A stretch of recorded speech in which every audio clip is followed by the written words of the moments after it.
The Asian Le Mans Series reaches its final two races of its 2024-25 season here at the Yas Marina circuit in Abu Dhabi. Welcome along, everybody, to what should not just be a great weekend of racing, but also vital in terms of championship positions and for the winning teams in LMP2 and GT, a coveted prize of an entry into the Le Mans 24 Hours next summer. Temperatures are rising, pressure is rising on the grid behind me as well, because there's a lot at stake here, and it's also going to be a really busy circuit. We're looking at 46 cars. Qualifying this morning was interrupted by spins, by red flags. The pressure is starting to tell as we get set for our first of two 4-hour races of the weekend. The front of the grid dominated by the LMP2 cars. Behind them, the LMP3 machinery in the final weekend of competition for the current generation. And then this mighty competitive field of GT cars, all good to go behind. There's a lot to look forward to over the next 4 hours. It's not just speed on track, it's strategy as well, and how well executed a pit stop is. So there's a lot to keep on top of over the course of 4 hours of drama, which is not far away. And to guide you through it, let's head to the air conditioning and join Ollie Gavin and Graham Goodwin. Good afternoon, good evening, good morning, wherever you are. The mention of air conditioning there, slight bitterness to the tone there. There was a little bit of an edge in it, wasn't there? Yes. It is going to be busy. It is going to be fun. I sense we're going to get a little bit of carnage as well. Lots on the line here. Championships can be won today. We're not going to go through the combinations of that quite yet.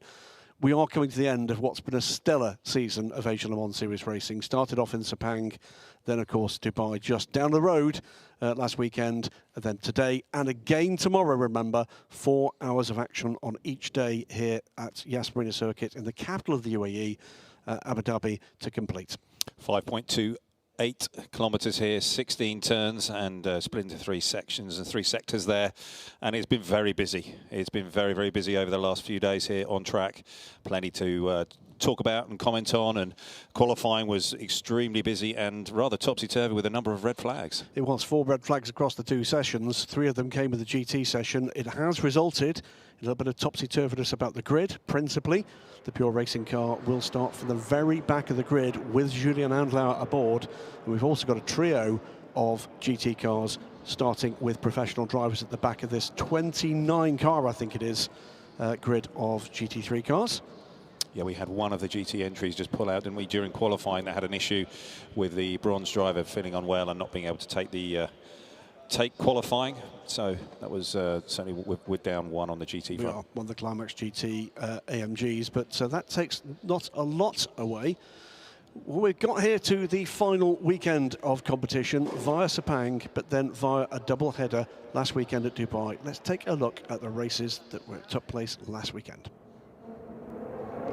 Race 1, and it was Giorgio Roda, his 3rd pole position of the season at this point, and side by side down to turn 1, pressurised by Jeremy Clark to the outside, and it was Alex Maxwell, a late addition to the team in the number 11 car, that made it 2 Proton cars in the top 2 positions. Carnage, I'm afraid, in the LMP3 stakes, as cars ran into each other, ran wide, and gave all sorts of problems as the cars came around. Also, Georgios Kolovas having to rejoin the circuit after running wide through turns 1 and turn 2. It was Kolovas, though, that soon managed to recover. He was alongside the number 50 car and taking a place, but then a huge crash for the number 8 car into the barriers, and that brought out first the safety car, then the red flag, and a significant delay while barrier repairs took place. But coming back into action after about an hour's break, lots of action indeed, and action galore. This was a pass for the lead in GT, and took laying down big black lines in recovery, and fantastic stuff too in LMP2 as Algar Pro took the lead. A late pit stop for the number 10 Montai car handed the win to the 2Cs AMG, but it was the 25 car from Algar Pro Racing that won the race. Sunday, a little bit of deja vu, and Alexander Maxwell this time was looking for the lead. He would go up try to go up the inside this time, but again into 2nd place. And the German having a fabulous weekend of tough racing. GT, a lot more self-contained. The GT pack into turn 1 as Alex Malikin went wide.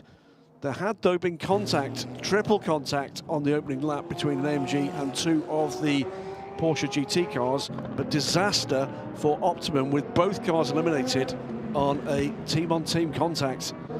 Fabulous racing, though, in LMP2 throughout the race. This was Harry King to the outside around Job van Utrecht in the middle part of the race. And battling too. The number 3 car with a failed damper fell out of contention. Pure Racing and AF Corsa battling for position, and that was a turnaround from Julian Andlauer. The grip gave up when he really needed it not to. Problems for the ultimate LMP3 left this as the battle for the win in LMP3, and it was RLRM Sports pit crew that saw them out ahead of the charging Breton racing car. A drama on the very last lap. Number 20 APR car would take the win. 22 Proton falling foul of traffic and dropping off the podium in a dramatic finish in Dubai. Which brings us here, Ollie. Sunshine breaking through. It was a cooler morning this morning, but all of a sudden we're back to rather more Gulf-like weather. Yeah, it was. It was very sort of challenging this morning, it seemed, for all of the drivers. And I'm not sure what they all had in their breakfast. It was the wrong sort of cornflakes or whatever it was. But yeah, lots of incidents, lots of accidents during the qualifying session, which was red flagged 3 times in the GT. Then it was also red flagged once in the P car qualifying sessions. But we're here now on the grid, ready to go for 4 hours this afternoon, starting at 3 o'clock local time. Yep, just waiting patiently for, we expect the national anthem on the grid, as well we might, here in the United Arab Emirates. It is, as I said, the Abu Dhabi, the capital of the UAE, as the grid forms up and gets ready for go time. Manu Collard there. So lots up for grabs. Race wins, glory, titles, and invitations to Le Mans. Before all of that,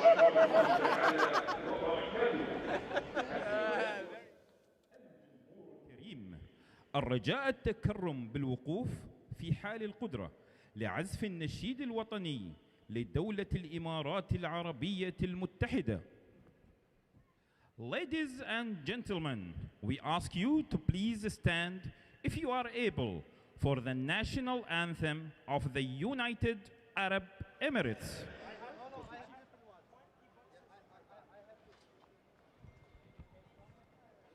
السلام عليكم ورحمة الله تعالى وبركاته.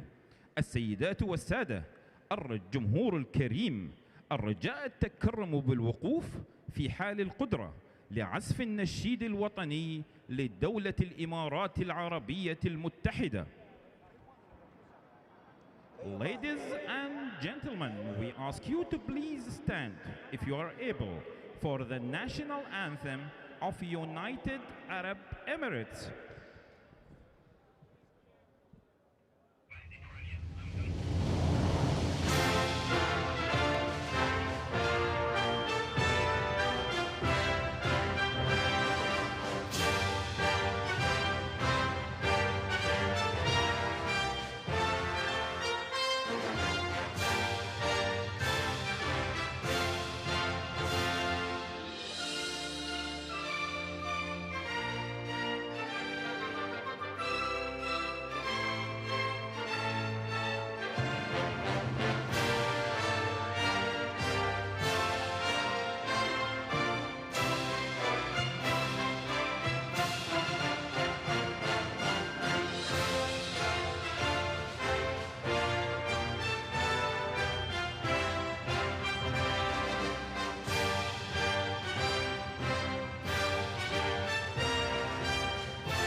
National anthem there of the United Arab Emirates. And what fabulous host they've been to the Asia Le Mans Series since we started coming here in 2021. Ollie, you've been part of the team since those days began, and it's still a race meeting. This double header, back-to-back double header, has been something where people look forward to. Before we get into that, we're going to take a look around a hot lap around this circuit, and Ollie Gavin is going to take you around the Yas Marina circuit.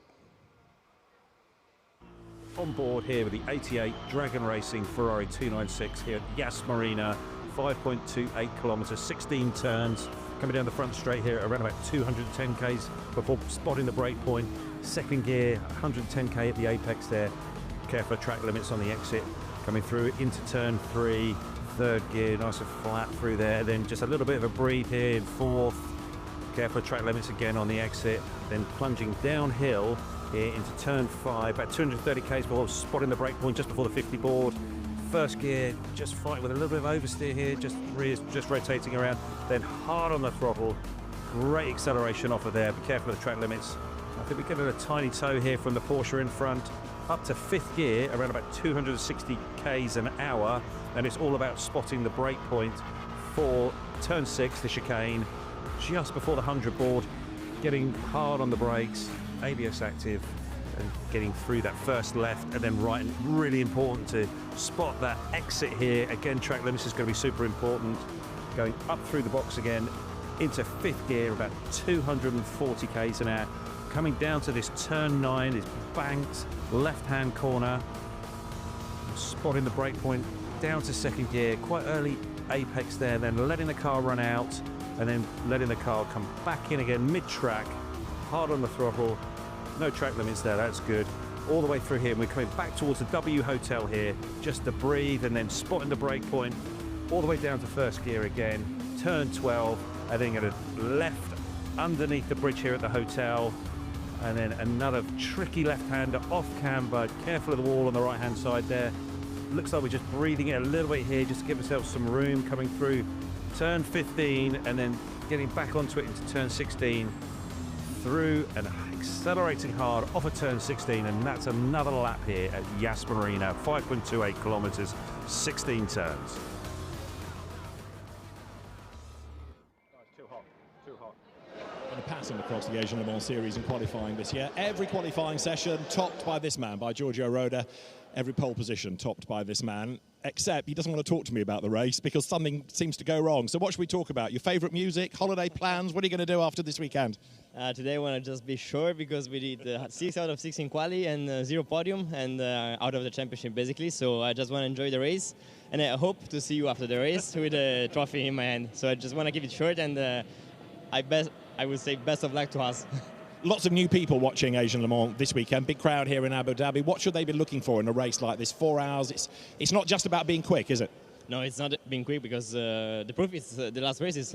We were quick, but we won. So it's like strategy because everything can change in like 10 seconds, and also the pace. I mean, and traffic here with 30 GTs with us LMP2 and Yas Marina circuit is really tough to overtake. So it's easy also to have some contacts, and we should avoid that.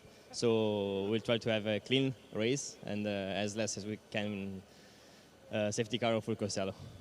Giorgio, good luck. We will see you on the podium, or else. So, fingers crossed for Giorgio Roda. It's time to let him get on board then, because the countdown is rattling through. We're getting closer to our first race of the weekend in the Asian Le Mans Series here in Abu Dhabi. Yeah, David Allison's been a great addition to the broadcast crew this season. Thanks for all your hard work and the work to come. But it's fair to say that he is roundly loathed by the Proton competition team for the interviews that do promise much, but then unfortunately things unravel. And in the fine tradition of motorsport, and you know all about this, Ollie, and racing drivers' excuses, I was interviewed by David Allison has become one of them. Yes. Well, you know, I do have a few excuses myself, and I did write the book, but, you know, there's Giorgio, poor old Giorgio. He's done a brilliant job in qualifying, but it's not really come together in the race. But here we are. Second position on the grid, number 50.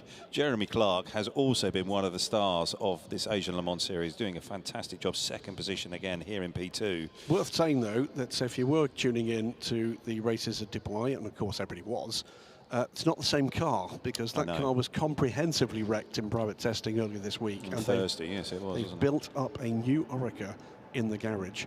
Third place, Alexander Maxwell was not supposed to be here in the UAE. Nope. Took a late call. He's thoroughly enjoying himself, I have to say. Always smiling. Loving Caught up with Alex early. He's been the demon starter of the grid so far. Let's see what he can achieve here. Turn 1 here can be very tricky indeed. We saw that last year for sure. We most certainly did.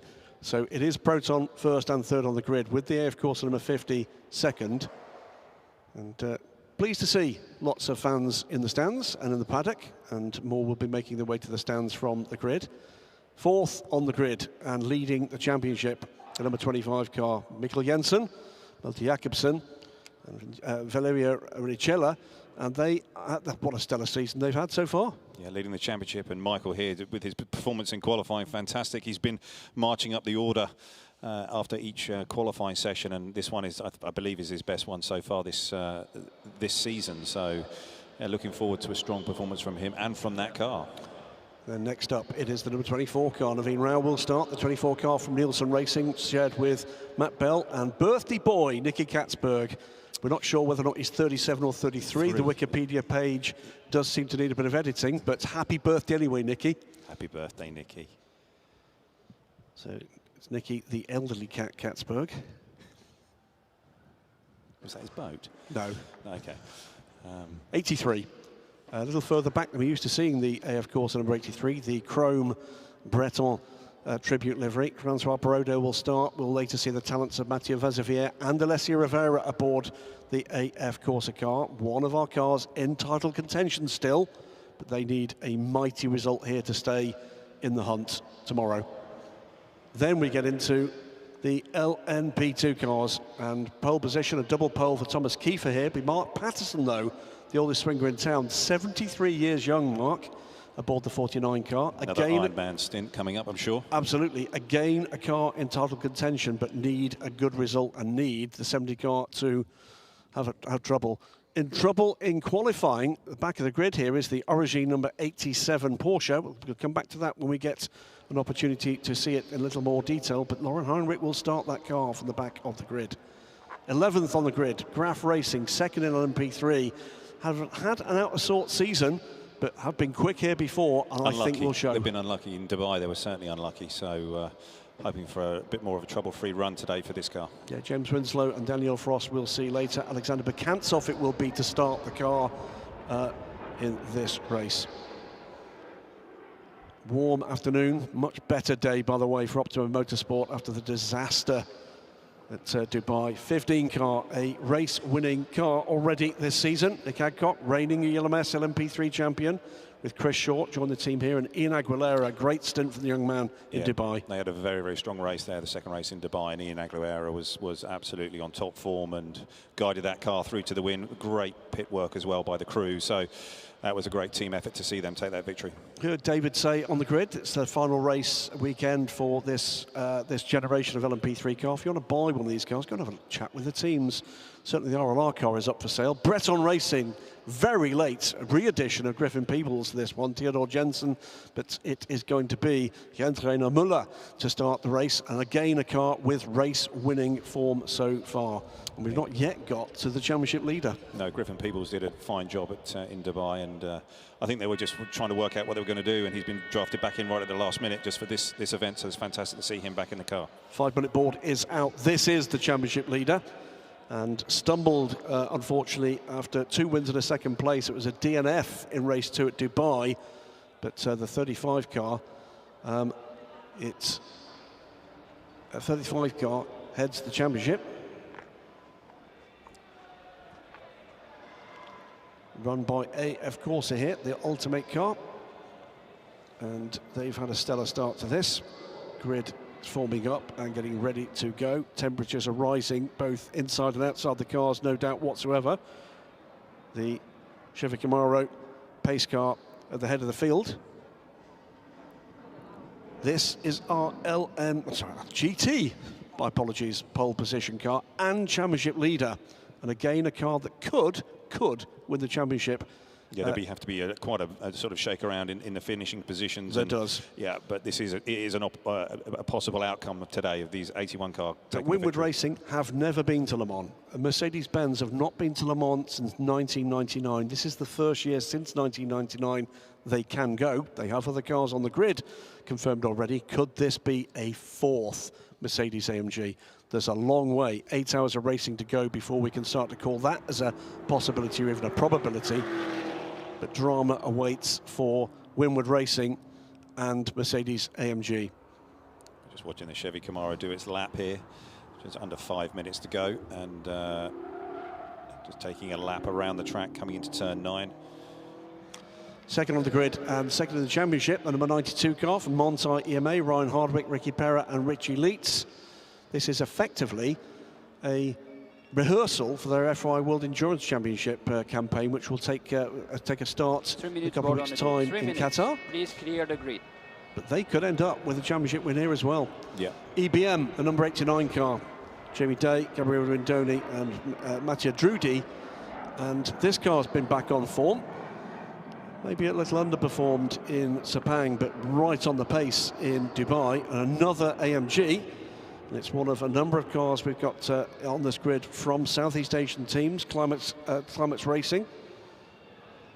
And I believe these guys are going to be on pole position for the start of tomorrow's race. Yep. This is the black and chrome coloured Climates car, and a much, much better day this time around for the 77 Optimum McLaren. Logan Tilbrook, Tom Aikin and I think Kirkother. Yeah, I think they'll just be praying for a clean start to the race and just getting some laps under their belts. It is indeed Nicky the Catamaran, but there you go. Oh dear, oh dear. Sorry, Nicky. 33 or 37, who knows. Yeah. Second Winwood car, and great qualifying performance, team performance from Winwood Racing. Marengel, Deshaitar, Slodyorov. It's been a great season, a great couple of seasons from the Winwood Racing squad. It's a German-American team, and with title wins on both sides of the Atlantic. Then the first of the Ferraris. Max Visa it will be. Matti Franco and David Arrigon in the number 28 car, 7th in GT. And we're not even a quarter of the way down the grid yet. No, it's a packed GT field here. Bartone number 9. Yep, Get Speed, Anthony Bartone, Steve Jans, Fab Schiller, aboard the number 9 Mercedes AMG from Get Speed, with the Bartone Bros backing on the side of the car.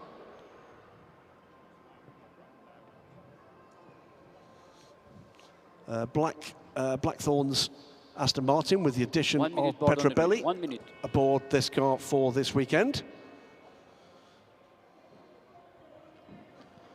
So just hearing from David Addison, there has been a change in starting driver. The grid we were handed did say we'd see Lauren Heinrich at the back of the grid, but it's going to be Juan to start the 87 car from the very back. So that means they can hold their young gun and the reigning GTD Pro champion from the IMSA Sports Car champion to the start in reserve for later. 2 formation laps. A better use of his talents once the field has sorted itself out. And as we heard from Gwen Borsier, our race director, and now on board the number 21 car collection Porsche. That's the car in the powder blue and orange colours. It's another car that was built here. 10, 4 destroyed 9, cars, 8, completely rebuilt 7, here. David Leach. 6, 5, Algar Pro 4, Racing. 3, 2, 1. Start of the first of the 2 formation laps. So 2 formation laps now, very much the order of the day, with tyre warming devices forbidden in mixed class sports car racing organised by the Automobile Club de l'Ouest, the home of the world's biggest and most famous motor race. Yeah, and this is always the point as a driver that you're really trying to remember everything that was said in that briefing that you've had most probably an hour ago, or maybe a couple of hours ago, and you're just trying to think about, okay, what am I doing here? How am I starting this race? Who have I got around me? What am I getting up to temperature, the brakes and the tyres, and really focusing on that starting sequence and what's been talked about, okay, and on what to expect through those first few laps. And so some of that information will be absorbed, and some of it will definitely they'll need a little bit of reminder. It's a lot of overload. It's sensory overload. This gets very busy very quickly indeed. And that's one of the things we've noticed over these last couple of days here at Yas Marina, is that the track just seems that extra bit busy here. They're trying to pass, trying to get around, navigate your way through with the multi-class racing. It's really, really tough. And been speaking to a lot of the bronze drivers about that, and some drivers are finding it easier than others. But this is the key point right now for trying to understand and get through and trying to sort of work through, get clearness of clarity in your thoughts. To don't get overloaded, just do the simple things right. Just just making sure that you're getting the car through the first corner cleanly, getting everything up to temp, not losing any positions, but again having any contact. And it's all of those sorts of things that the team are hoping for. And you know, all of these bronze drivers are going to need to do either an hour in the car or at least an hour and a half in the car, depending on which category, which class. So in P2, the bronze driver has to do at least 1 hour of driving time, and in the GT class, it is at least an hour and a half. So cars in formation behind the leading car at the moment. As I say, well, it'll be 2 formation laps for the cars. Lots up for grabs here. Points, race wins, championships, and 2 entries. 3 invitations, automatic invitations for the 24 Hours of Le Mans this year. And significantly, we're starting the second of the formation lap. The gap is too big, the gap is too big. Please close these gaps, close these gaps. This is Greg Boursier just telling the teams what he expects. And what's important with that is to make sure that all of the drivers at the back of the field are managing to catch up to the main pack. They don't want any of these big gaps appearing. If the race ends up starting in that way, that then there's a chance of cars arriving into the scene of an incident or an accident at a very different speed to the rest of the pack. And you know, this concertina effect. Close the gap. GTs, close the gaps. Close the gaps. The concertina effect can have a big issue. So as we work our way through to the run through the full MP3, grid. Close the gaps. All cars to close the gaps. Reminder, exit T9. This is where you start assuming your grid position. The championship positions, it could be sorted today. It's less likely than some years to be sorted today. The points gaps are not that big. Significantly, though, there are 2 teams in a position where they could win the championship All cars to close that the have gaps. never been to Le Mans before. The gaps are too big in the GT class. Close the gaps. So as we're just seeing here, this is the 91 car just starting its lap, and the pace car is going through turn 6, turn 7, which is the first chicane on the back straight. There's a huge gap here. Yeah, Julian Andlauer is helpless, really. He's got the GT cars in front of him. We should explain why is the 91 at the back of the grid. Trouble for Alex Manikin in qualifying. Spin in the tunnel, the exit from pit lane. T9, start assuming grid position. For the start 2, clear lines through the grid boxes. No overtake before the line. So that means that the decision is he will start from the very back of the grid, and they've put in their highest graded driver. That is Julian Andlauer, Porsche factory driver this year. Lauren Heinrich there on the right-hand side. Yeah. Proton competition. The GT drivers were all actually taken off for an extra briefing after qualifying today, so they've all had a little bit of a, let's say, a dressing down. Leader to start assuming grid position. Leader to start assuming grid position. We have T9 with the leading car. Told that extra briefing was principally about track limits. There's a little unhappiness in race control around some of the discipline, particularly for the GT drivers here. No more weaving, exit T9. So the drivers won't be able to hear this direct instruction, but the instructions will be relayed to the drivers by the teams. So it's important that they are getting that information and they are following that. But it's a pretty tense time just as you're coming to take the start here, any sports car race. But it is really quite tricky around this section here. Visually one of the most iconic corners nowadays in motor racing, under the tunnel, or the bridge rather, at the W Hotel. We're going to see the Chevy Camaro pace car pulling off to the right-hand side. It will then be the grid under control of the pole sitter, Giorgio Roda, and will then be getting going for the 5th round of the 2024-25 Asia Le Mans Series, the first of 2 4 races here at Abu Dhabi. They'll come around the turn. It's a short run down to the start-finish line, and away we will go. Now, and Giorgio Roda holds his line. Jeremy Clark looking to the outside. I don't think there's going to be a way around there, but he's stuck with the task there. Busy turn 1. The 77 McLaren leaps over the curbs to the inside. I think no harm, no foul there. Yeah, Giorgio then just squeezed Jeremy out a little bit there, but it's a bit that Alexander Matchell's looking to come up the inside. But I was watching further back in yellow turn flags. 1. I think there's maybe an incident at turn 1. There was the GT cars were all arriving. Oh, we've got a safety car. It's a big one. It's a big one for the 46, and the 79 is involved as well. It's the 46, it's the QMMF by Herbert car. Pretty clear that car out of the race. The 79 car recovering. I was just watching in the background as you were watching the front of the pack. I was watching the back, and all of the GT cars were coming into turn one. What we were talking about just before the start about this concertina effect, and the GT cars coming into that first turn with that extra bit of speed, and that looks like it's caused an incident here with those two Porsches. Well, we'll wait and see what the decision is from race control, but there's a lot of debris on that turn, Ollie. It may be. There's also damage to the front of the number 79 Tsunami RT car. Yeah, we're going to have to see how this is all sort of transpired. But yes, it certainly did seem that there was an awful lot of cars, like 5, 6 wide. Safety car will come down pit lane, so that is to avoid the debris field. It's a red flag. I'm not surprised. There's a lot of debris, and maybe there's a barrier damage. Well, that's the best news. Yeah, he's out and away. Here we are, just coming on board here. This is the 21, Orichan car.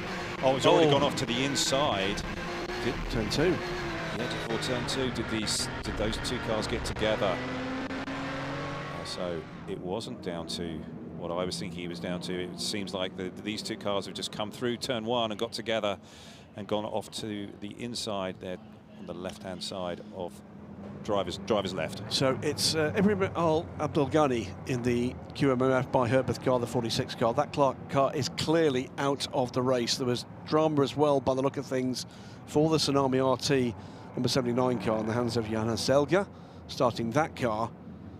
I think we might have some barrier damage here. I think we have.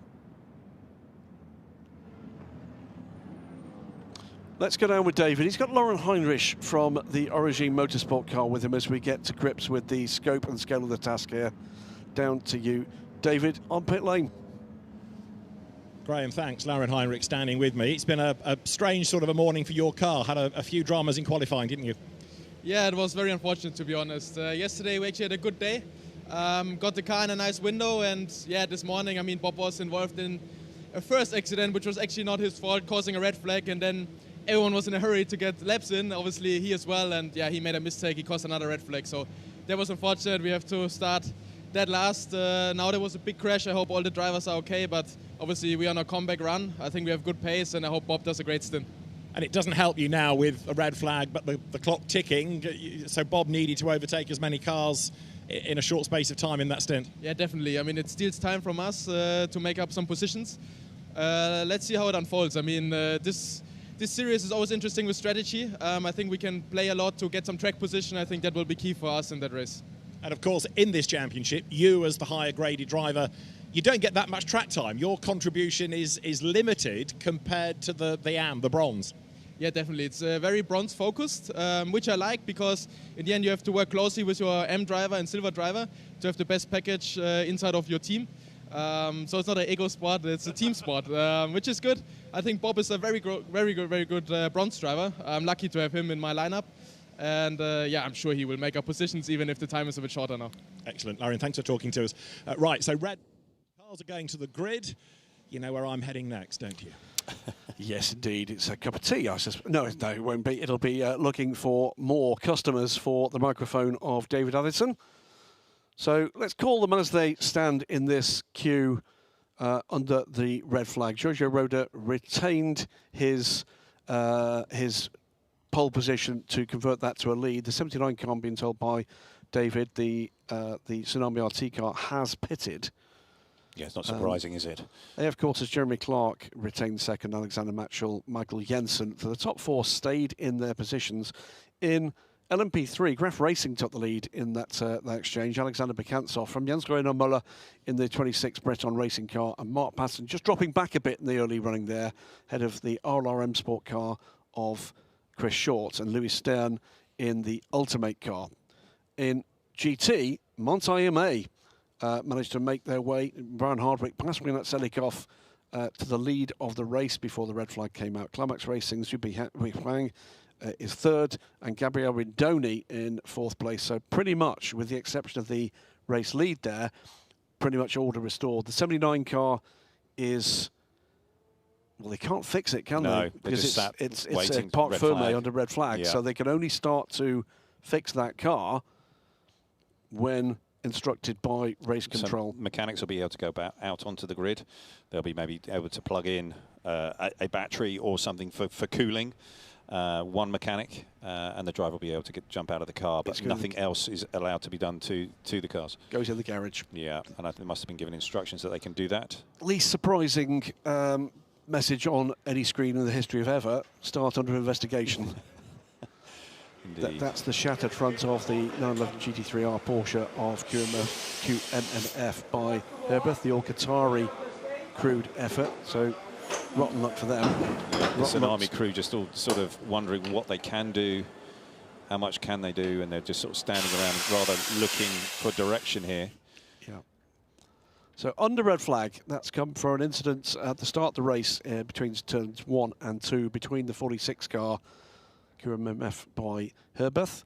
That car clearly out of the race. Into the barriers hard, drivers left in a tussle that seemed to involve the number 79 Tsunami RT car, the car under the San Marino flag. That car has come round to pit and is now in the garage. All the remaining cars are right now in line astern on the main pit straight. And we wait to hear from race control just exactly what we can expect. We think barrier damage. Clock is still running, Ollie, at this stage. It is. We're just waiting to get that update. But like you say, yes, the start is under investigation, and we're just waiting to sort of hear and see what the next steps are. Well, we did say there were some complicated sums that could be drawn here. Let's try and unpick some of them. Titles up for grabs in all 3 classes, LMP2, LMP3, and in GT. And in LMP2 and GT, an automatic invitation to Le Mans goes to the title winners. Going to keep this as simple as we can by just talking about the prospects for the current title, championship leaders. If Algarve Pro Racing get a third win for the number 25, either RD Limited or the other Algarve Pro Racing car must rather finish second to take the title fight to tomorrow. Let's take another look at the start of the race. Clean and tidy between the LMP2s. There was a tussle we saw involving the Optimum McLaren squeeze there. It was rather tight, and there was a number of cars side by side. But as we're dramas there happening ahead. On the left-hand side there, it looked like the Tsunami car been turned around, and the Herbert had got into contact. We're on board here with the number 10 Manti, I believe. And we can't really see off to the left, but you see that the incident, there's quite a lot of damage over there on the left. Got pretty close. Basically close quarters here, coming through turn 3 into 4 in P2. Oh, yeah, and the 46 is done. Yeah, gesticulating that, incident contact, whatever. It was, Yeah, incident involving those 2 cars is unsurprisingly under investigation, but the more urgent task is how quick we can get this race back to green flag running. So, car collection number 12, Basha Mardini, outside the car, Canada. Well, let's go down to, I'm sure, who's going to be a very hard-working David Addison. David seems to have another customer down in pit lane. In fact, this time we'll go to the grid because everybody has now arrived back. Giorgio, you said you'd like to talk to me after the race. Well, it's after a lap. Does that count? Not even know what I was supposed to say, but crash like this in not even the first lap. I mean, we didn't even complete 1 lap, and it was safety car, and then all of a sudden, red flag. I thought, okay, this must be big. So I hope the driver is fine, and. I think it's just barrier damage from what we're being told rather than anybody physical. But it was a tough first couple of corners, having to try and protect pole. Yeah, I mean, actually, of course, the guy 50, he had a good start. And then I had to protect T1, then T2, and then from T3 I was already, let's say, fine and easy going. And then, let's say, T5 a red flag again. So let's see if we can start initial call and not waiting like ages, because then all the strategy is mixed up because of the driving time and all the stuff we have behind. And we started, we have to put it away in the trash and then redo the job again from the beginning. Right, good luck for when we do go racing. Laurent, my cameraman, is going to walk with me, I hope, because if I carry on shuffling back a little bit on the grid, I was going to aim for Jeremy Clark, but he's now gone to talk to his rivals. So this is where we go and invade. Jeremy, come and talk to me for a second. That was a busy first 2 or 3 corners at least. Yeah, really busy. No, it was a good start. I think it was fun racing Giorgio around the first couple of turns there, and yeah, the safety car came out before we could even start. Without really, I suppose, much warning. I guess the team didn't really have time to tell you. It was suddenly the flags were there. Yeah, I just came around turn 5, and there the safety car was. So I just had to let off, and here we are. Now, there are lots of people watching this series this year who are new to sports car racing, people trackside that are new. Just explain quickly for me, 2 formation laps. You think, well, it's a lovely hot day, you're not going to have a tyre temperature problem, but clearly you do need those. Yeah, definitely need to warm up the temperature. I mean, I spent almost 2 laps warming up the tires just so that I'm ready for turn 1. And, you know, today it almost paid off, but yeah, it's really important to get those tires warmed up or you're kind of left behind the pack. Sure, we get to go again soon, I hope in a few minutes. Good luck for the restart. Jeremy, thank you. Alexander Matschel, who is next in the queue, 3rd at the time of the red flag. It's like being a part-time worker, that. You didn't do very much. I must say I inspected a little bit something like that. So it was only half a lap. Hopefully next time it will be a little bit longer. Start after the safety car might be more easy for us. If I say how was the race, there's no answer because you only did 4 corners. No, I must say I did a quite safe start and just followed on P3. So I think it was. I don't want to do a big mistake because it's a 4-hour race and there will be a lot of things happening today, I'm sure. Now, when we got to Dubai just over a week ago, there was a TBA on the entry list, and you came out and you filled that vacancy, and you've had a big smile on your face ever since. You're enjoying these cars? Yeah, I'm absolutely enjoying. As I said in Dubai 2 weeks ago, I didn't know that I'm here. I'm here now. I think I'm doing quite well with qualifying on P3, so I think I'm enjoying, and I think also my performance was not too bad.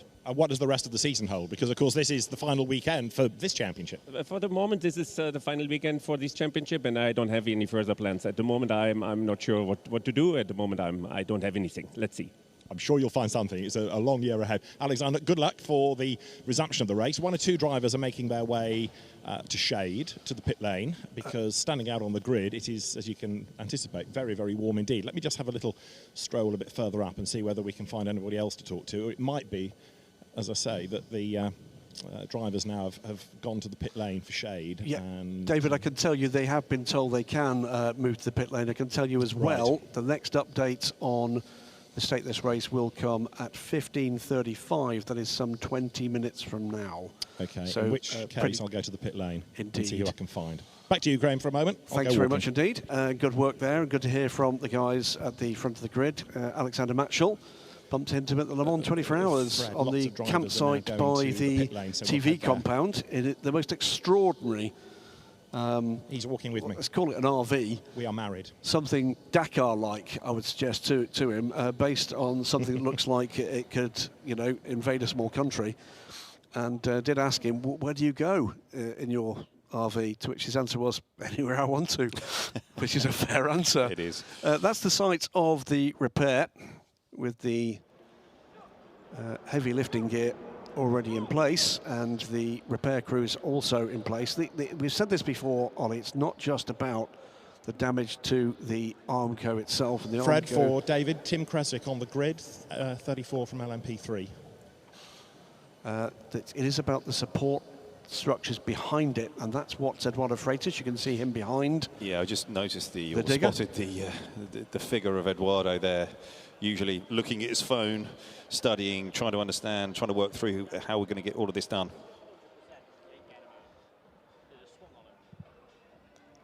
Let's go back to David. David, I think, has caught up with one of our LMP3 runners, as we can now see the damage, and it is indeed the support structure that's gone.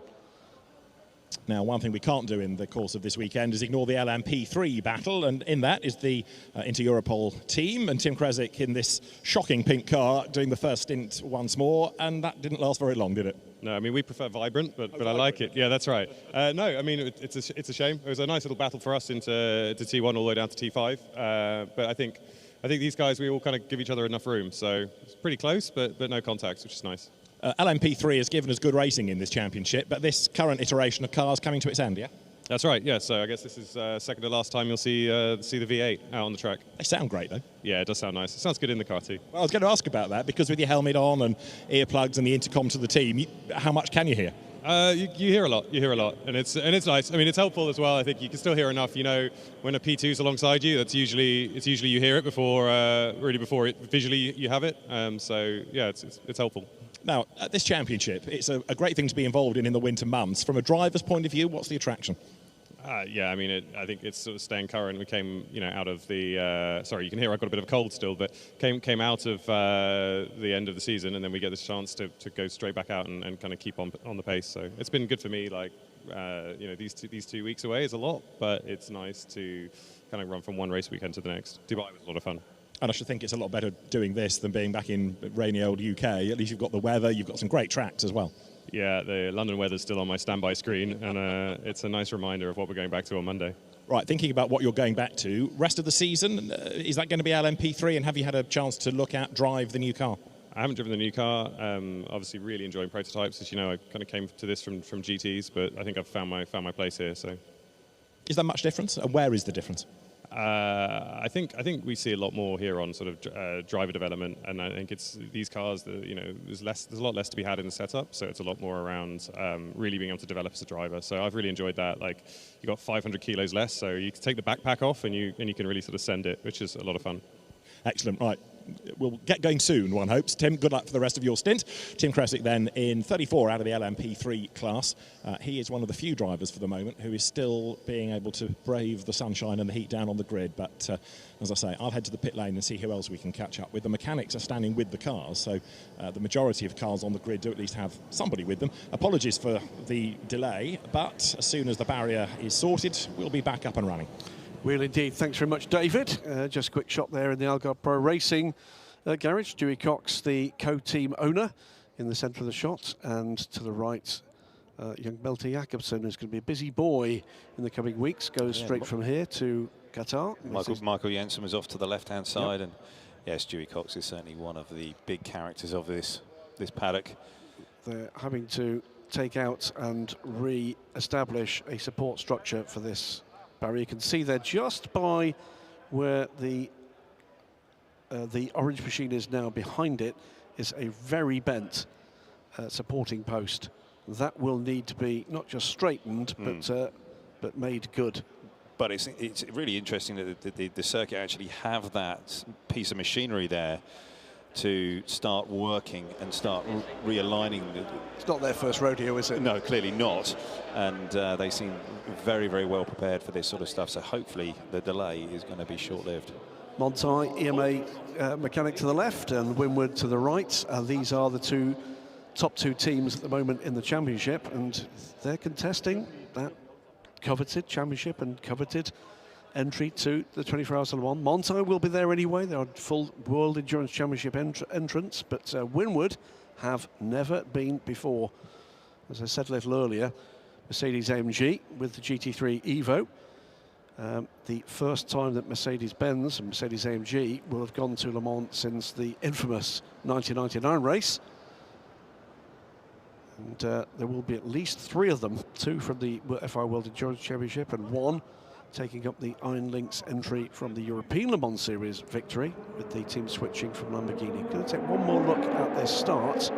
Ollie? Yeah, you're seeing the P2 car streaming down into turn 1. Yeah, relatively straightforward, but behind there, the GTs, there was cars to the inside, outside, and there was quite the sort of kerfuffle as we came through. We don't quite see it on the onboard there with the Orijan car. The incident's already happened between the Herberth and the Tsunami car. Here we are on board with the number 10 Manthey, and again we're just seeing it happen off to the left-hand side of your picture there, and there's not quite enough clarity there, but it was very close between the AF Corsa car, and we're coming through turn 3 here, 22 and 50, sort of squabbling over that bit of tarmac, but the 46 was done and in the guardrail, and that is the end of their day. Unfortunately, Herberth boys have been working, and ladies have been working extremely hard here over the last 7 days, and unfortunately that's the end of their weekend, I would say.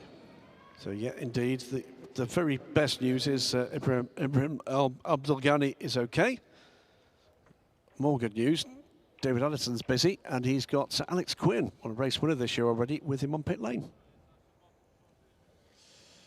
Alex Quinn, like everybody, watching all of the screens, watching what's going on and thinking, what does this do to my driving stint, I guess? Yeah, exactly. We'll have to see what happens with the drive time, but we all wanted to go racing. Hopefully it's not too long and we can get back going.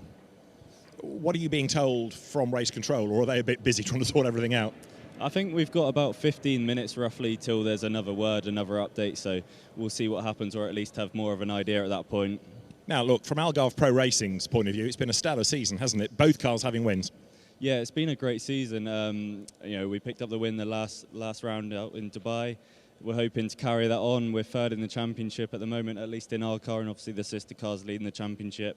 So it's very close as well in the championship, so we'll give it our everything, and anything can happen. So yeah, looking forward to it. Yeah, we saw anything can happen in Dubai a week ago. And the other nice thing about this championship is that the bronze driver, the less experienced or the not so quick, has to really play a much bigger role than in other championships. Absolutely, and Crichton, our bronze driver, he's been improving so much throughout this championship. And it's good preparation for the rest of the year as well. So, yeah, really happy with the job Crichton's been doing. The whole team's been working well with him to help him improve, and yeah, going well. How much time do you spend, if you like, investing in him and finding that missing 10th? Yeah, and like you said, it's just as important to get us all up to speed. So we'll work together, all three of us, and the driver coaches as well, to help each other. Even Ollie, just me and him working together.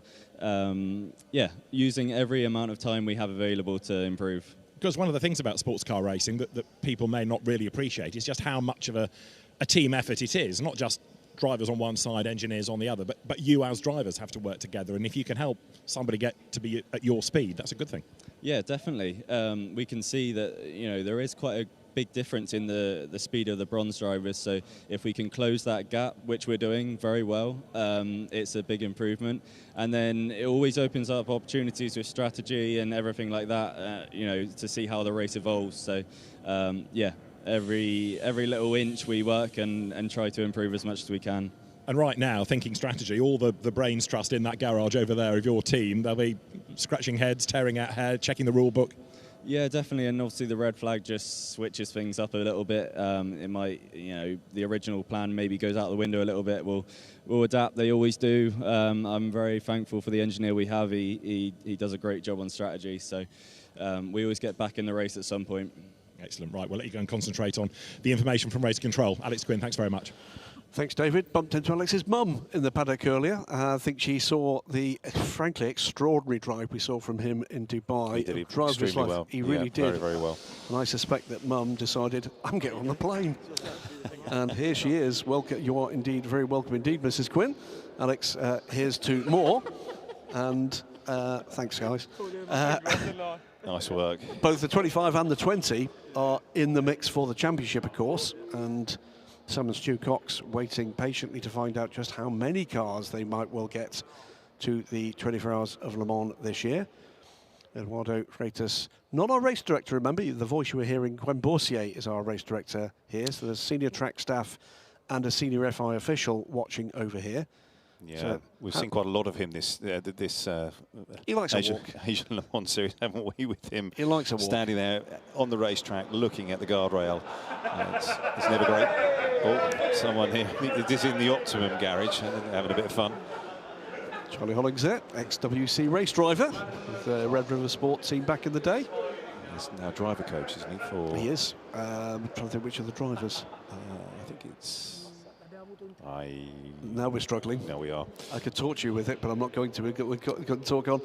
It's yeah, lots of discussion and fair amount of action. So work is proceeding apace. We're about 10 minutes away from when we're told the next update, and we're going to go down for what's become a traditional catch-up now between David Addison and Harry King from the 91 car. I'm sure Harry will have things to tell us about the shenanigans in qualifying and beyond. One of the big talking points through qualifying, certainly in LMP2, was the travails of the pure racing number 91 entry. Harry King is with me. Tactfully, tell me what happened then in qualifying for poor old Alex. Yeah, I don't know the full details, but of course, yeah, there was a problem in the pit lane for him, and ultimately it meant he could not continue, and the red flag was called before he could, complete a lap, which meant obviously by the rule book we're not allowed to continue. So Bit of a bitter disappointment. His pace was looking very good during the pre-season testing here and the days leading up to it. So, I thought he had a genuine, honest chance of pole, and I wouldn't say that for no reason. So, came at a bad time, but like I say, 4 hours to correct that. It's a little bit unfortunate how we don't get put to the back of the LMP2 field, but we go all the way to the back of the very grid. Like you say, it's a lot of carnage, and Julian was very lucky to avoid some incidents, so perhaps maybe safety would be a bit more of a better approach to put us behind the LMP2s. I was going to say it's kind of one step forward and one back, because the strategy then allows you to put a very fast driver in like Julian for the start, but the step back is, as you say, you're at the very back of the grid. So what you could have salvaged suddenly becomes a tougher ask. Certainly does, yes. And of course, Julian, we had no option but to put one of the gold-rated drivers into the car, and Julian was the one that was selected because, another regulation that we couldn't have the bronze in the car. So, but this way it opens up a lot of strategy, a lot of windows. We do need to rely on a bit of fortunes to swing our way with, safety cars, virtual safety cars. Red flags certainly don't help us, but they don't help the others either way. So, we're in good shape. Our pace is looking good, and, we have good long-run pace, so I look forward to showing that off. Now, when you bounced into the Sepang paddock in December, it was Harry King Porsche megastar. Now it's kind of Harry King LMP2 star, because you've had some really good races, great pace, and perhaps a lot of people that weren't really aware of Harry King before have sat up and took notice. Well, I haven't taken too much notice of that myself personally, but it's great to hear a good response from my hard work in LMP2. But do you like these cars?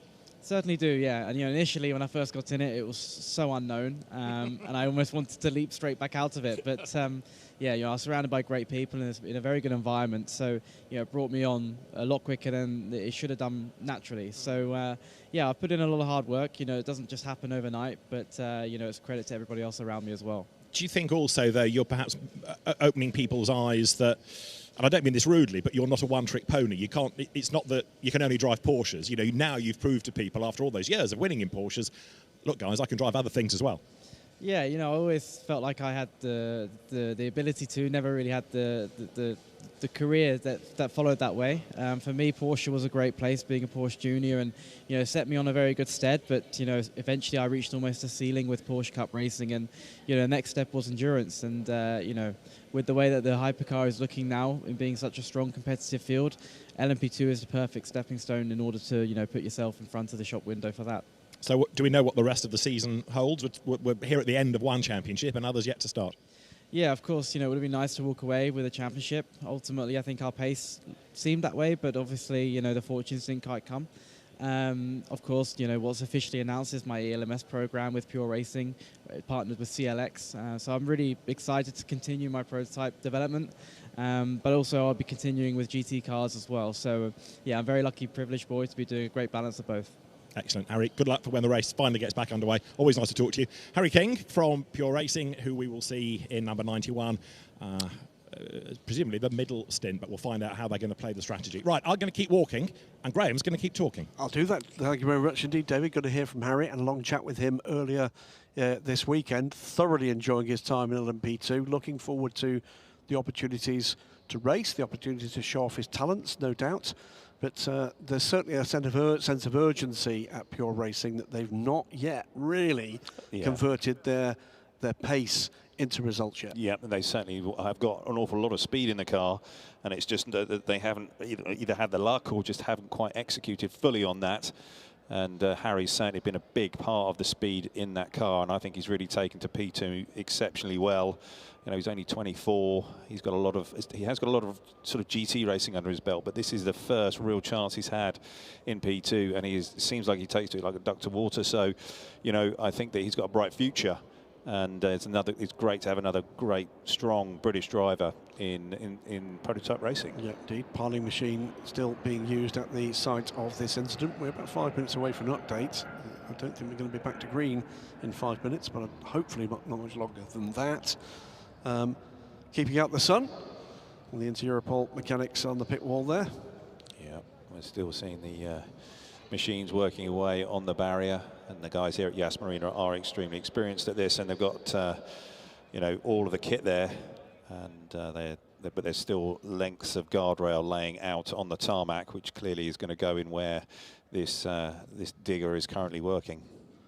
Well, if you're watching online, as I know thousands of you are, opportunity to grab yourself a snack or a beverage.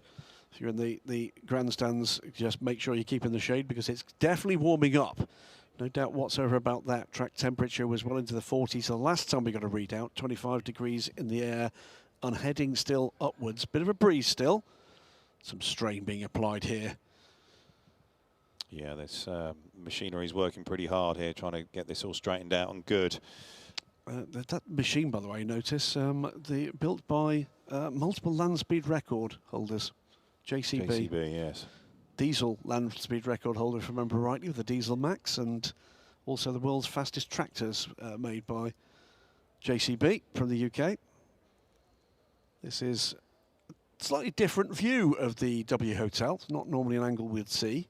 That's from the support pits where our Formula Regional, Formula 4, Middle East, or UE rather, cars are being based this weekend. Bit of packed grid, haven't they? Haven't they just? Yeah, lots of emerging talent there, which is exceptional. Including, previously, sports car racer, now making her way up the ladder in single-seaters, Dorian Pant, here in the Formula Regional paddock. I think Franco Colapinto as well. Did he start off in that? He did start off in that, yep. And but you know, apart from that, the usual second-generation racers we're used to seeing now. Brando Badoa, Luca Badoa's son, is in Formula Regional, and Sebastian Weldon, son of the late and very great Dan, in F4.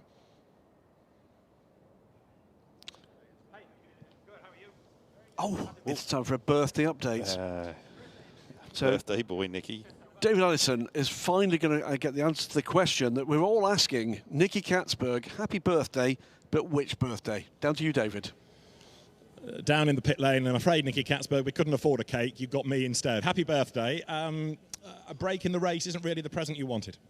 No, it's not. No, but hopefully we can score a podium today. That would be the best birthday present.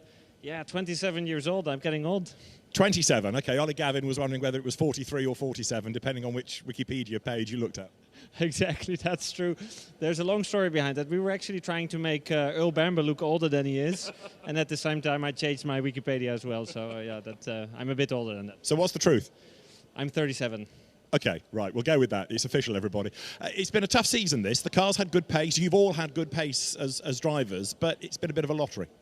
Yeah, it has been. I must be honest, in Dubai we were struggling for pace a little bit, but I believe we've hit the ground running here in Abu Dhabi. The car has been really fast. Naveen did a good job in qualifying today, and I really believe that we have a chance to be there in the end today to fight for podium. So that's the plan, but it's been messy. You know, it's very tricky for traffic here in Abu Dhabi, so I assume we're going to see a lot of this today, unfortunately, but let's try and survive until the end. One of the things we've been talking to other drivers about is how bronze-focused this championship is, which puts the emphasis on that lower-graded driver.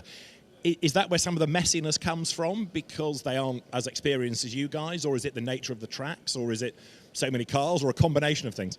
I think it's a combination of things, but I do believe that Abu Dhabi is more difficult to kind of navigate in traffic than it is in Dubai.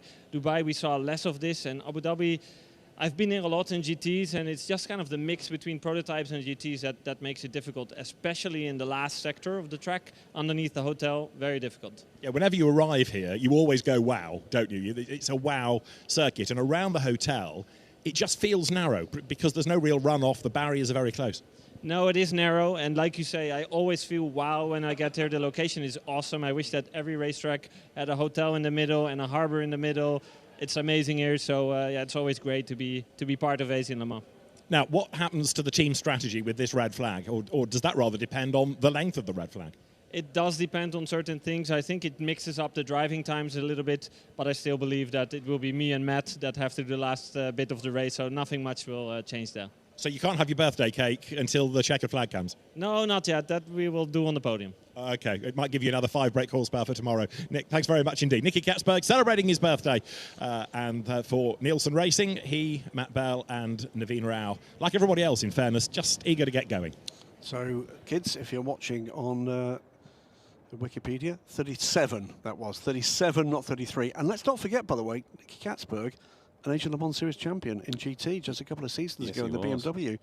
So quite the career he's had, including as a teammate in Corvette Racing. Yeah, but I think what Nicky was saying there about this sort of the way that the traffic's working and everybody's existing here on the Yas Marina track, it is tough. It's difficult, and it is more of a challenge here than it was in Dubai. And we're seeing that from qualifying, but then also from that turn 1 incident. And I think this race is going to be tough on everybody, and it's really going to be a lot of discipline. Guys are going to need to really have their bearings around them. And I think as we get into the race tomorrow as well, just looking forward, that's going to be finishing in the dark, and I think that's going to present even further challenges for a lot of these drivers and this competition. So yeah, it's going to be action-packed, and hopefully we are going to be able to get back underway very, very shortly. Yeah, it's another 15-minute delay from the next update, so 15:50 as we pass the 15:35. Good clue there, by the way. If you are a race organiser and you're looking to attract the talents of Nicky Catsburg, his rider includes building a hotel and a marina. Yeah, simple. So yeah, Snetterton, over to you. It's a small order, isn't it, really? Yeah, Snetterton could do that. No problem. Absolutely, or maybe Wootton Park or Donington, or, It's got a lake. Yeah. Mallory Park. Yeah. Maybe not. Yeah. Anyway. So, work still progressing? Well, it looks like it's stopped a bit. Well, we've had comings and goings throughout the Asian Le Mans series, and an additional driver, a replacement driver here, comes with the Blackthorn Aston Martin crew, and talking now to David Allison. Giacomo Petrobelli, that was a strange kind of a stint that didn't last very long, did it? It was the shortest stint ever. Yeah, I think, obviously we got the start, and then there was a bit of a melee already at the fronts in turn 1, and I understand at the back it got even worse. So, but you escaped it. That's the main thing.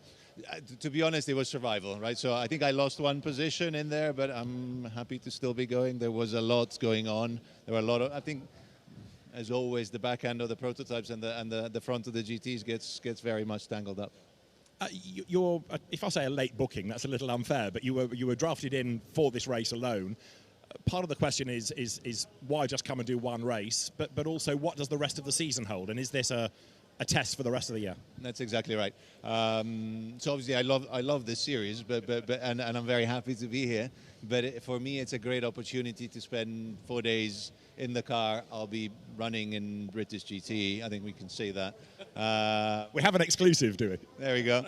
I don't think it's been announced yet, but I think everybody knows. So it's not a big secret. So it's 4 days in the car with Johnny as a teammate, who's going to be my British GT teammate. So I think it made a lot of sense to come here. The weather here is obviously a lot better than back in England. So other than the lack of racing right now, we're all happy. But hopefully we'll get back to racing soon.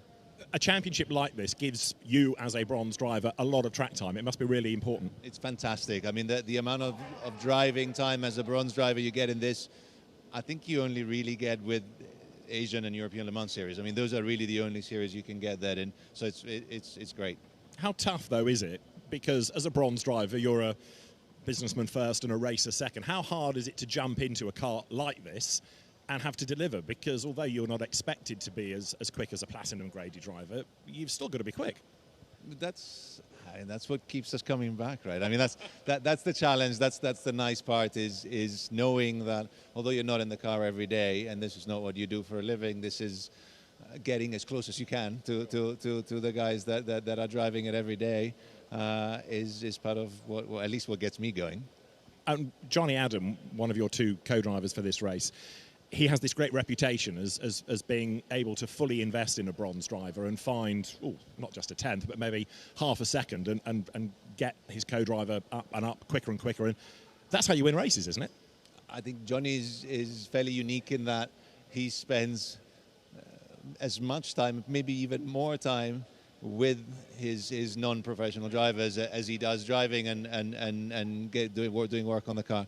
So, I've known Johnny for quite a few years. We never managed to do something together until last year, and I think it's been a true revelation. Being Johnny's teammate is a pleasure because he's a lovely guy, and B, it actually really helped me come along. What sort of things is he talking to you about? What is he finding? What data are you analysing and finding to go quicker? Everybody does data, right? I mean, everybody goes through data with their engineers and with their co-drivers, but I think he has an eye for detail, and it's just going through the little things and spending the time.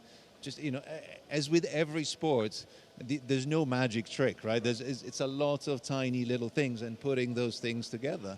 and that's what I've always tried to do. But when you have somebody that actually guides you along and explains it clearly, so it makes it that much easier.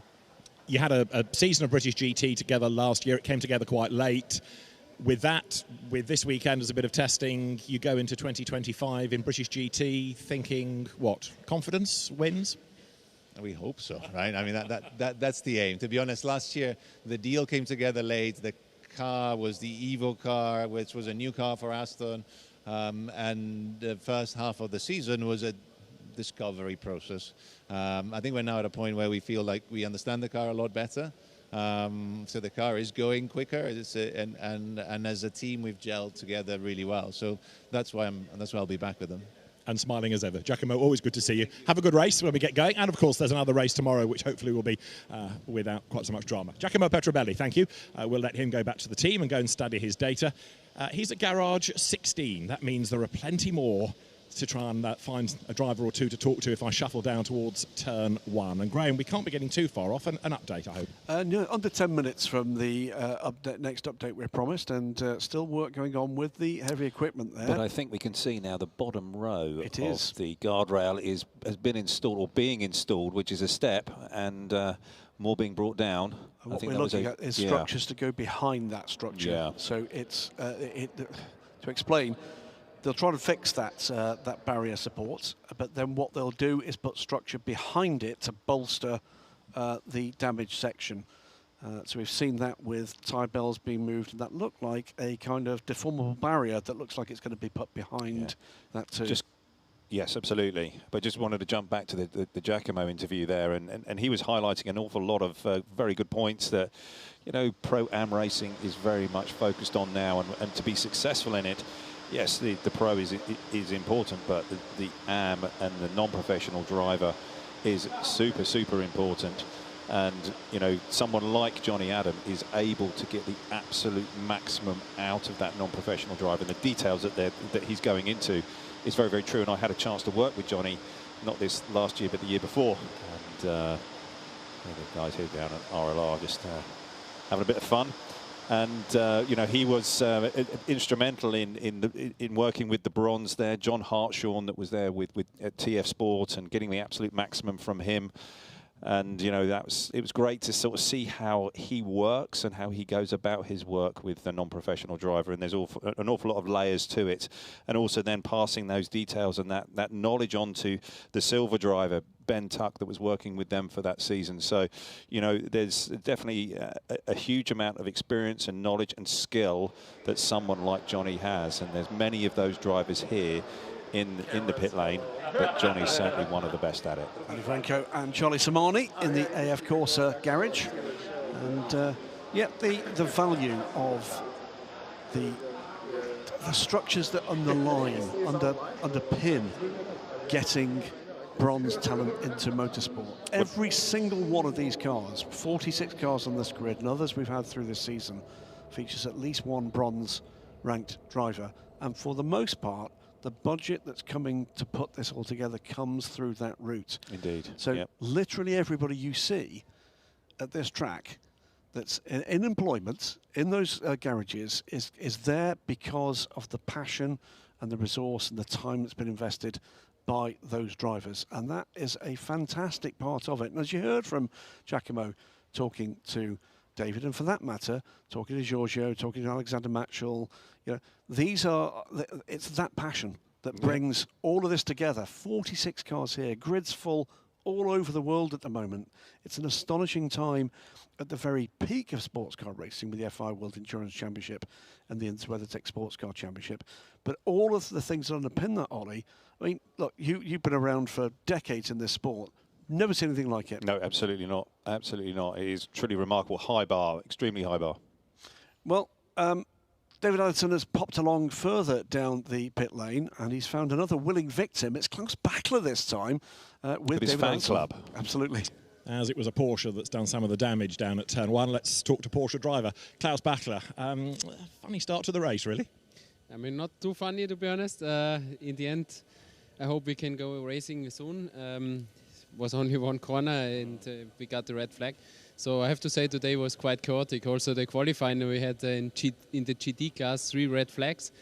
and I expected it will be quite tricky the start here when so many cars. It's always in Abu Dhabi, to be honest, but I hope that we drive a bit longer.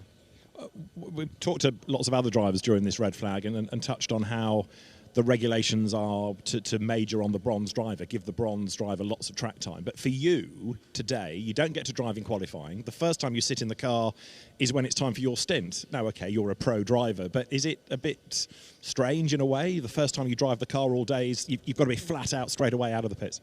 I like it, to be honest. In the end, it's our job. Like you said, we have to be fast from the pits, out from the pits, so it's fine. I hope I can drive because the longer the red flag goes, the shorter our drive time will also be. But like I said, I really hope I can drive, and I'm looking forward because I like this place here.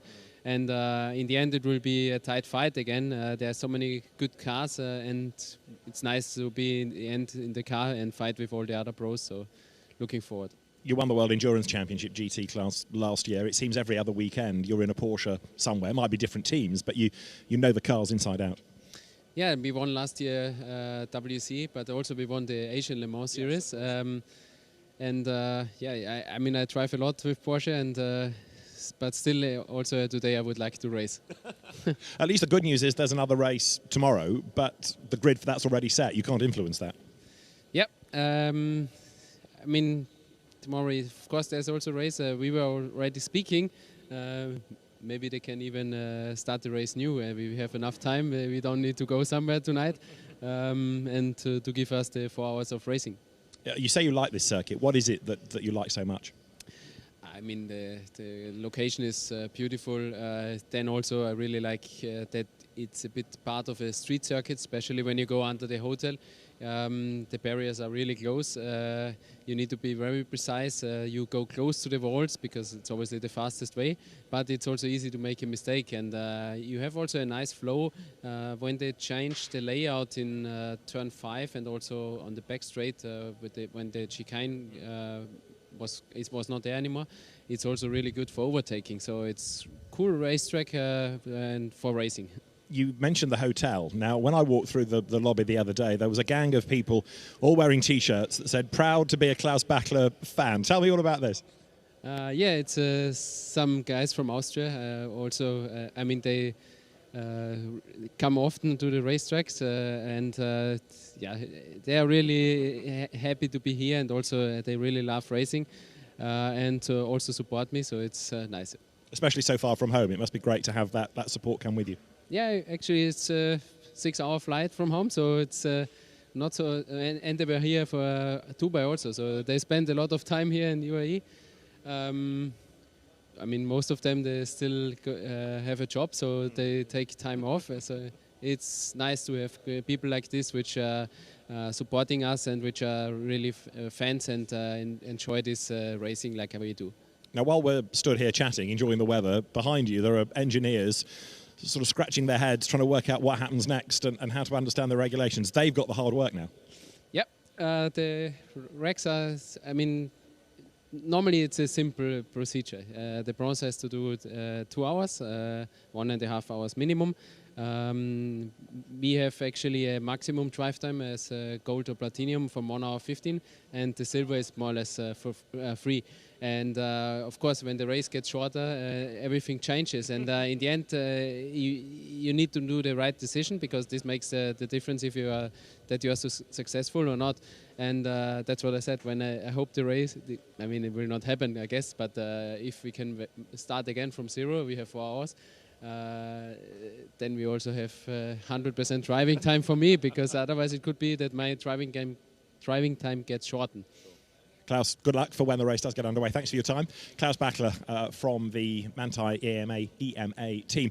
Just to pick up on something that Klaus was talking about, and the changing to drive time. We did have last week in Dubai, in again a race that had a red flag in it, penalties coming post-race for teams that had slightly got the figures wrong. 1 or 2 drivers were under on their regulation time, 1 or 2 drivers over. So it is something that the brains trusts of all the teams do have to stay on top of, and it can be a moving target, as we're learning all the time. Yeah, it's sports car racing. It's a very complex regulation set. And the other part of it, of course, Ollie, is it's different for every single championship. So big part of the task for the teams is making sure that you don't make an error. Yeah. Because you simply not quite understood Rule A, Rule B, or for that matter, Rule 73.1.4. Absolutely. I didn't realise you parked moored your boat here, Gigi. Yes, it's a little understated, don't you think? Yeah, well, this is the smaller one of the... Voici, I like to call it. Oh, very nice. People call it voice, and I get annoyed. It's Voici. I can see that. Yes, it is something that all teams will have to be very focused on and be all over. All of the different lengths of races and regulations with the different sorts of championships and the organisers that you work with, whether it's IMSA or whether it's ACO Rules Racing or other forms, they all have their slightly different rule sets. Good to see you here. This is the part of the training programme that, of course, we're putting in place for people who are going to work in toll booths in the future. And that's your yacht. That's great to see that. It's a classy-looking number. It is. Streamlined, I think you call it. Very aerodynamic. And, that's my table at the front there. That's why I had breakfast this morning. Shed boat? All my mates. There was just a single chair all on their own. Absolutely. Lovely, yeah. Thanks for that, Gigi. That's a classic piece of kit, that. Yeah, it looks a little bit of a DIY special, that, doesn't it? But there we go. Seagull. Indeed, we've got to this point. The Seagulls, not quite test match special, but... well, I think if someone could bring us some cake, that might be quite very nice, yeah.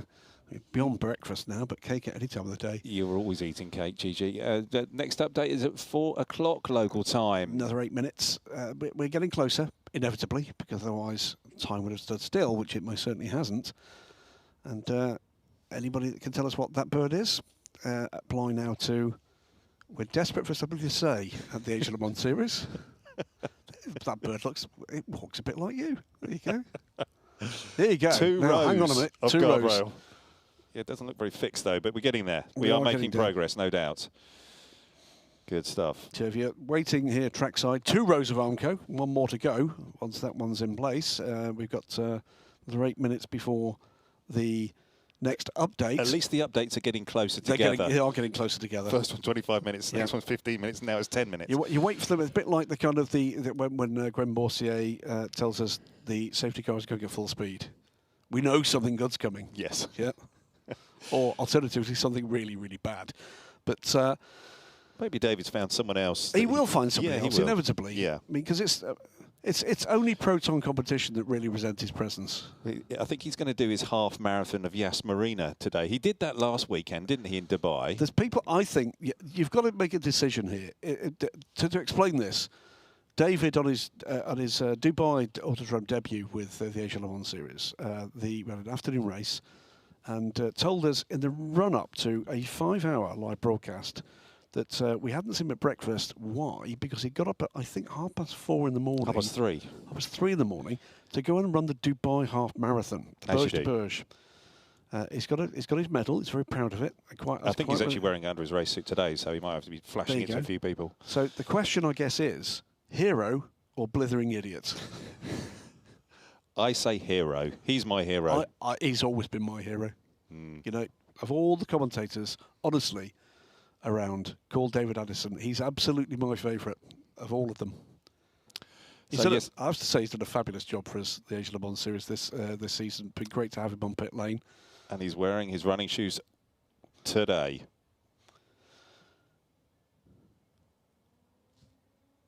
Well, he is still down on pit lane, and he's found us somebody else to talk to about something else interesting. David's going to explain who and what now.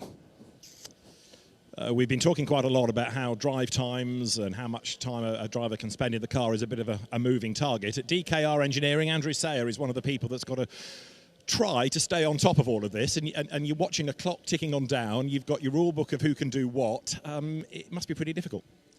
Yeah, it's relatively standard from the ACO. They're pretty good with us.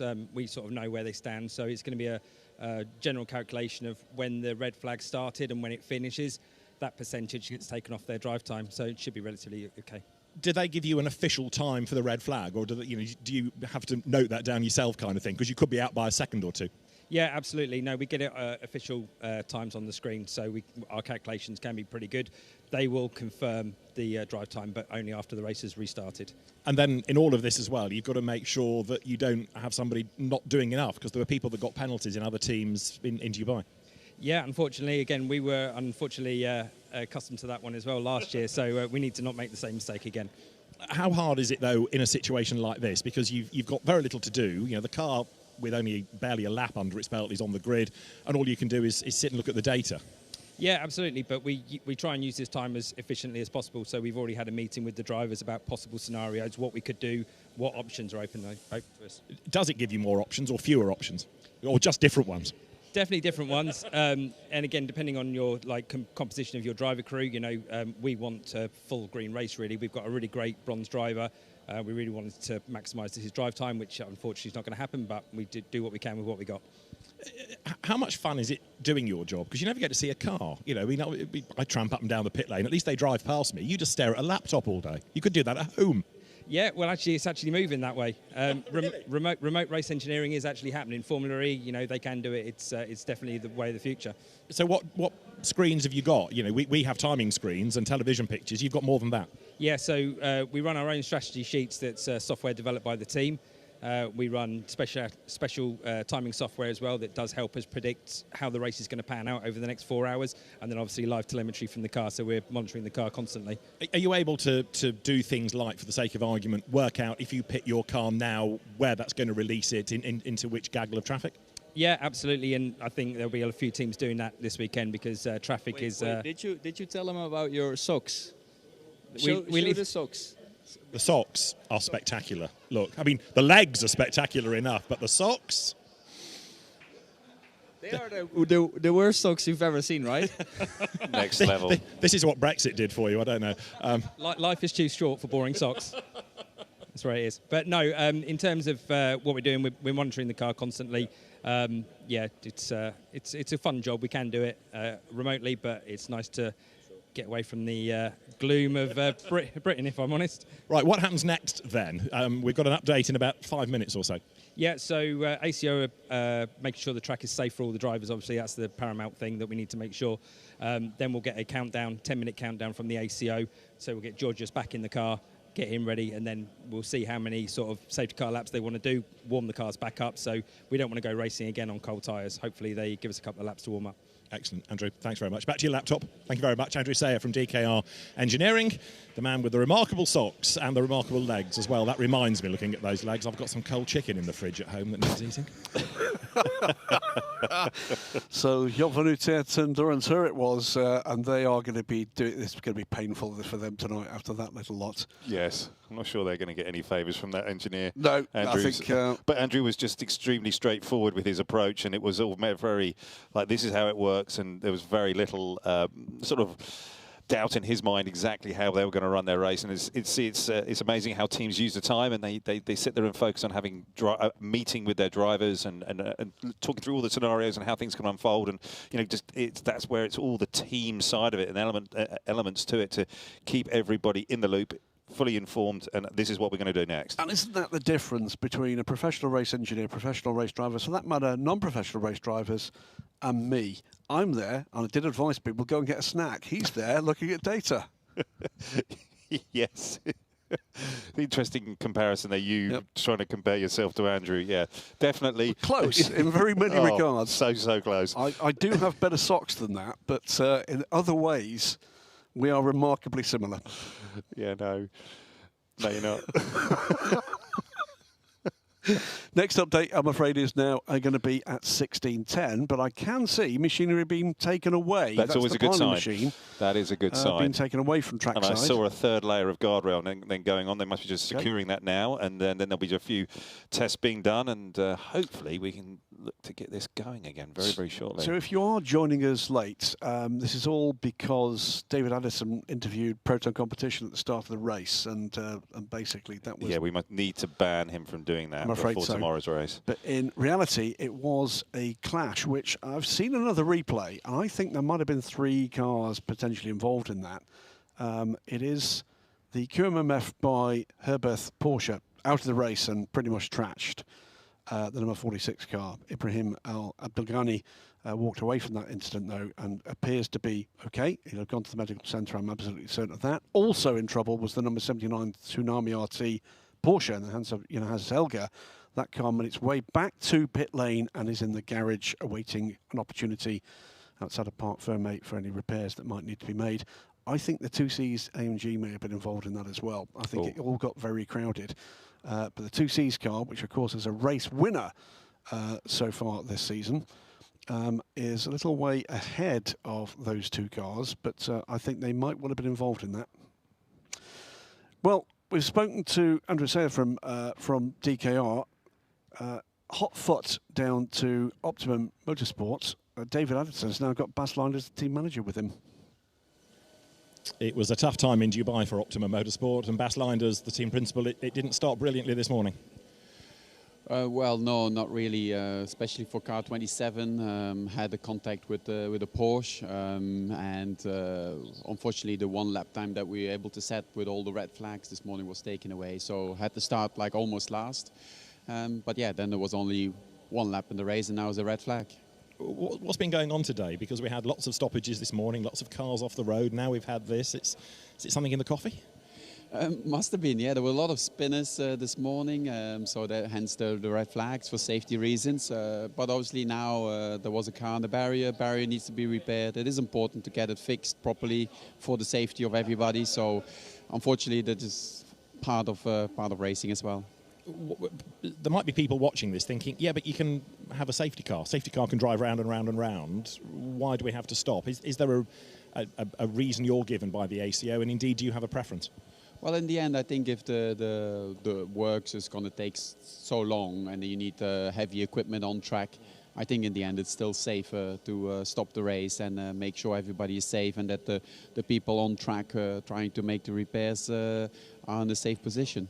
It was very crowded in GT, so inevitably there might be the odd incident, but it does show the strength of GT racing globally.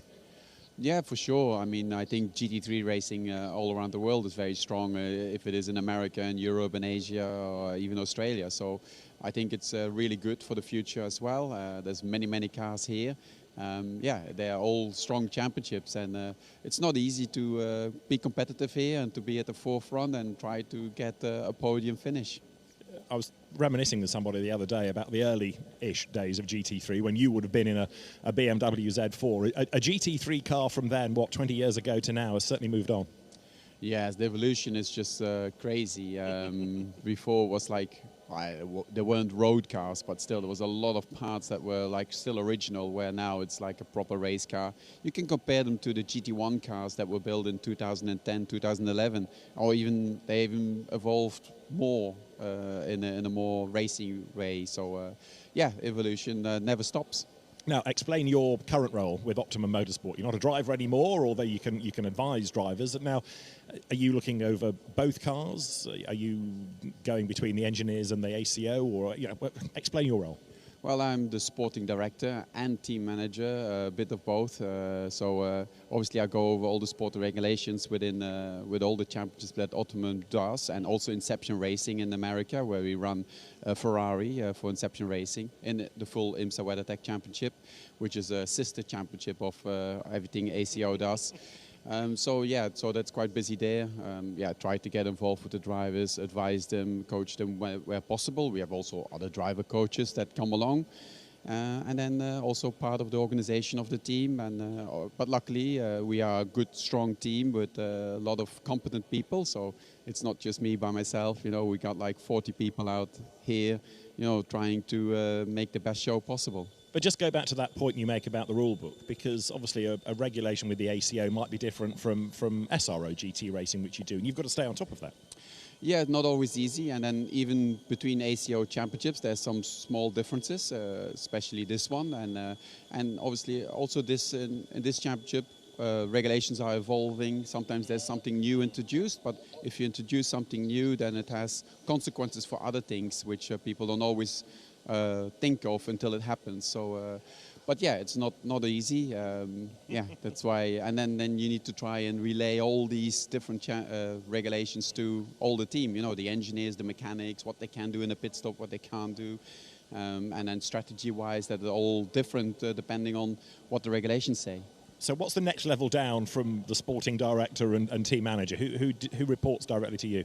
No, there is nobody down for me. We are like, everybody I try to treat at the same level in our team. I mean, the guys that do the tires are just as important as the engineers. Excellent. Right. Do we have any further news as to when we can get going? What are you being told? Well, whilst the interviewer wasn't listening to race control, so... you better go, in other words. Yeah, probably. Bas Leinders, thanks very much. The Optimum McLaren team, which has had, as we've been saying, a pretty tough season thus far. They would dearly love to round out the sojourn here in the Middle East with a good result. It might come today, depending on how much running we get. It might come tomorrow for the final championship deciding race in Asian Le Mans. Right, we have just nudged past the first hour of the race. We have, David, and it looks to me like we're getting close to completion of this work. Bas Leinders, by the way, has something in common with your career, Ollie Gavin, in that he spent, I think... Don't worry. No, is this something to do with how many races that I lost? No, he won loads. He won, yeah, okay. No, but he was a test and reserve driver for Formula One team, for the Minardi Formula One team. And if I remember rightly, you did a bit of that. Yes, I did. For quite a long time. Well, I was a test and reserve driver for Pacific Grand Prix back in 1995. Let's not go over that one. No. But you did do test driving for others, did you? Yes, Benetton and Renault for many, many years, and that was huge fun to do that, and working with that group and that team was fantastic, and learnt a huge amount. Okay, one quick bit of an update. We've got 4 minutes till the next update from race control on the barrier repairs, but incident involving car 46 and car 79 at turn 1, lap 1, causing a collision. No further action. So that's that. That's done. Bombshell. No bombshell. No, but it looks to me as if we are very close now to starting to see this equipment being removed from. Now, that is an Army RT, and they are working on that car. Yeah, and it doesn't look that easy to fix. No. This looks like it's something where they're just figuring out if they can make the fix. A lot of mechanics standing around looking at it and assessing and studying some more. Yeah. And it's not that they're just, bolting another part on. I do have some specialisms in sports car racing, and one of them is standing looking at things. Yeah, very good at it. Let's keep another look at the start of the race. No real dramas to see in LMP2 or LMP3. A little bit of drama there. The EBM 89 and the 77 Optimum McLaren, but it was this. Oh, he got touched. He did. Spun around. Oh, and the it 2Cs was the 2Cs. But it happened already. Yep. For the 46. So it looks like was it the 46 that hit him? It was Tsunami. Looked to me to be entirely the innocent party. Yeah, the Tsunami car was actually into the 2Cs car, but the 2Cs car was just driving by.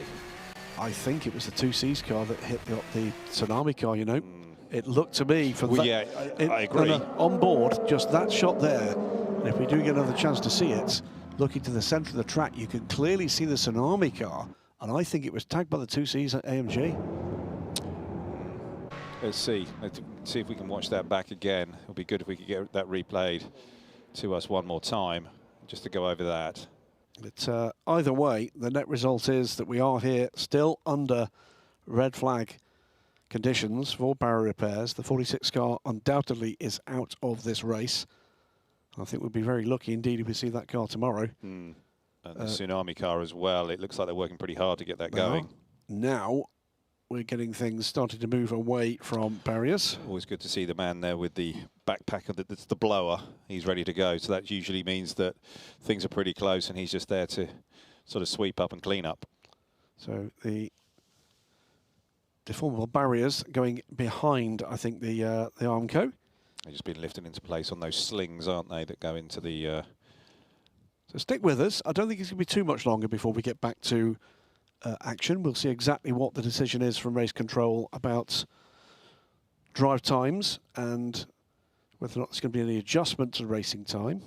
Yeah, it's going to be quite a challenge here for all the teams to get those cars going, warmed up again. There might be a number of laps here behind the safety car just to make sure that everybody's in the window, because the cars will have cooled off really almost fully, and so all of that warm-up period that every team wants to and needs to go through to get their race car back up and warmed up, you know, that's going to have to be something they're going to have to consider. So open hour under red flag now,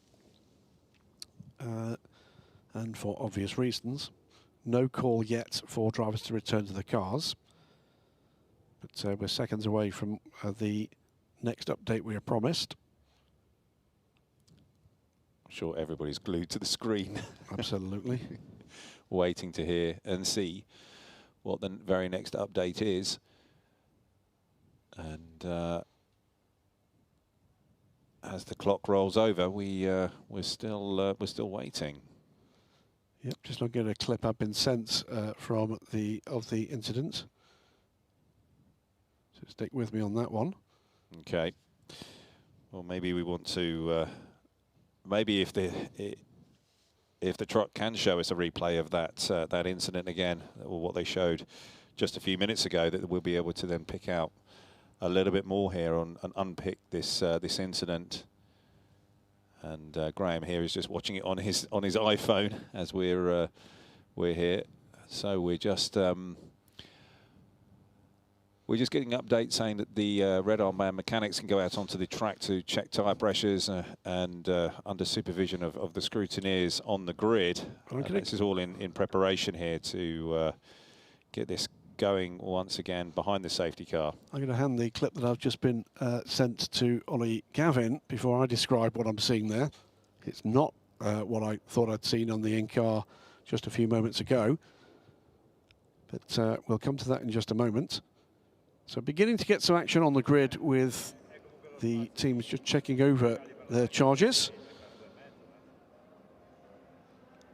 They, of course, are like a cold spring there, look.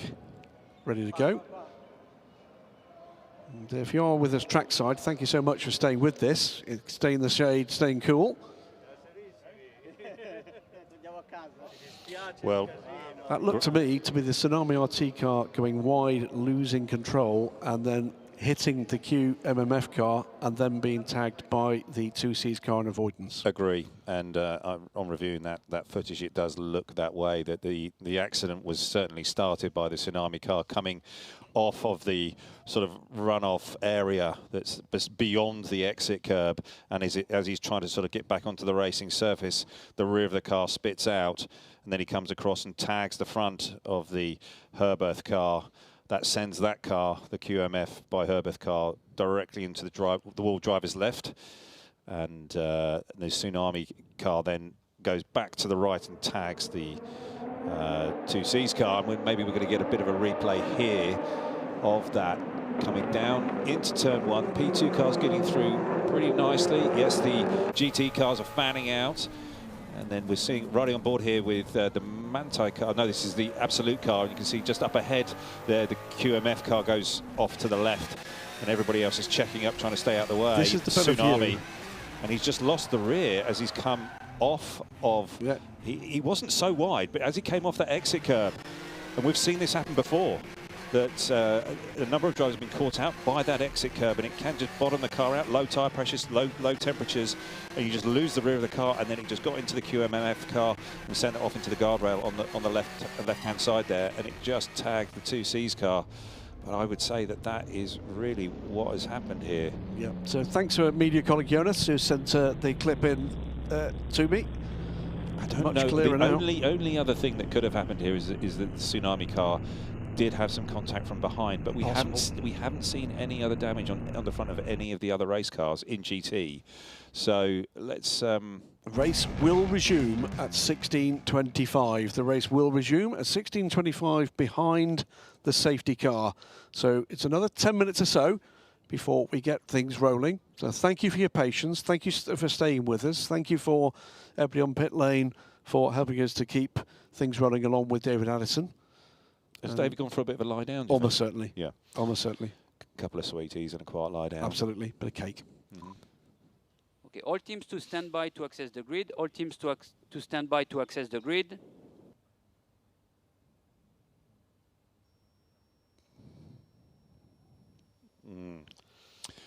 So David is back on the grid down there. He's about to quit, does he? Just about to pounce. He doesn't quit. I've heard, by the way, you'll be familiar with, if you're in the United States, the Energizer Bunny, or in the UK or elsewhere, the Duracell Bunny, modelled on David Addison.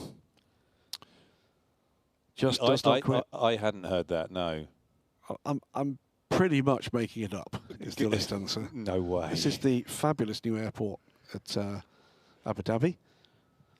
To replace the, how do you say it, shonky old shed they used to have, but this most certainly isn't.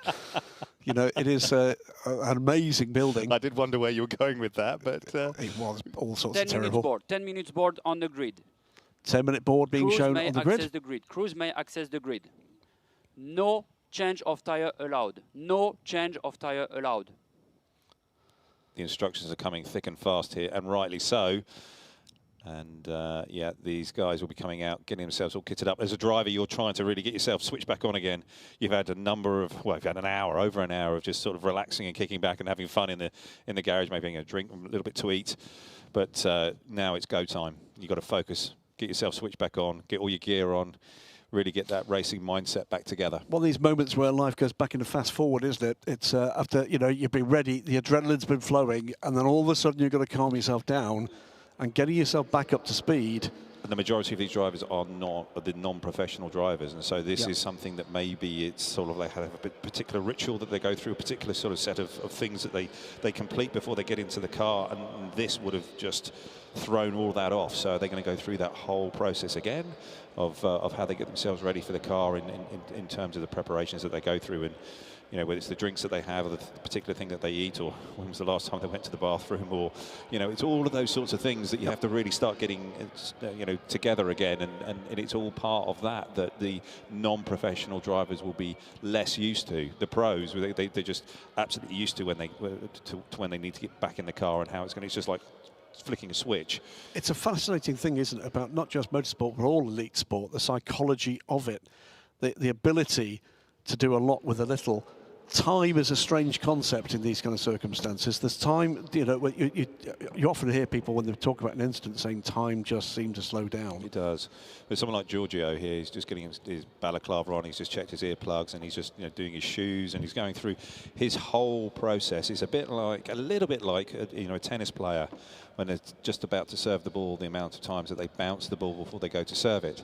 And this is all about just getting your mindset right, getting yourself back in that zone, really thinking about how you're going to approach restarting this race behind the safety car and how things are going to go for you. And all of the things have been discussed in that little meeting you just had. Teams, race will be extended until 19:30. Stewards will publish a bulletin with the updated driving times.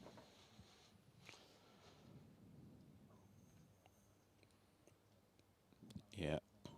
Yeah, we're seeing that, and David's just giving us a bit of an update there that nearly every driver is really focused, all business now, and over the last hour there's been plenty of joking and messing around, but it really is now really back to business, and these drivers are really trying to get themselves ready to go, and we just had that extension, haven't we, Graham? You've got a bit 30 minutes, yeah, 30-minute extension, so we've not clawed back everything, but we've clawed back about half of what we've lost here to the red flag. That's, again, we heard earlier from Adam Sayer at DCAR Engineering.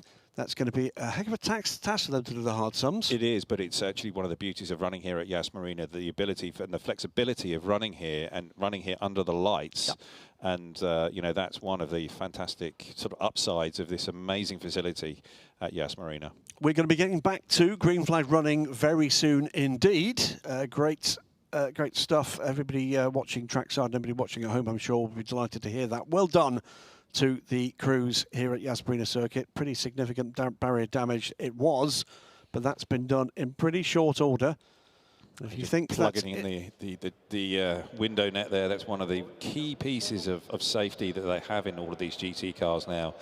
And that you might wonder, okay, why is there a window net there? But if this car was to be in an incident and an accident, and that door was to go, then that window net there then helps to keep the driver and the driver's limbs inside the vehicle, which is extremely important. And it's one of those pieces that has been developed over the last 20, 25, 30 years. And I was fortunate enough to be on the sort of the cutting edge of that with Corvette Racing for many, many years. And all of those developments that they made have really been introduced and pulled into the mainstream of GT3 racing now. It is one of the big steps forward in motorsport, quite often that aren't that visible. There's another one there, by the way, the bar down the middle of the car. That bar will swing up. The big red button there allows that bar to swing up the way should a driver need to escape from the other side of the car. And that's one of the other things that all of these drivers are tested at certain points, and if they can get out of the car under the sort of like the time that is allowed for them to evacuate from the car. So there's tests done, and every driver is examined on that, and then that's both coming out of the 5 car minutes the board normal on way. the grid. 5 minutes board. 5 minutes to go, and also coming out of the passenger side, let's say, of the car. So all of those things are vitally important here for each driver to understand, and also the officials to run through. So Michael Jensen there just getting himself strapped back in and getting himself fully together again after this hour break. Indeed, and suiting up, gloves on. Chris Short there aboard the R&R M Sport car, race winner at Dubai, and hoping for a push forward here. They hope at the expense of the championship leading Ultimate car, but there you go, big thumbs up. Barrier is good as new. Absolutely. You can see the deformable barrier been laid behind it as an additional bolster.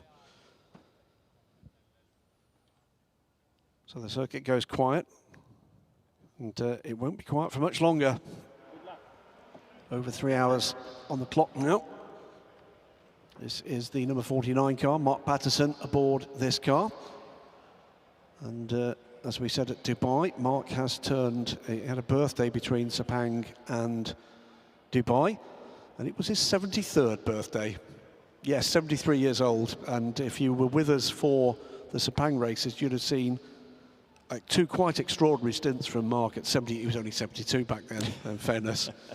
But two quite extraordinary stints that earned high-class racing a pair of second-place finishes and keep them in the title hunt. This is the number 24 Oreca from Nielsen Racing from the UK, based in Corby, in the UK. Car behind is the number 3 Oreca, a previous title-winning car here in the Asia Le Mans Series, and the oldest car on the grid. 2017 that car was built, and still competing hard. 3 minutes on the grid, 3 minutes. Jens Renault Müller. Yes, indeed.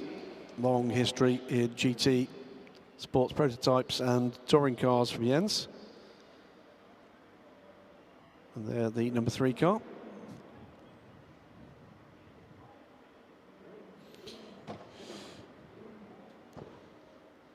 You're hearing from David that there's no immediate signs of imminent recovery from the tsunami. RT number 79, that's bad news for that team.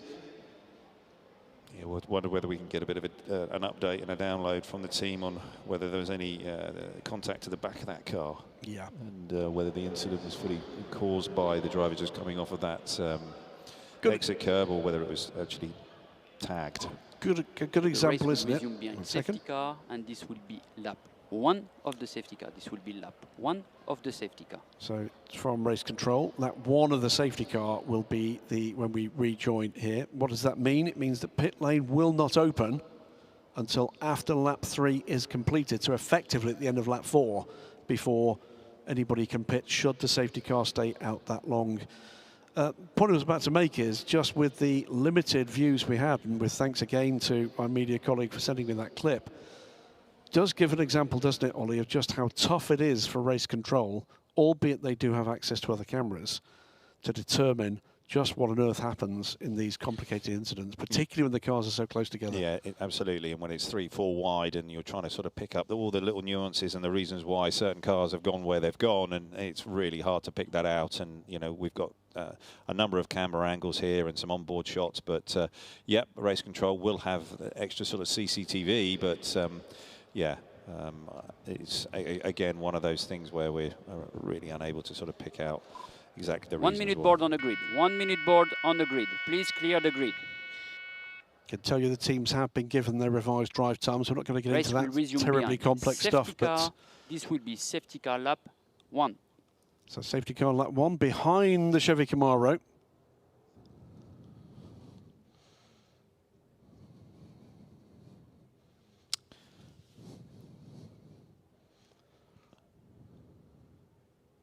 Okay, so we're just getting an update there from 30 David. seconds to resume the race behind About the safety car. 79 Tsunami car, and it was no contact that initiated the incident, and so the driver just lost the car, the rear of the car, all on his own as he came off of the exit curb and just dropped it and went across the road, tagged the 46. The race and that's will what's resume. caused this, 10, this big red flag. 9, Pretty 8, much billions at that point, 7, wasn't it? Yeah. And 6, they will not 5, be taking 4, part in this race, but hope to 3, return for tomorrow. 2, We're back 1. Race to has resumed rolling. behind safety car. This is safety car lap 1. The Chevy Camaro gets away there, and all of these P2 cars, all of the race cars here, they're going to have a very tiptoey start here, just wanting to make sure that they can fully pull away, get things going, and just getting everything back up to temperature. We've got a problem here with one of the P2 cars. Got going though, which is good to see. Let's go down, have a chat with Stewie Cox, who's with David Addison and pit lane now.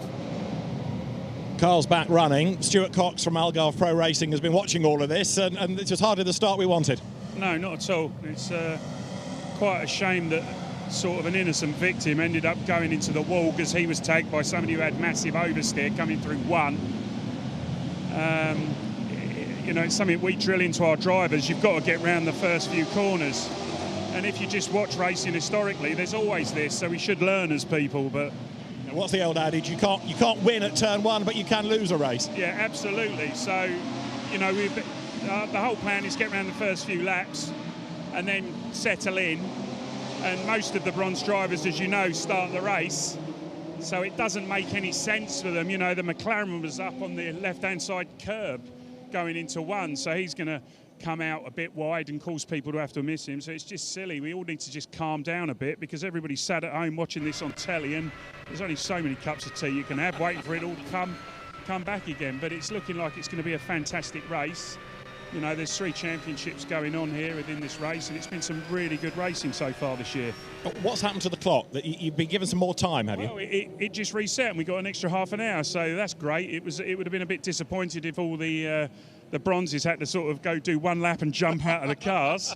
That wouldn't have made them feel very useful at all. But no, they've been given some drive time, so we've got about 46 and 30 seconds left drive time for all of the drivers, so the bronzes will probably stay up for that long. Well, they have to, of which we've already done about 1 minute 20 seconds. So all the teams now in the P2 are eagerly working out whether they've got enough fuel to do that amount. So we've all got our calculators out trying to figure out, can you go around on 71 litres of fuel and last a couple of minutes more than the cars really want to do. So there'll be a load of lift and coast out there.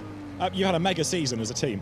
Yeah, it's been going well. I think there's some really strong teams out there. When I saw, you know, RD's line up with Tristan and James, they'd both driven for us in the past, as well as Fred Pordad. I thought they'd be really difficult to beat, and that's showing to be the case. So there's some really good opposition, and it's not like everybody says, the team's new, and yeah. Roman Dumas has been doing this years and won more races than I've had up dinners, but and he's got some really, really good people in the team, so they're mega experienced. So yeah, I don't believe the new team bit, but we're out there, we're very established, staff stay with us year on. So, but you're good in the pits as well as good on the track. I mean, you know, you've proved in the past on strategy. Yeah, well, you have to work every aspect of you can. There's lots of little things you can do, and we try and do that. And it's working very well for us. You know, we got 1 more lap. I don't assume we'll be going back to racing. So hopefully everybody makes it around turn 1. Fingers crossed. Thanks, Stuart. He'd make one hell of a pit lane reporter, Stewie Cox, wouldn't he? He certainly was, and it's absolutely zero. Leaves you in zero doubt exactly what he thinks and where he's at with things. And always great to get an update there from Stewie. Well, they have had one hell of a season. 3 race wins, 2 for the 25, 1 for the 20. They're both in the title hunt very firmly. Yeah, very much so. And both driver lineups are right at their sort of performance level to win both races here this weekend and challenge for that championship. So. And it's right, by the way, the RD Limited crew, the other team, very much in the hunt. They're the top 3 cars. RD Limited behind the 25, then the 20, and then the 83. And some big gaps to other teams who had rather more fractious histories so far this season. But we're on now the second of 2 warm-up laps. Is it going to be a third? Yeah. Is this safety car going to come in? But it's a good point also that Stewie Cox made about are these P2 cars here at the front in this front pack, the lead group, are they going to be able to go all the way under green and get the bronze drive time done just on this one stint, or are they going to have to just splash with fuel and then extend that, and effectively it means that the bronze drivers all have to do 2 stints unless there's another safety car period. So that's all being worked into the mix, and there will be an awful lot of lifting and coasting here, and drivers trying to save as much fuel as possible, and the radio will be alive at the moment between all the engineers and the drivers, just trying to work out and think about how they're using the throttle here. Yep, all sorts of layers to this sport that you wouldn't even think about as a casual observer. No. Lengths maximum. Yeah, so the GT drivers and GT teams are being instructed that their cars and drivers need to close up to the prototypes in front. And here we are on board, I think it's car collection number 12. And you'll see that they're going at quite a pace here. And they're just, again, they all need to close up here, so that it's as tight and as close a start as possible for everybody, so there's no disadvantages to the cars towards the back of the field.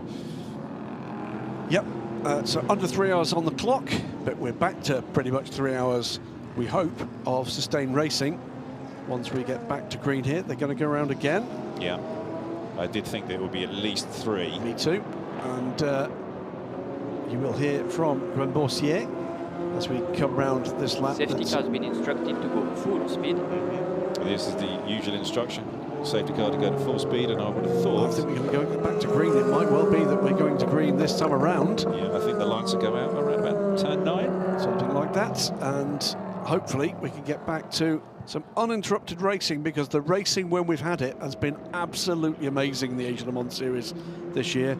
This combination, as we said earlier in the show, Ollie, LMP2, LMP3, and the deep field of GTs, yeah, the GT3 spec, has just produced some fantastic tussles. It has been absolutely epic, and this racetrack seems to bring out the best in all of the classes. It is going to be tight. It is going to be a lot of frustrated drivers out there at times, but everybody has to exist out there. There's these 3 races going on all at once, and everybody has to be smart and using some common sense and just working out how they can get themselves further to the front in their race and exist all there together. So yeah, not far off here from going back to green as the Chevy Camaro comes down into turn 9. I think that, well, I hope we're going to see those lights go out on the roof, and we'll be back to green flag racing. Still on at the moment. Giorgio Roder leads, and indeed Grandboursier says safety car in this lap. It will be Giorgio Roder to lead the field back. As you've been right again. Okay, that's a bit of endorsement. He does like it. Typical racing driver, likes the ego stroking just a little. Three, I'm right. Yeah, 1, 2, 3. So, thanks for your patience. Thanks for sticking with us. And we're about to go back to green flag racing. Roder will lead the field away with Jeremy Clark, Alexander Matchell and Michael Jensen next up. P3 field. That's quite a gap, isn't it? That is a gap. My word. Come on, guys. That's not very fair for everybody towards the back, but they're back, and there we're going, and we're going to go green now.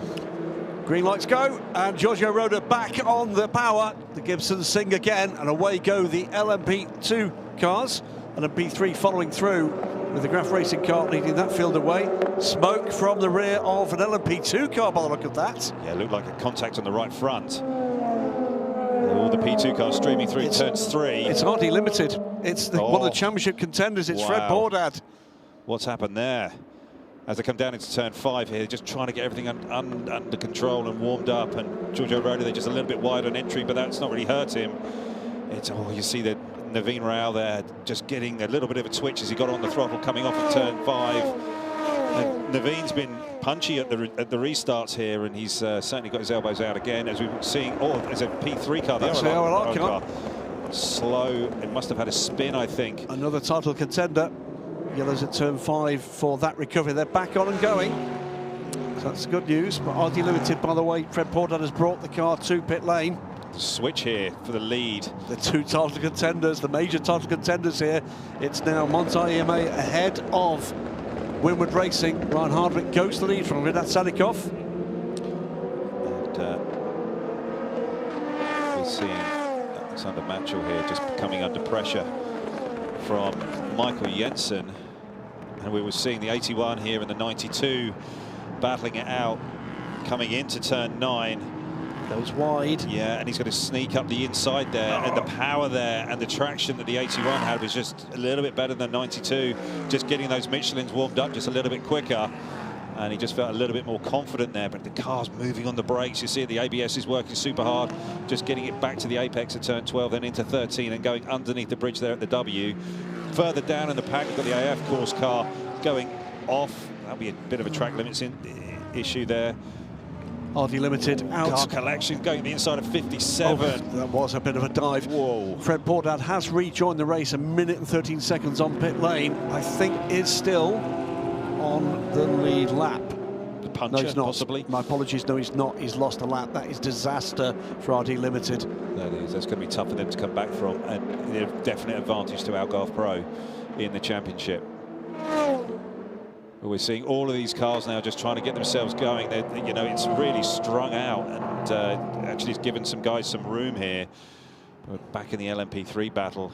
This is the middle pack, if you like, in the LMP3 battle.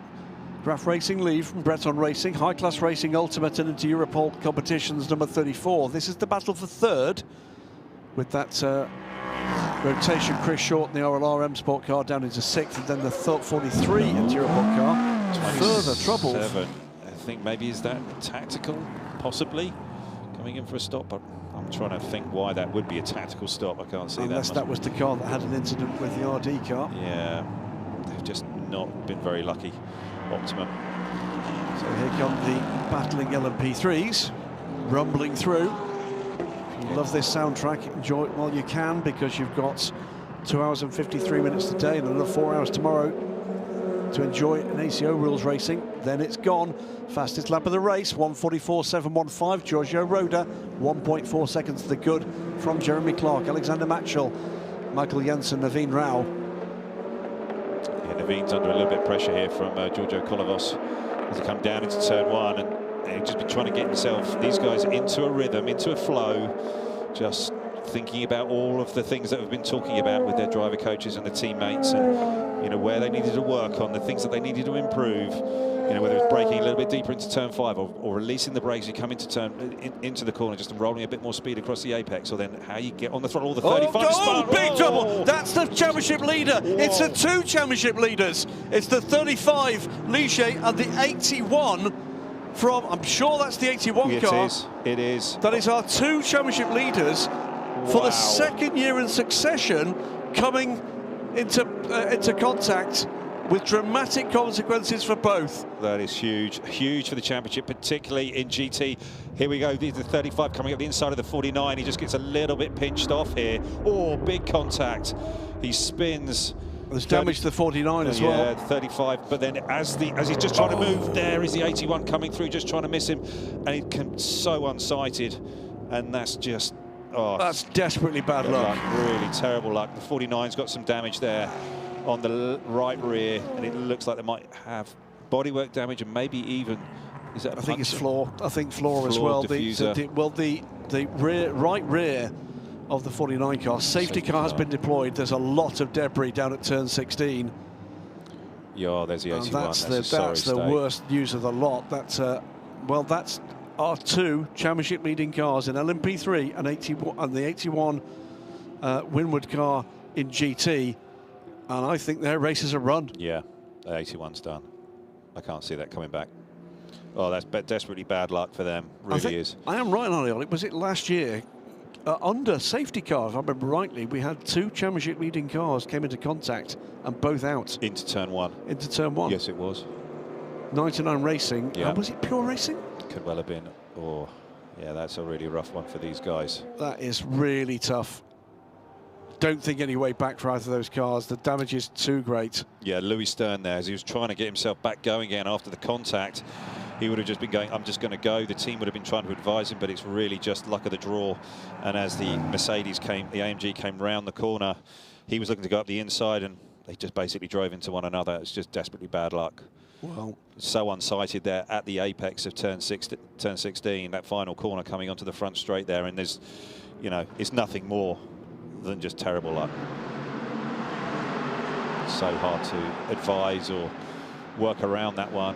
Here's the guys at Winward Racing with somewhat head in hands. Well, we'll talk about championship positions once we've got things back under control, but this looks like two races in succession. The 35 car is going to, well, they had a retirement, didn't they? Race 2 at Dubai, and that corner's gone. Yeah, that's going to take some time to get fixed, if they can fix it. If they can fix it. Yeah. And that could well leave the door open. Looking at the other cars in contention here, well, one of them is the 49 car. 81 is going no further. That was a big hit. Yeah. And, you know, that would have done the radiator, that would have done a lot of damage possibly to the motor or in around its installation, so it would have just been like, turn it off, don't go any further, we need to save the motor.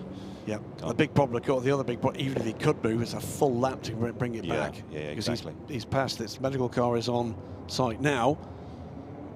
A flatbed there, and they'll be looking to get that on. And thumbs up from the doctor, just checking to see what is being told by Rinat Selikov. That is absolutely terrible fortune indeed for Winward Racing. Yeah, this does really blow the championship wide open again in GT, doesn't it? It does. So, I mean, I'll give you the championship positions, by the way, while we're under this safety car.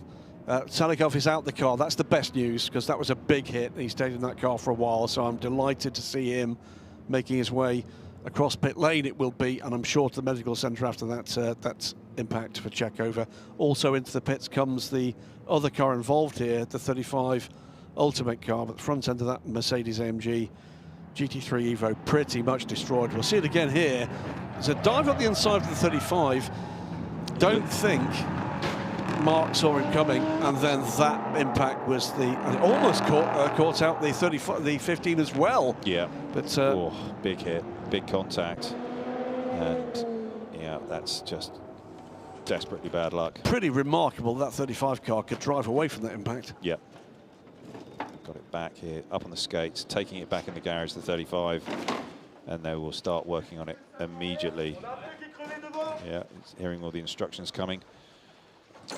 Well, after pretty faultless, I mean, it was 2 wins at Sepang, second place and a hard-fought second place in race 1 at Dubai, and then horrible luck for the team at second race in Dubai, where the car basically had some kind of electronic failure. They're going to be brought through pit lane to avoid the debris field, the whole field here.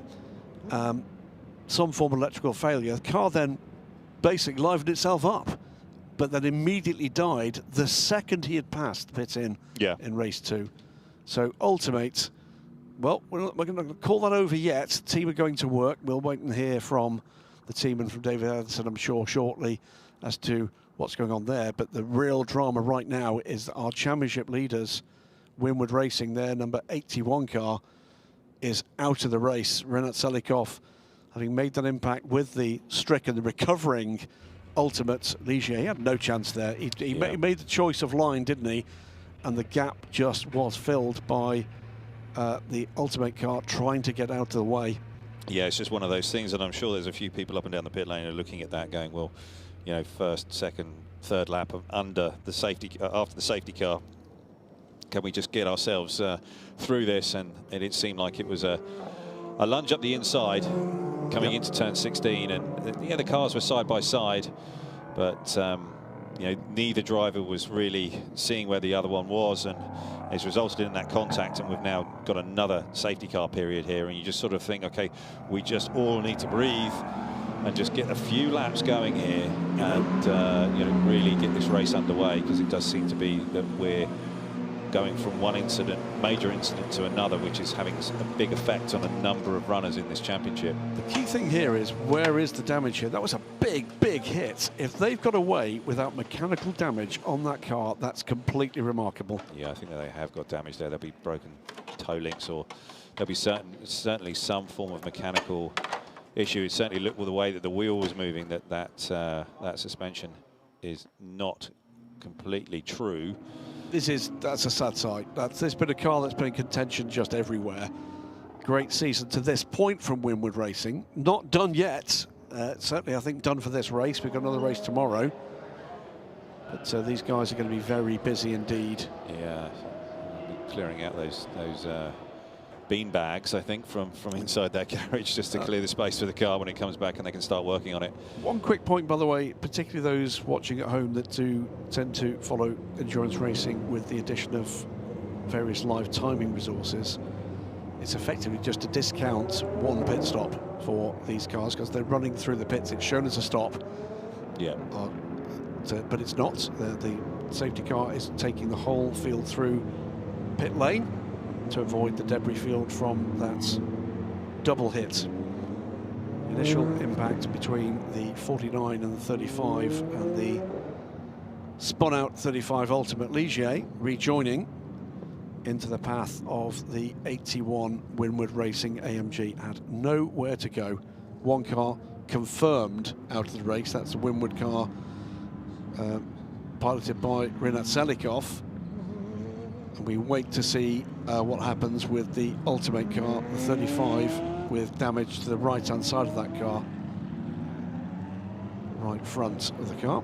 I think we're going to be coming back through the pits again. Yeah. With plenty of equipment still on site. Maybe one or two more laps behind the safety car, because the car will be removed, and then just have a quick sweep up, and then hopefully we can get back racing again here, because all of these guys have just about got there with all of the temperature, tyres, brakes, starting to work through their sort of general rhythm of their stint. And,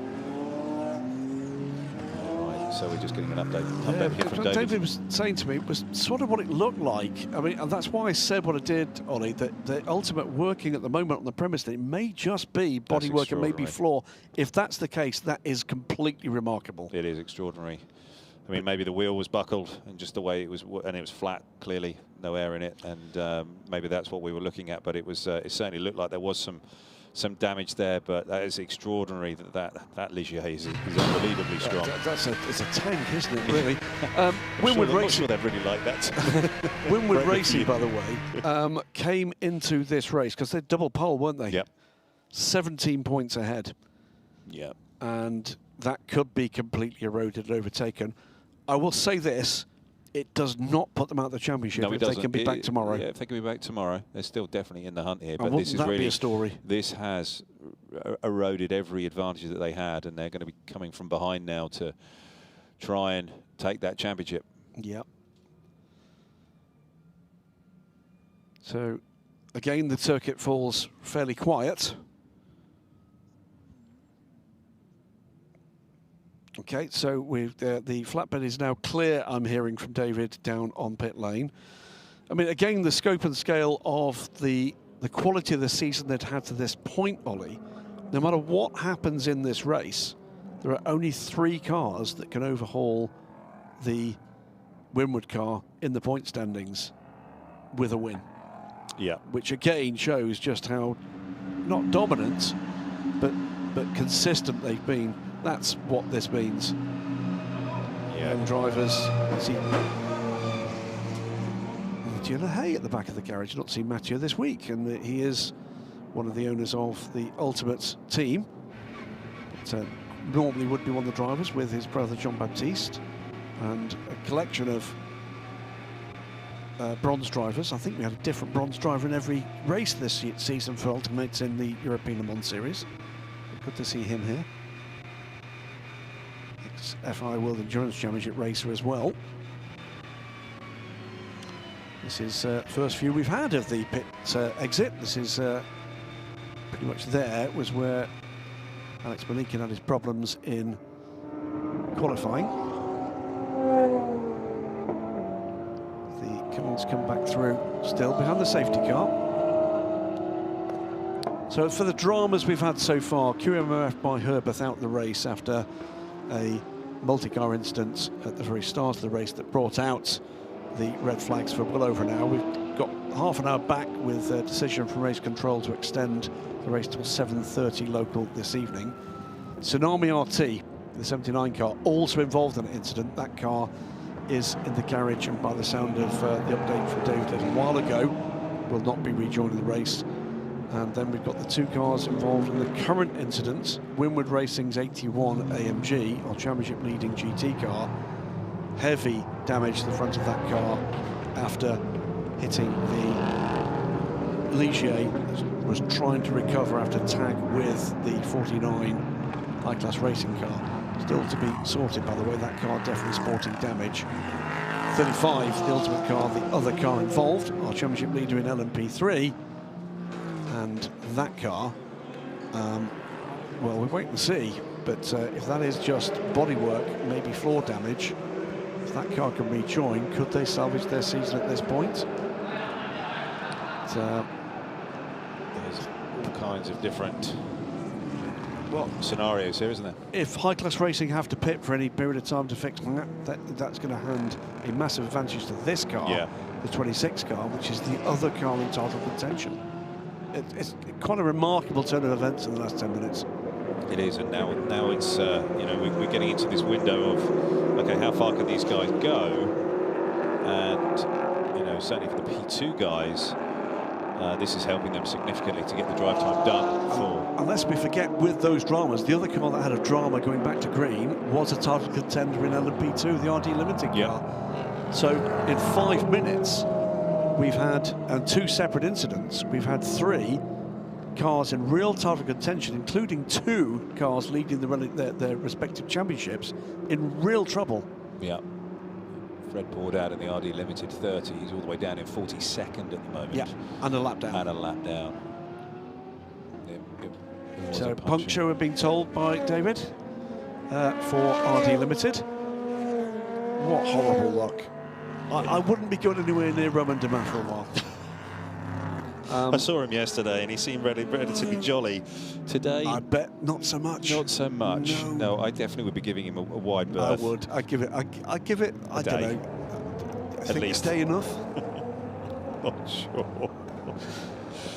Romain, stunning career, Romain Dumas.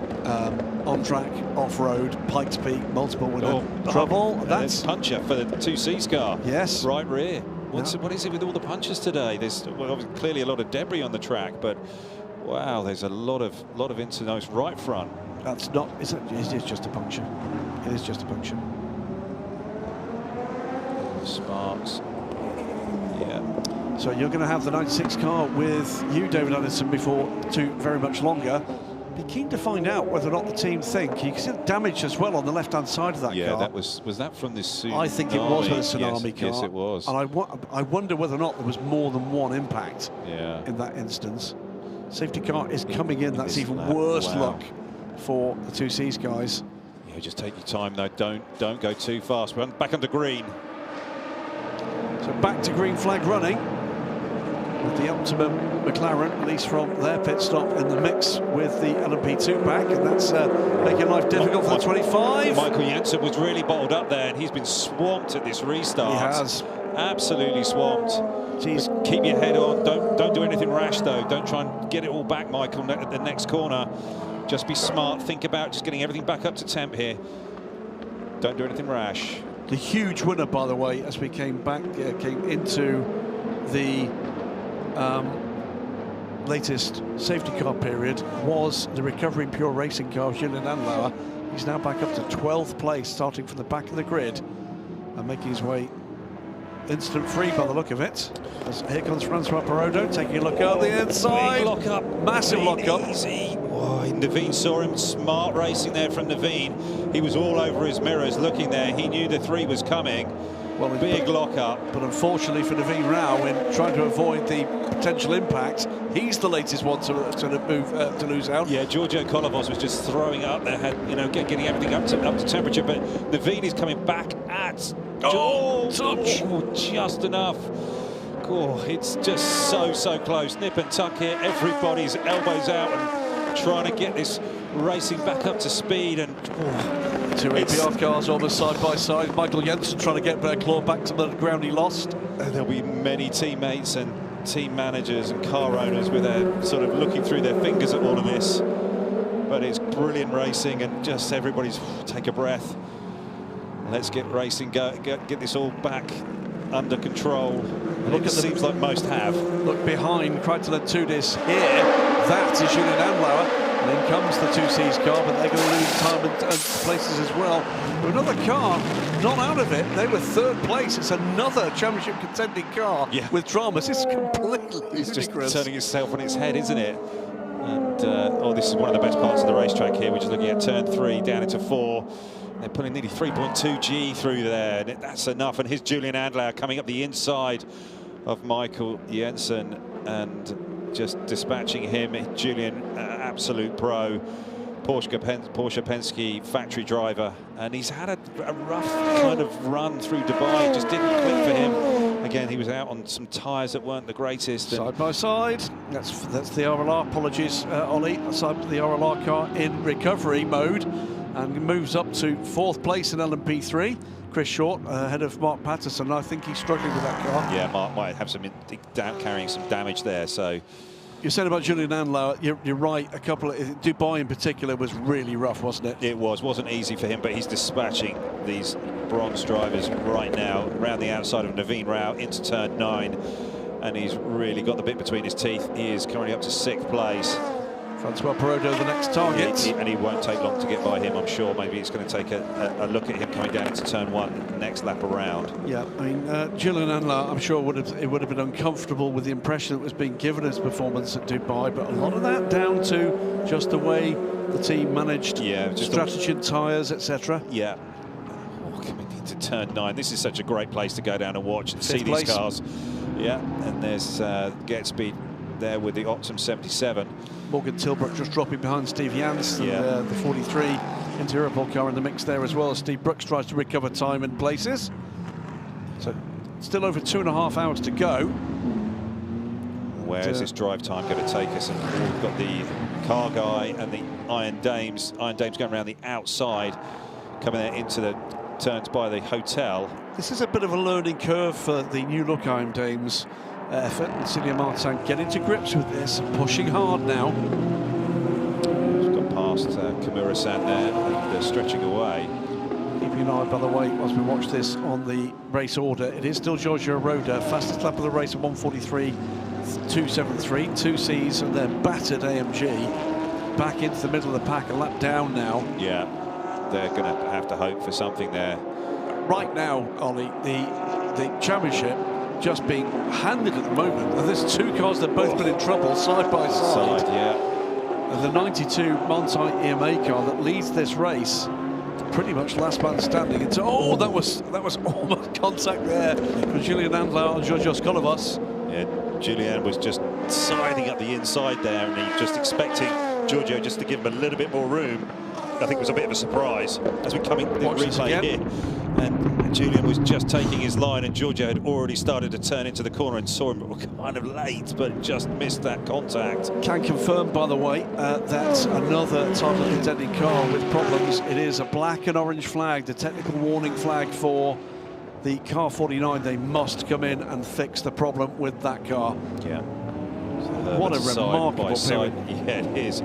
Oh, 99 over a lot of curve, apex curve there at 6, and we've got the 10 Manthey car taking advantage of the 51 being slowed there. Santaro's out. Yeah, he's a very experienced racer here in the Asian Le Mans Series. Lovely guy.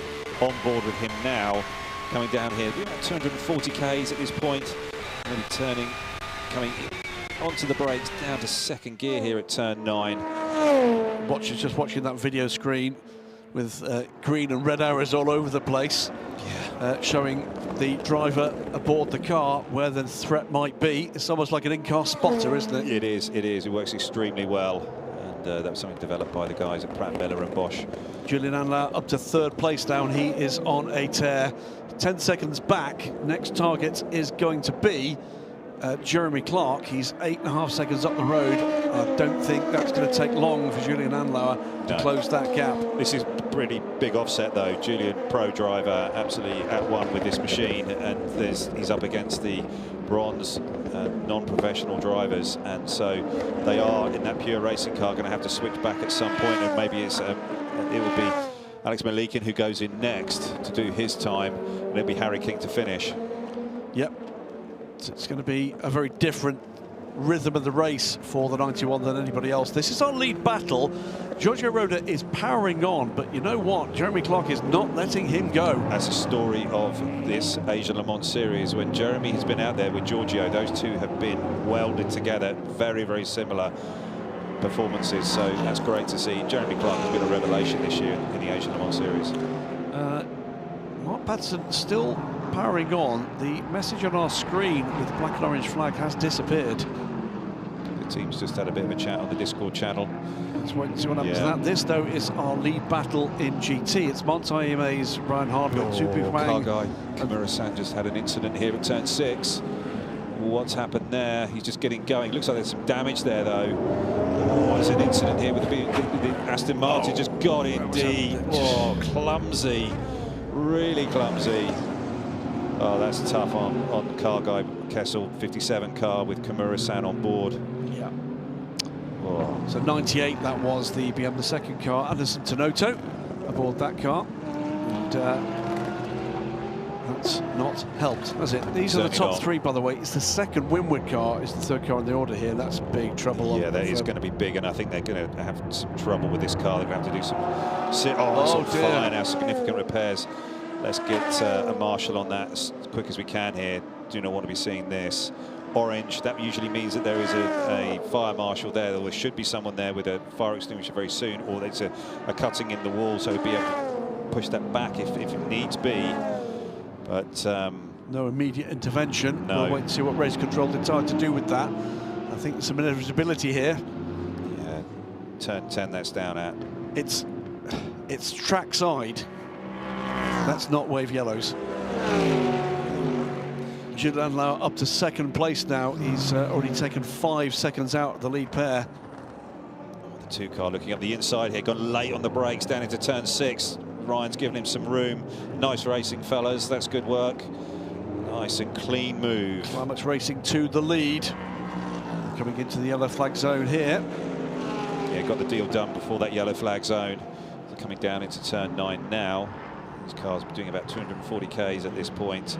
And let's see if this could be interesting between the Bartone car and the EBM car. That yellow flag area, not sure how that's going to be seen.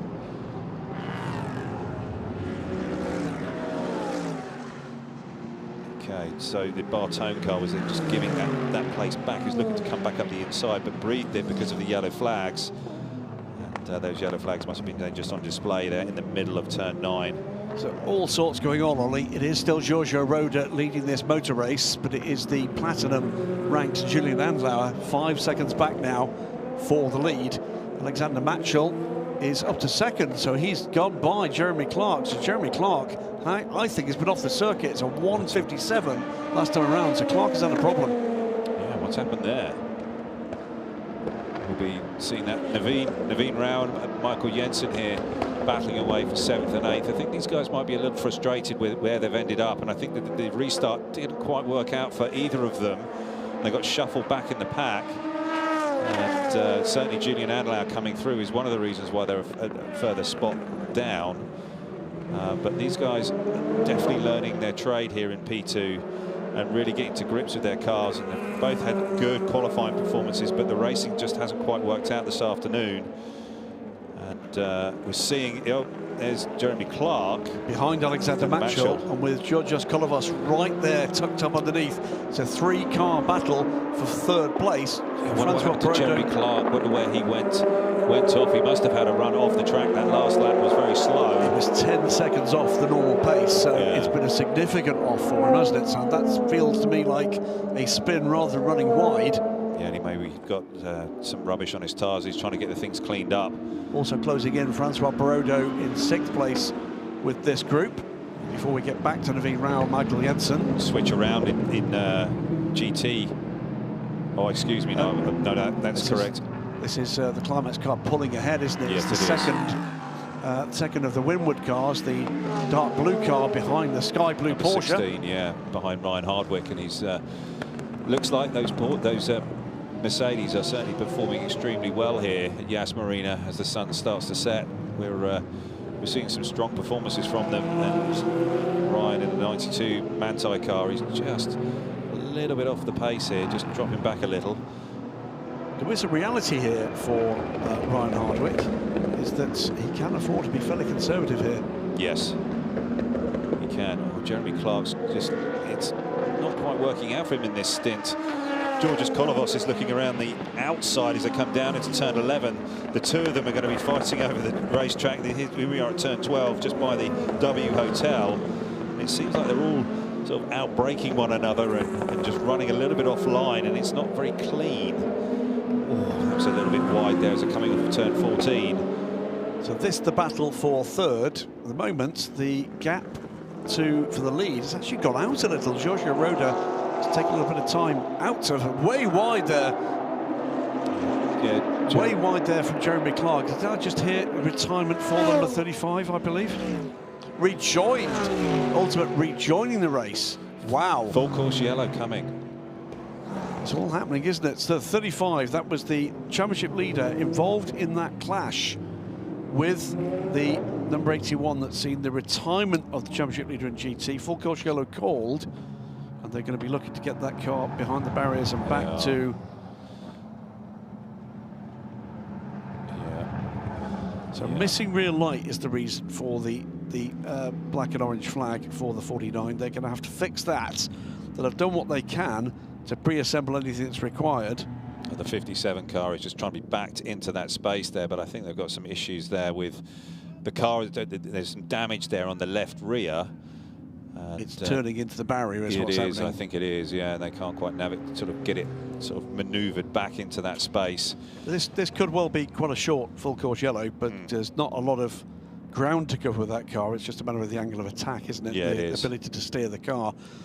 So 2 hours 23 minutes to go. So you see the still got problems with it. Still got problems with it, and it seems like it's parked very closely to the guardrail. Yes.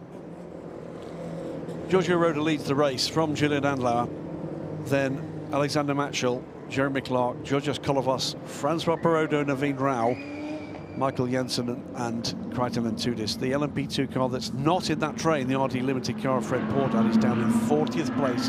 This is why we're on the full course yellow. Fire at the rear of the 57 car after impact to the rear of that car from one of the EBM. It's 98, wasn't it? The EBM Aston Martin. It's quite dramatic stuff. Yeah, I think that's actually got a line. It's just pulled a line off somewhere inside that bodywork there, and that's what we're seeing the fire from. And that's the danger of when you have that sort of contact and then you go at speed to try and get back to the pits to get the repair done. All of that tyre flapping and flailing, and it catches all of these different lines, and that causes the fire. Yeah, but this is good news, by the way, this full course yellow for High Class Racing, who are on pit lane now to effect that repair. That's the 57 crew. Yeah, some very concerned faces there inside the garage there. A great group down at Kessel. A really fantastic group of guys, and passionate about their racing, and they'll be thinking about all the ways they can get that car back and fixed. And they'll be hoping that the car is not just stuck there down on the inside of the marina there, but I think it's done for today. I'd say it is. The key here is it repairable for tomorrow? I think it will be, but I just can't see how they're going to be able to get it back from there before to get work underway during the race. Anyway, it's a shame for them. Still in the full course yellow.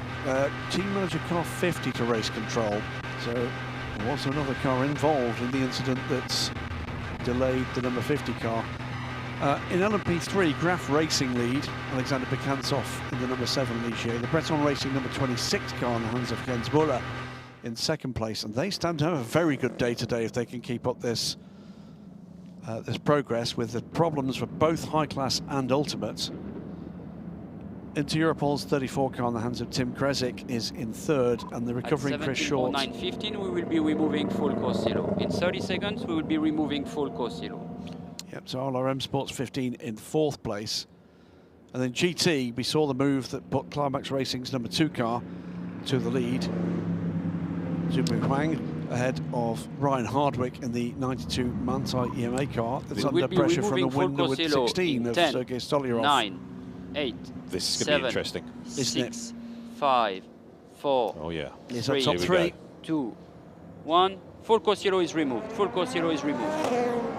Wow. Oh, and the Manthey car is just, frankly, a little bit slow to get going there. And he just got caught. And the 2 Mercedes were away. And Ryan, did he let him go? Maybe it was the safer thing to do. But Winwood and Climax are now to the front of the race. And all about getting going again here, guys. And coming down into turn 9 and just trying to be smart, getting everything going, and up to 10. Yeah, neither of those cars are in championship contention. They could mathematically do it, but they're not in championship contention. The 92 car is. Yeah. And I just wonder at this period of the race whether or not there might have been a let them go. Yeah, could have been a call. It's actually, we've got 3 AMGs here because just closing in on Ryan Hardwick now is Steve Jans in the number 9 car. So the AMGs, you predicted this before the start of the race, Ollie. I really hate to say it, but you're right. 4 now. That's all right, I'll just let Trudy know. Okay. She knows. Yeah, she does. So 2 hours and 19 minutes to go. And things, I nearly said out loud, things are beginning to settle down. Don't say it. Come on, Graham, get a grip. Come on. That's the last thing we need is another big incident. We want racing. We don't want another massive incident. It's not been short an incident, has it? No, it hasn't. So Giorgio Roda now under pressure. We'll see. There you go. Just appearing at the back of shots. Julian Andlauer in the same batch of traffic now as Giorgio Roda, and he's going to be with him, I think, before the end of this lap. Jeremy Clark dealing with traffic as well, but he's now chasing Alexander Matchell. Alexander must be thoroughly enjoying his time in the car. Oh, he's having a brilliant time. I mean, in terms of race results for this car, it's been, to be blunt, pretty terrible. But Alexander Matchell has had an absolutely stellar time. The time he's been in the car, it's been great. Absolutely. He's had a ball. Jeremy Clark, though, has definitely gone off the boil a little bit this time. I don't know whether they've got a bit of damage or something on that. But here's Julian Andlauer. He's sizing Giorgio Roda up as coming down into turn 9. Not quite close enough. But I'd say he's going to look to put a move on him down into turn 1 on the next lap by, unless he can pull something miraculous out here coming down into turn 11. I don't think there's going to be room, though. I think that the instruction here for Giorgio will be, well, don't make it easy. Yeah. But no risk. Yeah. And Julian will be under the same instruction. Yeah, get by him as quickly as you can, but don't risk the car. Yeah. It's got to be a high percentage move here. Just slight difference there you see between the pro and the AM driver there, the amount of road that Julian used compared to what Giorgio was using. That's just the difference there and the precision that these pros have, and I think he's got him sized up here. Is he quite close enough? Not sure. It's going to be a bit of a lunge, but he's just waiting. I think it's going to be into 5 or it's 6. Is he going to be able to hang on to Giorgio here in the high downforce parts of the racetrack? Turns 2 and 3, you'll get quite a lot of aero wash here. And can he keep it all together coming through 3G of lateral load there? Not quite close enough. I don't think he's going to be able to get it done. And it's all about the toe then down into turn 6. So he's gone slightly wider and then he's looking for the run. Giorgio's just wiggled as he come off, and Julian's got this deal done. Absolutely. In a lap, So that'd be from closing at one end of the traffic to the other. Just using the side draft there, nicely done there by Julian. Just using his experience again, just popped that in on the left rear of the corner of Giorgio's car, and then just bopped out as he got side by side with him, and then just got the deal done on the brakes. And nicely worked there, just using his experience. First regular stops for LMP2 cars. AF Corsa's 83 car in the hands of Francois Perrault, Michael Jensen and Krytelin Tudis in the 2 APR cars, all on pit lane. So we should be seeing driver changes. Yep, should be seeing them coming down pit lane right now. For the remainder of these cars. Drive-through penalty, meanwhile, for car 49. That has been 88, spun at turn 6, going to get going safely, and just being smart there, just seeing round the corner. Fortunately you could just see round the guardrail and cars appearing, but that's a heart in the mouth moment there for the 88. Also a drive-through penalty for car 12. That's the car collection Porsche, hands of Basha Mardini. Track limits for that car. It's amazing how many cars that are racing side by side, and when the car actually gets alongside the car it's racing, it seems like it's a surprise. Yeah. And it just seems that there's so much of that happening here this weekend, where drivers are baffled that somebody else is trying to go by them. Giorgio Roda running wide there. I think there's a lot of nerves jangling at this point. There's been a lot of incidents. He was close and it was tight there. This is a replay, I think, of the pass. You see Julian Andlauer was just starting to get the side draft there, and he got the deal done coming down into turn 6. Giorgio Roda and Alexander Matchell plus Jos Kolovas are the latest pit stoppers, so Julian Andlauer is going longer here. He is, and he's looking to keep the 25 behind him. 25 now has on board, where have they dropped to? So that is Costantella. It is Felipe Vincella, and he has dropped to 8th position overall, but that's because, of course, the LMP3s have not yet stopped. Naveen out, Matt Bell going in the 24. Yep. The familiar colours of the Bell family. Yeah. His brother's here as well. He's in his new role as sporting director at McLaren now. Yeah, always good to catch up with Rob. Always the better looking one of the brothers. Definitely really. The better looking one. Yeah. And the older. Yeah. Now the slower. Indeed. Whilst not having officially retired from pro driving, you're going to be seeing rather less. It's a sadness of Rob at the wheel of a McLaren, but the good news is he's helping to shape the future of that great marque. Jeremy Clark's still on board the 50, and he's still cutting through the traffic here. Wonder how much further he's going to go before he pits and hands over the driving services to, well, it'll be, in that car, it'll be Patrick Liddy, won't it? So which car, sorry? I was just into the 50. It would be Patrick Byrne. Patrick Byrne, excuse me. Yeah. So the two AMGs at the lead of GT beginning to drive away here.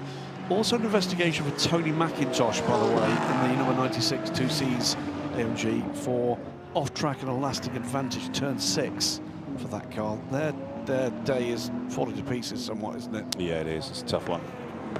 Good to see, by the way, the 21 car back. The Powder blue and orange car there in the middle. That's one of 4 cars that have been rebuilt from bare tubs since Dubai.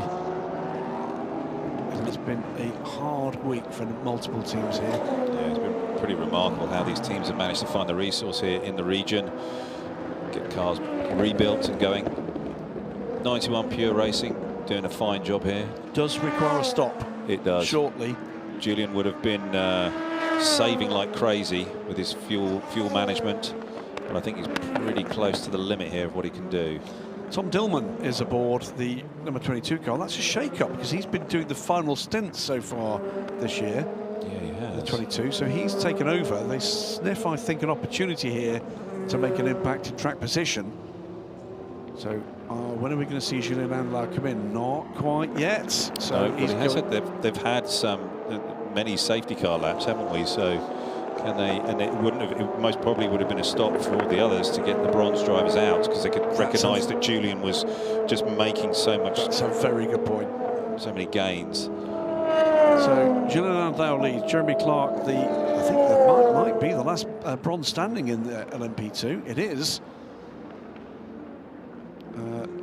Then Tom Dillman in the 22 Proton, Alessio Rivera is now aboard the 83 AF Corsa car. They top 4. Then with those LMP2 pit stops, 5th place at the moment overall is the lead car in LMP3. So Pure Racing, we hear from David in the pit lane, is getting ready for a pit stop. Proton competition, Jonas Reed is now aboard. He's 5th in LMP2, 6th overall. And then Valerio Rinicella in the 25 Algarve Pro. Matt Bell we saw climbing aboard the 24 Nielsen car. Ollie Colwell is now aboard the 20 from Algarve Pro. Before we get into the chasing pack of LMP3s, 2nd through 4th, Breton Racing, Inter Europol and RLR.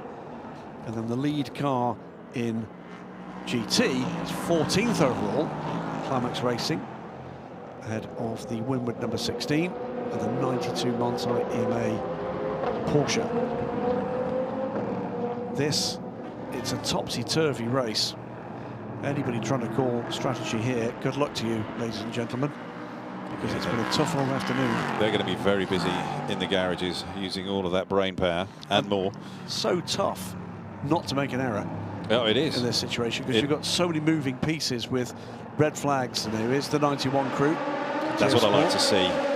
Car controller really waving that board. Bit of effort with it. Yeah, exactly. Really want you to stop here. Yeah, exactly. And there's a switch over, and that's Malikin going in the car. So Alex Malikin switches over. So this is the last of the teams to deploy their bronze rank driver. It comes as a result of the dramas in qualifying. So smooth there on the driver change. Look, there was something still in the seat. But they don't often look that slick in the P2 cars. It's quite a tight space. Incident involving cars 3 and 50 at turn 10. This is the AF Corsa car Jeremy Clark, and the DCAR engineering car has got John Panutet at the wheel at the moment, overtaking off track under investigation. Clark takes the lead, by the way, as a result of that stop just now from Julian Andlauer. And he'll go long because whilst he is a bronze driver, I know they're very keen to get as much driving time as possible for Jeremy. Yeah, and he's performed extremely well, and he's like I said earlier, he's an absolute revelation this year in P2 in the Asia Le Mans Series, performed brilliantly. Wonder when we're going to see him next in action in a P2 car, whether or not it's going to be an ACO Rules Racing somewhere, or maybe in the IMSA WeatherTech Sports Car Championship, but it's a talent we'd like to see again. Chris Short might be sensing an opportunity here. There was the Tim Creswick was just running wide as he was coming out of turn 7 there. So is he going to be able to put a move on that car coming down into turn 9? We'll have to see. We're seeing Jeremy Clark here. Well, Jeremy, 46 seconds to the good from Tom Dillman, but got to be close here to a stop. Yeah, needs to stop fairly soon. Julian Andlauer's stop just recently indicates that is going to be soon. Yeah, it won't be helped here. The P3 cars fighting together. RLR car here just holding him up as he comes through and off of turn 14. Is he going to dive to the pits as he comes through 15? Yes, he is. So remember, again, if you're new to sports car racing, it's not one race, it's 3 races. It's a race for the LMP2 cars. These cars, the fabulous Orica 07s with their high revving 4.2 litre normally aspirated V8 engines. Then the little LMP3 prototypes, you'll hear them by their engine notes. It's the rather lower revving 5.6 litre Nissan V8s aboard those cars, and then the squadron of GT cars, the production base cars. Oh. There's the Patrick Byrne getting in. I got my Patricks mixed up a little earlier on, but Patrick Byrne taking the driving controls, and the duty's over now, and hopefully we'll have a good run. He's been a little bit sort of struggling with the pace, a bit of the P2 car, just trying to get himself going in it. But let's see how he goes today. So just where is this race going to go? Looking good at the moment for Proton competition, number 22. But while we watch the progress of Tom Dillman, we're going to be popping down to pit lane because David Allison has caught up with, as few did today, Julian Andlauer. Down to you, David. An amazing stint from Julian Andlauer from the back to the front. How hard a stint was that? It was a bit of a wide race, I have to say, with red flags and safety car, full course, etc. So yeah, the strategy for us was to get as quickly as possible to the back of the front, into the front, and yeah, we've made it. The car feels not too bad, but now we are a bit switched on in terms of strategy because we have now Alex in the car against most of the silvers, so it will be a bit tough to keep the pace of the others. Even though the car feels good, I think Alex is going to be on a good pace as well.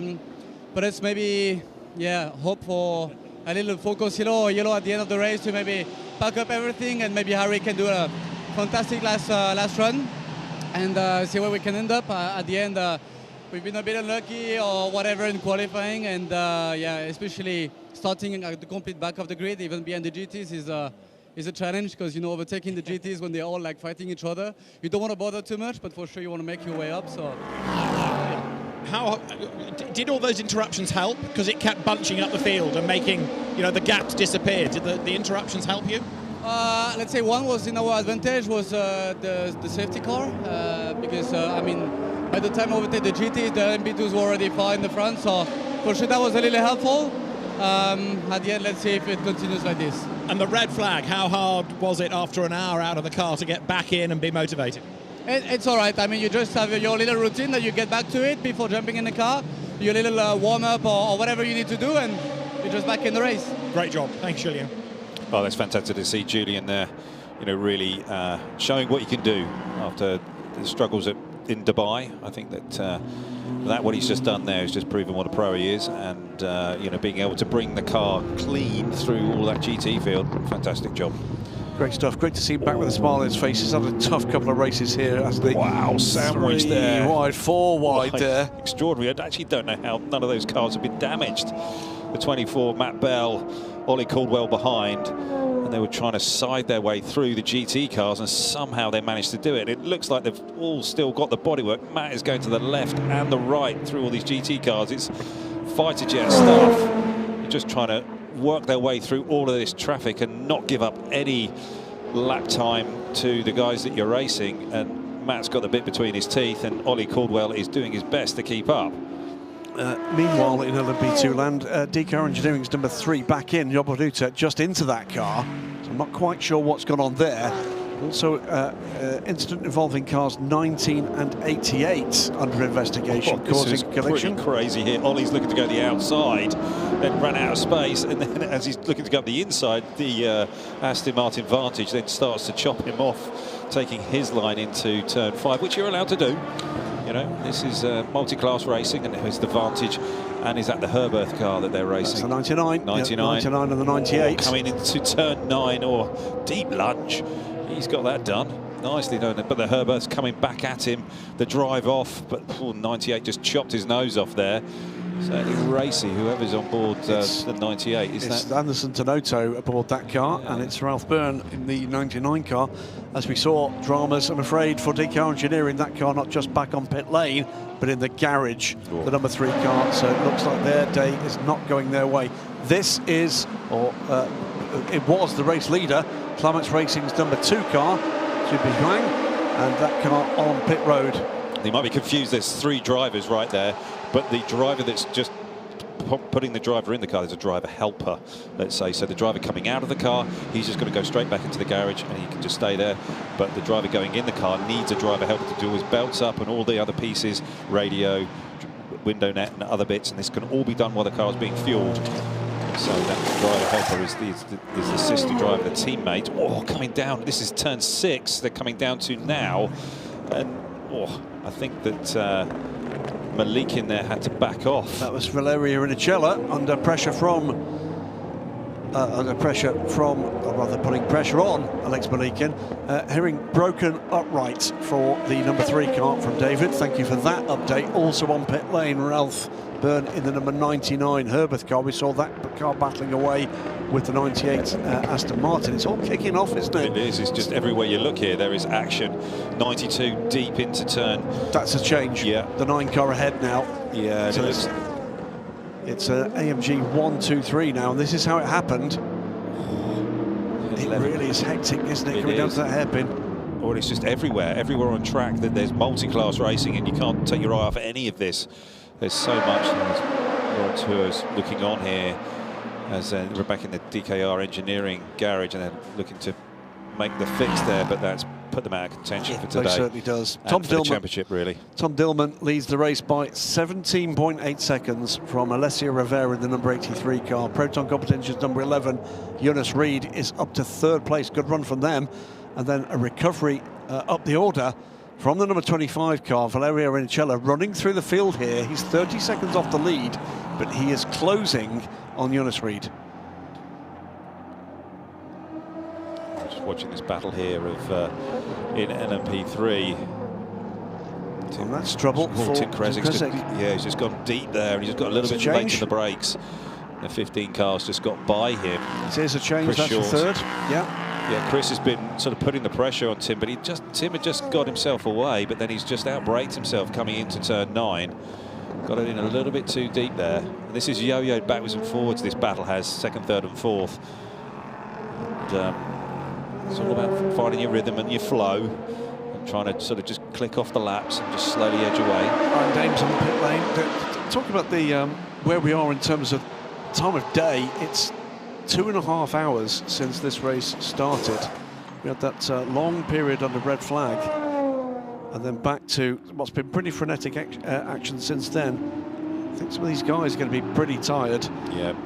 A lot of mental energy expended in keeping the adrenaline levels up, if you like, during that long red flag, and then getting back on it. Yeah, car collection looking to get the toe off the number 8 Dragon car, and these two are going at it. The car collection's going deep down the inside. It looks like he's got the job done there into turn 6. Can he make it stick? Yeah, the 8's just got a little bit over the curb there on the exit of turn 7. 14th place goes the way of the number 12 car collection motorsport car, Basha Mardini ahead of Todd Coleman. Yeah. And behind you can see 2 of the LMP3s. It's the recovering high-class racing car now in the hands of Thomas Kiefer.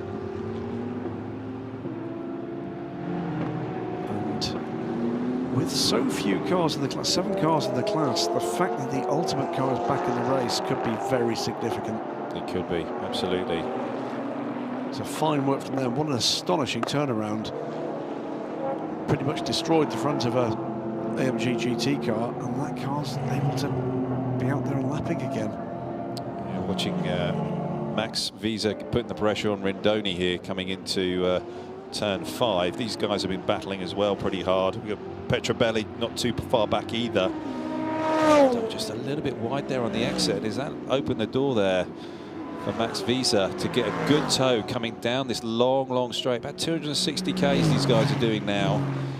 And is this an opportunity to just lunge up the inside here into turn 6? Is he quite close? I'm not sure he is. He's looking, but not quite enough. Yeah, Max, just roll it through 7, get a good run off there. He's had to open the wheel a little bit there, a little bit too much oversteer in the Ferrari 296, and he's just lost a little bit of time there to Rendoni. I don't think he's going to be close enough to get the move done into turn 9, but it's all about building the pressure. These guys are racing hard.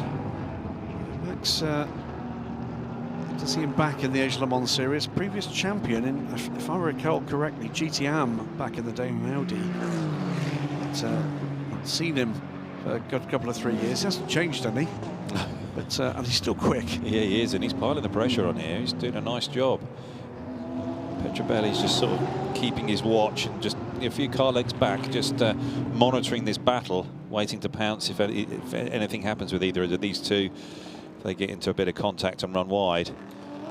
Chris Short on pit lane from what was 3rd in LMP3. So is that the first of our routine pit stops? It's the right kind of time. We just seen an excellent battle as well, I think, between Dustin Blattner and Morgan Tilbrook. The next car's back in line in this on the racetrack there, and they're battling over what 7th and 8th, I believe, in GT. And those two have been certainly getting the most from their machinery. They've been certainly very fast bronzes, haven't they? And climbing the ladder here just gradually as this race has wound out. Yeah, there we go. And this is Tom Dillman, 18 seconds to good from Alessia Rivera. Now Tom, he decided halfway in the middle of this week to go to Sebring. He was testing out there in the into Europol car. It was an IMSA test. Yep. And he flew there for that. And he came back after that test, and he's now back in the car and competing here. So he's had a very, very busy halfway time of through what we should have had with the 4 hours of Abu Dhabi. Let's take a look back at the action so far. Plenty of it. Well, at the start, clean, neat and tidy with the LMP2s and the LMP3s. The drama was to come behind with the GTs looking up the inside. Bit of a lunge from the McLaren, pinched by the Aston Martin, and was that what started a multi-car knock-on effect that saw the QMMF 46 car hard into the barriers, trouble too for the 79 Tsunami RT car, and an impact too, you saw from the inside there, from the 79 car, trouble as well for the number 96 2Cs Motorsport AMG. That would pretty quickly bring out a red flag for barrier repairs. And that was the net effect on the 46 car. Happily, Ibrahim Abdulghani was okay, but it did take us something like 90 minutes to get barrier repairs underway. After that was done, we put half an hour more back on the clock, back to green flag running. Puncture for title contenders RD Limited, sent them back down the order. And then all sorts of incidents. RLRM Sport, another title contender with a quick spin and recovery, taking the lead here. The Winward Racing number 81, dominant leaders in GT. 3 cars in contention with the lead battle for the championship in LMP3, but it was 2 of them, the 49 and the 35, came together at the final turn, and in trying to recover from that with astonishing drama, it was an incident that eliminated the GT leading car from the race. Another safety car. Remarkably, the 35 car came back to the pits and has rejoined the race, albeit laps down, looking to score points. Back again to green and immediately into all sorts of side-by-side dramas in LMP2. A moment here that saw Naveen Rao just ducking out of this to try to avoid the impact from Georgios Kolovos. Side-by-side as well between the 15 and the 49 as Mark Patterson with damaged Ligier dropped back down the order. Julian Andlauer almost brushed the front of the DKR car as he made his way to the front from the back of the grid, and then a bit of a careless moment from the number 98 Aston Martin and Anderson Tonotto damaged the side of the car Guy Ferrari, and that caused a fire that saw a full course yellow out to recover that car. And then side by side again between the number 91 and the 22 as the pro drivers got aboard these cars. All sorts of dramas up and down the field. Changes in GT as the number 9 car from Get Speed made it a 1-2-3 for AMG. 25 car of Valerio Ancella ahead of Alexander Malikin, now aboard, the bronze driver now aboard the Pure Racing car. And a switch in LMP3 for the final podium position at this stage. Well, an hour and 53 minutes to go in Abu Dhabi, with another 4 hours, remember, to come tomorrow, another race to come. But boy, oh boy, this race, all sorts of dramas, including a long red flag, Ollie Gavin.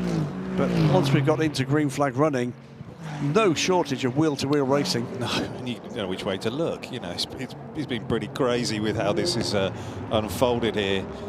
And, you know, these 2 Aston Martin advantages here in GT.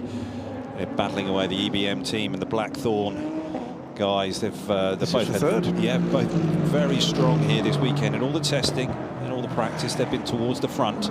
Rendoni and Petrobelli, and we had a long interview actually with Petrobelli before when we were under red flag, and he was talking about his relationship with Johnny Adam and how they're working together, and we're seeing the fruits of their labour, and you know how they're working away on this with this car at Blackthorn, and they're going to be together for British GT.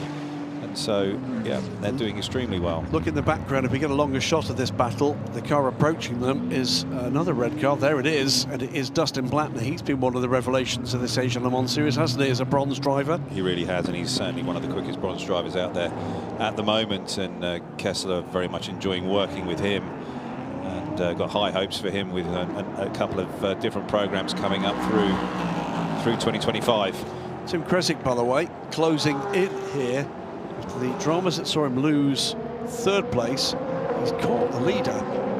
So Jens Reiner Müller at the wheel of the 26 car, but the 34 car is closing in here in this part of the race. This is yo-yo backwards and forwards this battle has for the whole of the race. They've been going backwards and forwards, and now Tim's really putting the pressure on Jens Reiner Müller. Just realised why. It's because the Graf Racing car is on pit lane. Yeah. That's taken its long stop. They have to make two, don't they? 2 long stops. Does that change at all with us, with the length of the race? No. Right, okay. No, we'll still need to make the two stops. And in comes Tim Creswick from second place at the moment. It's altogether a different rhythm normally, LMP3. It is. But no less engaging. A number of the GTs on pit lane, including Dustin Black, the Morgan Tilbrook and Tarasau, Marco Pulcini and Cristadia Toledo. So that's the 74 Kessel Racing car, Optimum 77 McLaren, the Montai number 10, Dragon Racing's 88 Ferrari, and the 51A, of course, is car part of a gaggle of cars on pit lane now. Yeah, strong work there on the front right there from the Kessel crew. They're not messing around. No. Explosive with their tyre change. Look at that, fantastic, great work from the 74 crew there. Take real pride, don't they? You've got the. They all do. They all do. They work so hard at it. The numerically dominant AF Corsa and the rival between them and Kessel Racing is visible. It is. Great to see, though. Drive one another on. Absolutely. Tom Dillman, by the way, pulling away a little from Alessio Rivera, 21.5 seconds.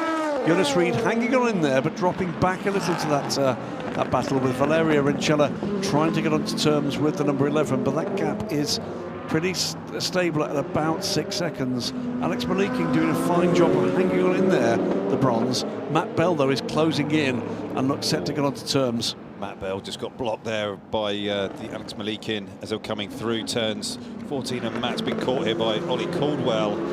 And the 8 car, just chopped across the front of Ollie Caldwell's nose. Ollie did extremely well there to get out of that contact. And Ollie's a car in title contention. He's got to take care of that car. Yeah. Today of all days, when cars all over the place in championship contending positions have been involved in cars, no more, please. Yeah. Hart will take it. I'm sure Ollie's learning quite a lot being behind Matt and how to work the traffic in a P2 car. And how to get through, navigate your way through here cleanly and safely. It is not. That was an unsafe release right there. I think from the Winwood car, he tried to put the lollipop back down on the dashboard, or let's say on the windscreen of that car as he was trying to leave, and the driver was gone. He just decided he was going to go. Well, we'll wait and see how race control sees that. There are pit lane observers for these pit stops. Warning flag for Giacomo Petrobelli for track limits, as he is up in third place as a result of that pit stop for Winwood. James Allen. He's been very quick, James Allen has in the RD car. Out of sequence, but back up into 10th place. Now, okay, I think there's a pit stop owed here, but that's been some run back through the field and a frustrating run as well. Waiting to hear from what we'll hear from the team about the cause of the puncture earlier, because there could be quite an extraordinary tale here. Rindoni to the pit lane, and Petrobelli will be sort of released now to see what he can do.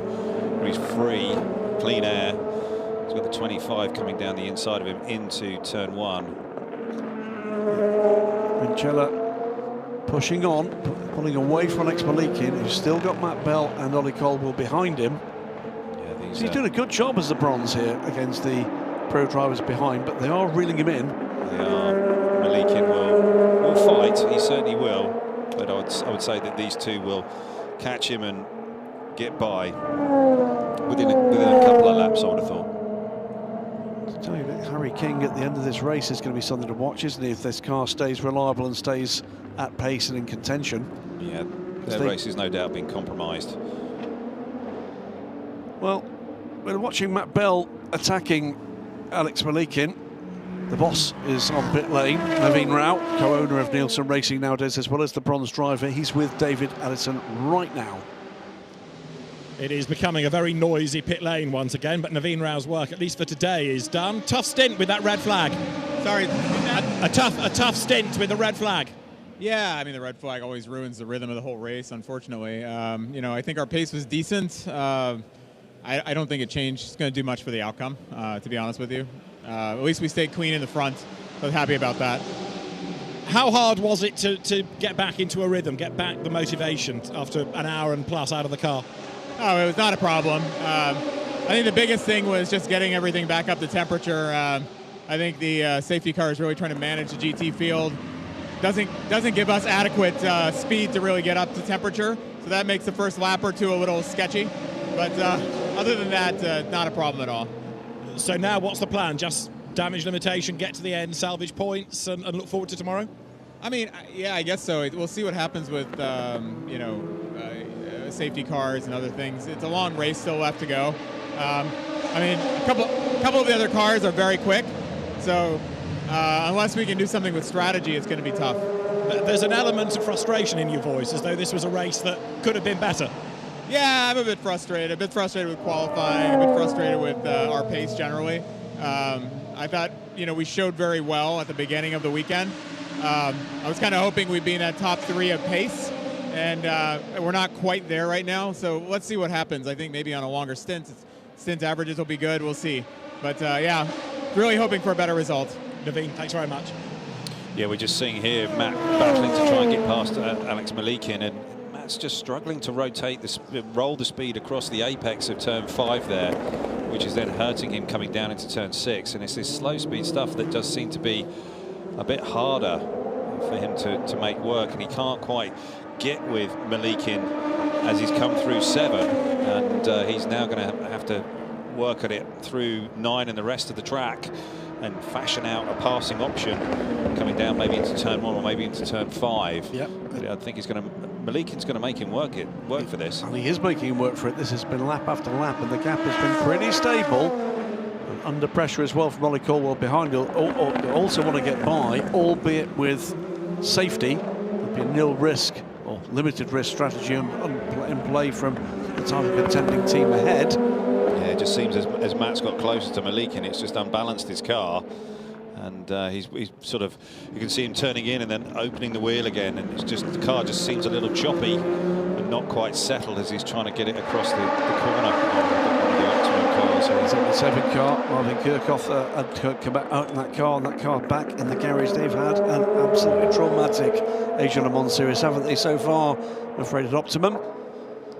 Yeah, this car of the 24 car looks pretty edgy. I saw Matt just turn it into turn 1 there, and he had to just check up with his hands, open the wheel, see how he can roll the speed through here, but Caldwell always gains on him a little bit.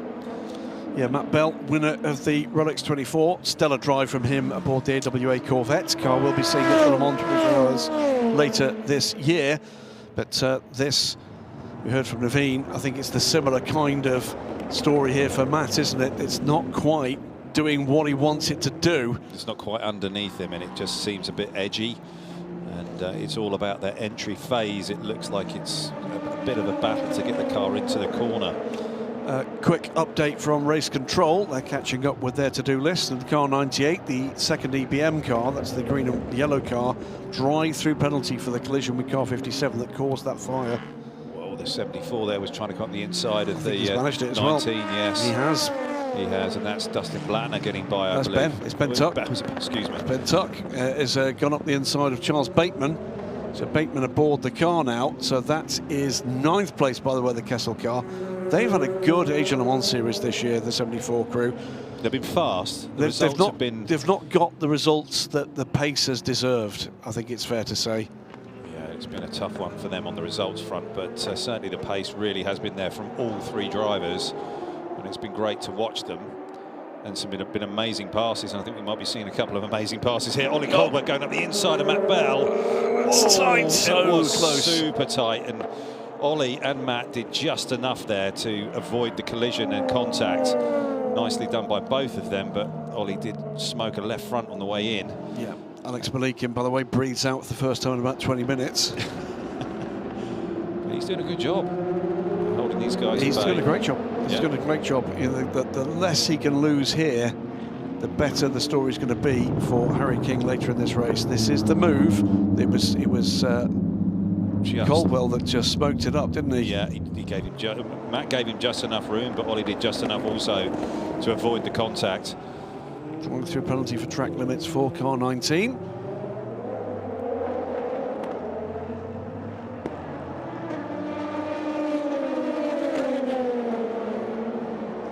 So we're just getting some reports there from David about some of the driving on track at 27. Is that the second one? It's both in the garage. This is crazy for Optimum. What is going on with Optimum? It's extraordinary. Absolutely And extraordinary. the cars have been pacey here. They've had the speed. Yeah. So I'm sure we'll hear from Optimum in due course, but it's just not gone their way. No, it hasn't. Not at all. This is Monty Porsche and I'm Dames Porsche. Joel Stern looking to get past Sarah Bovey, and it's just been passed by Malik in there. So we're going to see this battle. We're going to see Matt Bell going by any minute now, any second now. And there we go.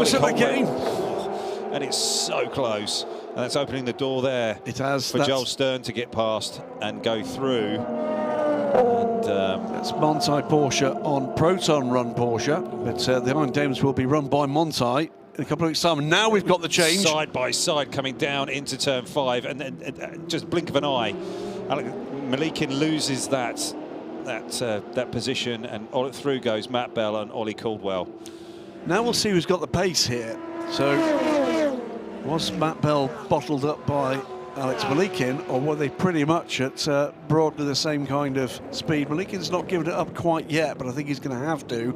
Yeah. What can Ollie Caldwell do about Matt Bell ahead? There's been some reports that Matt Bell has been holding up Ollie Caldwell, but let's just see how that goes. And of course, quite the move there around the outside of the 60 Proton car, and then siding up the inside by Matt Bell of the 9 Bartone AMG, and Ollie Caldwell putting the move on Malikin. And it all happened in that one corner. And this was just seconds before at turn 1, and Matt and Ollie coming through on the Iron Dames car, which then pushed Sarah Bovey wide, and Joel Stern then comes up the inside. I mean, it's just non-stop. Absolutely, it is absolutely. Le Mans series. And after what, 5-6 laps of Linus Stern, it's all changes with a minor error in about 2 seconds. Yeah. Tiny margins, big consequences. The moment the consequences to the number 91 Pure Racing crew are termed in terms of positional loss, but Malikin's still at pace, still sticking with the EAT program here. Matt Bell still fending off Ollie Caldwell. Yeah, and Ollie might be a little bit quicker in that 20 car, but I think that Matt's, now he's got clean air, I think he'll get going. And will Ollie be able to stay with him? Maybe he will, but it's under Ollie to get past Matt. They're racing for position here, and you're not just going to wave your competition away. And yeah, Matt's just going up through the gears here, down into turn 6, and Ollie's just dropped back a little bit, and is Matt going to be able to just, yeah, like I say, stretch away? We'll see. So an hour and 38 minutes remain of this race, things beginning to settle themselves down. And Stuart Cox watching on, and so Trudy there in the background is observing this weekend, son of Jarno, and ready to go with a testing program with APR this year, I believe. Still this pair pushing hard. Joel Stern here. He's up behind the Proton number 60, and is that the Bartone number 9? The 60 car is a lap down. Oh, he's right at the meat of the sandwich here. But, yeah, Joel will be wanting them to get out of the way. Yeah, that will be blue flags time. Yeah, that'll be a little bit of... Oh. The Bartone car is running 4th, Monty 5th. This is the battle then for 4th place. It is still number 2 Climax Racing AMG from Monty back up to 2nd place. Then the 16 Winward AMG, then the Get Speed car, Montai, and Sarah Bovey's in a great position here, by the way. Yep. So it's all about the AMGs versus the Porsches here. Yeah. Anthony Bartone there having to fend off Joel Stern, and I think he might be able to get it done. Joel Stern up the inside here as they come down into turn 1. He's going to be on the outside as they come down here, and what's Joel going to be able to do? Is he going to be going around the outside? They've got the RD car coming up. Is Joel going to be able to tuck up the inside as they come down into turn 2? I don't think he's quite got it done. They're going to have to make some room there. Joel's given him the no, excuse me. Anthony Bartone's given them the room, and around the outside goes the RD car with James Allen aboard. But I think Joel will be looking to size him up for the run down into turn 6. We're riding on board here now. We're braking around about the 100 board, down through the gears, first gear here, and it's all about getting back to that apex and then spotting the exit. No track limits. Up through the gears, the Mercedes has got some power, got some good straight line speed here, and I'm not sure Joel's going to be able to do it. They're doing about 260 Ks onto the brakes, all the way down to first gear again. Oh, that's Sarah Bovey going wide there, out braked herself.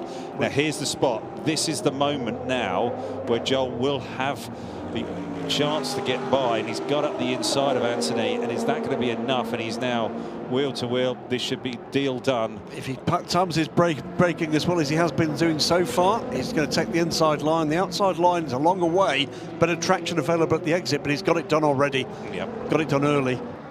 Nicely done there. Oh, way off the track there from Patrick Byrne. Yikes. That is... You do not want to get out there. That's pretty tough. DKR, by the way, back out and running after that upright change. So another car that is laps down, and there's debris in the middle of the track underneath the bridge, and quite a big piece of debris. 83 just been on pit lane. Still, Matt Bell ahead of Ollie Caldwell, 24 from 20. This is the battle for 4th place. 20 seconds back from Valeria Rincella. Yeah, Rincella did... oh, excuse me. Yeah, Rincella beginning to cede a bit of time to this pair. Just looking back at that 83 pit stop, they'd done 23 laps on that stint, so it's about bang on with what we were thinking, 23, 24 laps. Yeah. Bit of fuel save, you might be able to get to 24. Tom Dillman pits, 43 seconds to the good. I mean, these guys, it's really within their grasp here, this result today. Well, Tom Dillman, you know, finger being pointed at the error that cost them the win at the end of the second race at Dubai. Yeah, Mr. Roder Senior was seething. He was not very happy, was he? And indeed, the stewards saw it that way. That piece of debris. 50. That piece of debris is actually, I think, one of those cones or one of the pylons that's on the inside for an apex pylon. So into the pit lane, it looks like Matt Bell and Ollie Caldwell have been battling away together throughout this stint, and they come into the pit lane together. This is going to be a race of the crews. Yep, so it's Sven Thompson's crew against Stewie Cox's crew. Pride at stake here. And it is no driver change. Fuel there, the 24. 22 leaves. Alex Malikin, by the way, leads the motor race at the moment, but will owes a pit stop. Fuel and tyres all inside. You can see they're going all 4 on the 25. Both APR cars on pit lane at the moment. Yeah. Tom Dillman rolling. Good stint from Tom Dillman. 43 seconds lead built up before bringing the 22 car down pit lane. Here comes the 83. Fueling on done the already 22. On the 20 car. We didn't quite see if the 24 was fueling was done. Could be close. I think the 20 might jump the 24 here. 83. That 83. That is ahead. I think that's a first lap at speed from the 83. That car's just been on pit lane. Yeah, it has. So it's taken the position from Tom Dillman. So that's just with the cars on different strategies. But Rivera leads Dillman here. Malikin leads the race. Patrick Byrne is second, but both those cars will owe pit stops. Yeah. So the leader of the race is 83. It looks that way. I'm not quite sure he's done that. I mean, Rivera's stint pace must be very good.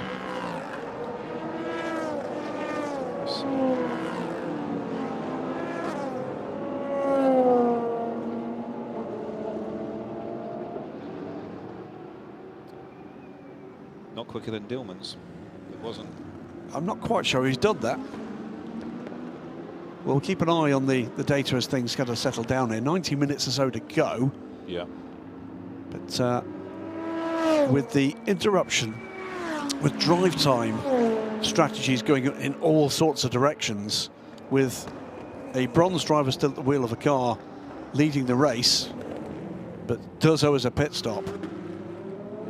It's difficult to call exactly the way this one's going to go, Ollie. Because I am right. I mean, Alessio Rivera is what, 2 laps into a stint, is he not? Yeah,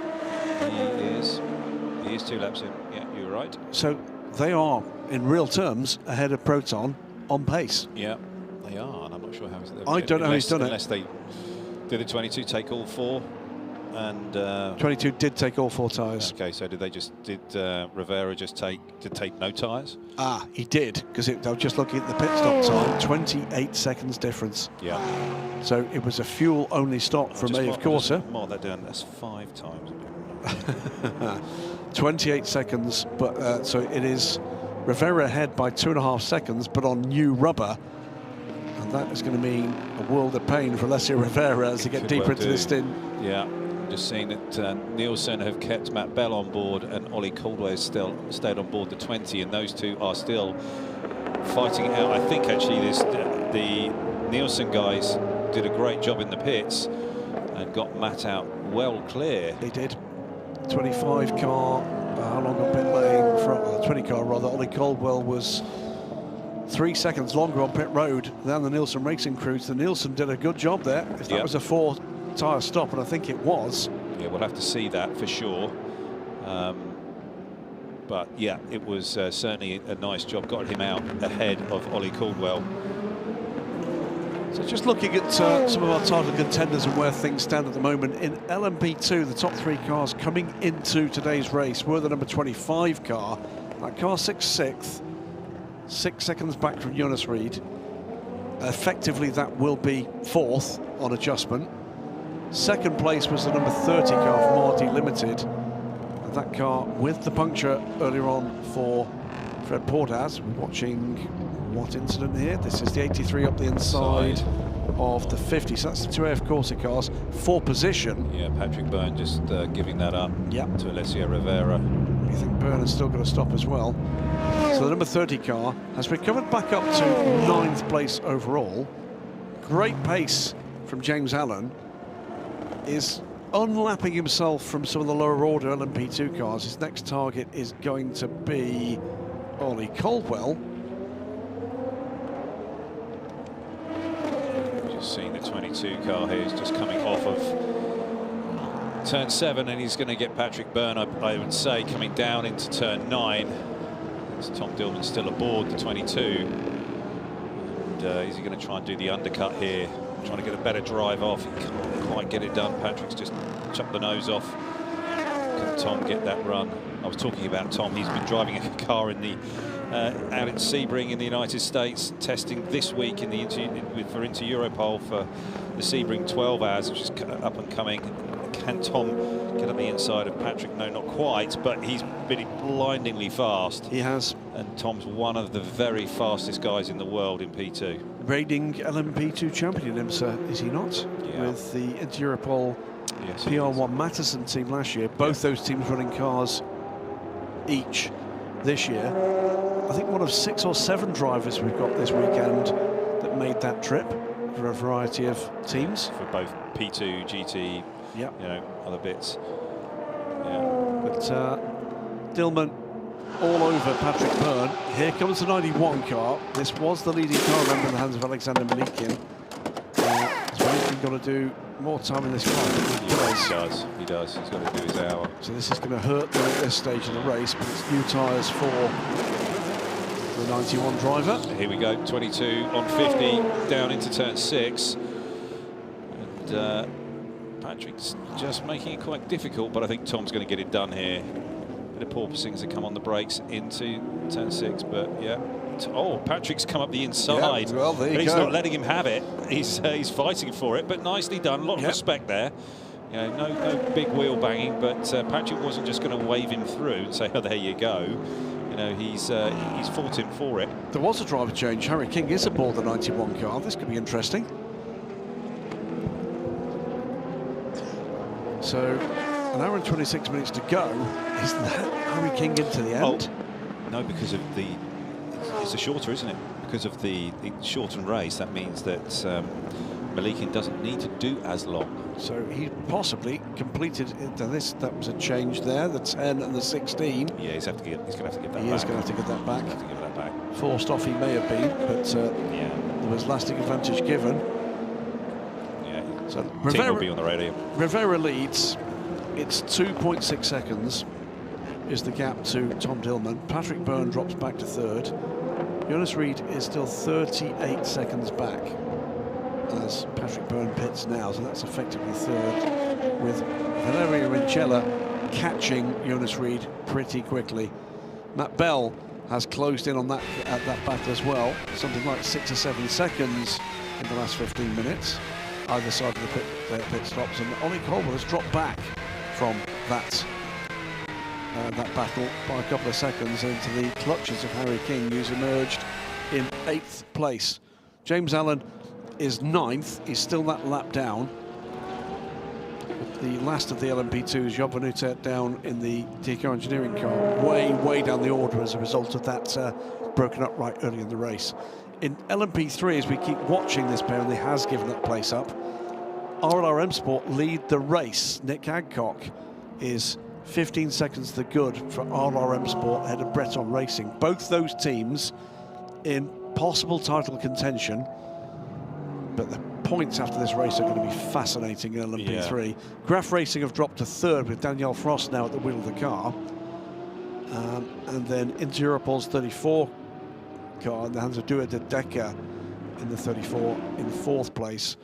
Other championship contenders, High Class Racing, Anders Fjord back at the wheel of the car, 6th place and way down the order in 35th place after the repair required to the rear of the car after the clash with the title of the championship leader at the start of today. Ultimates were another position back.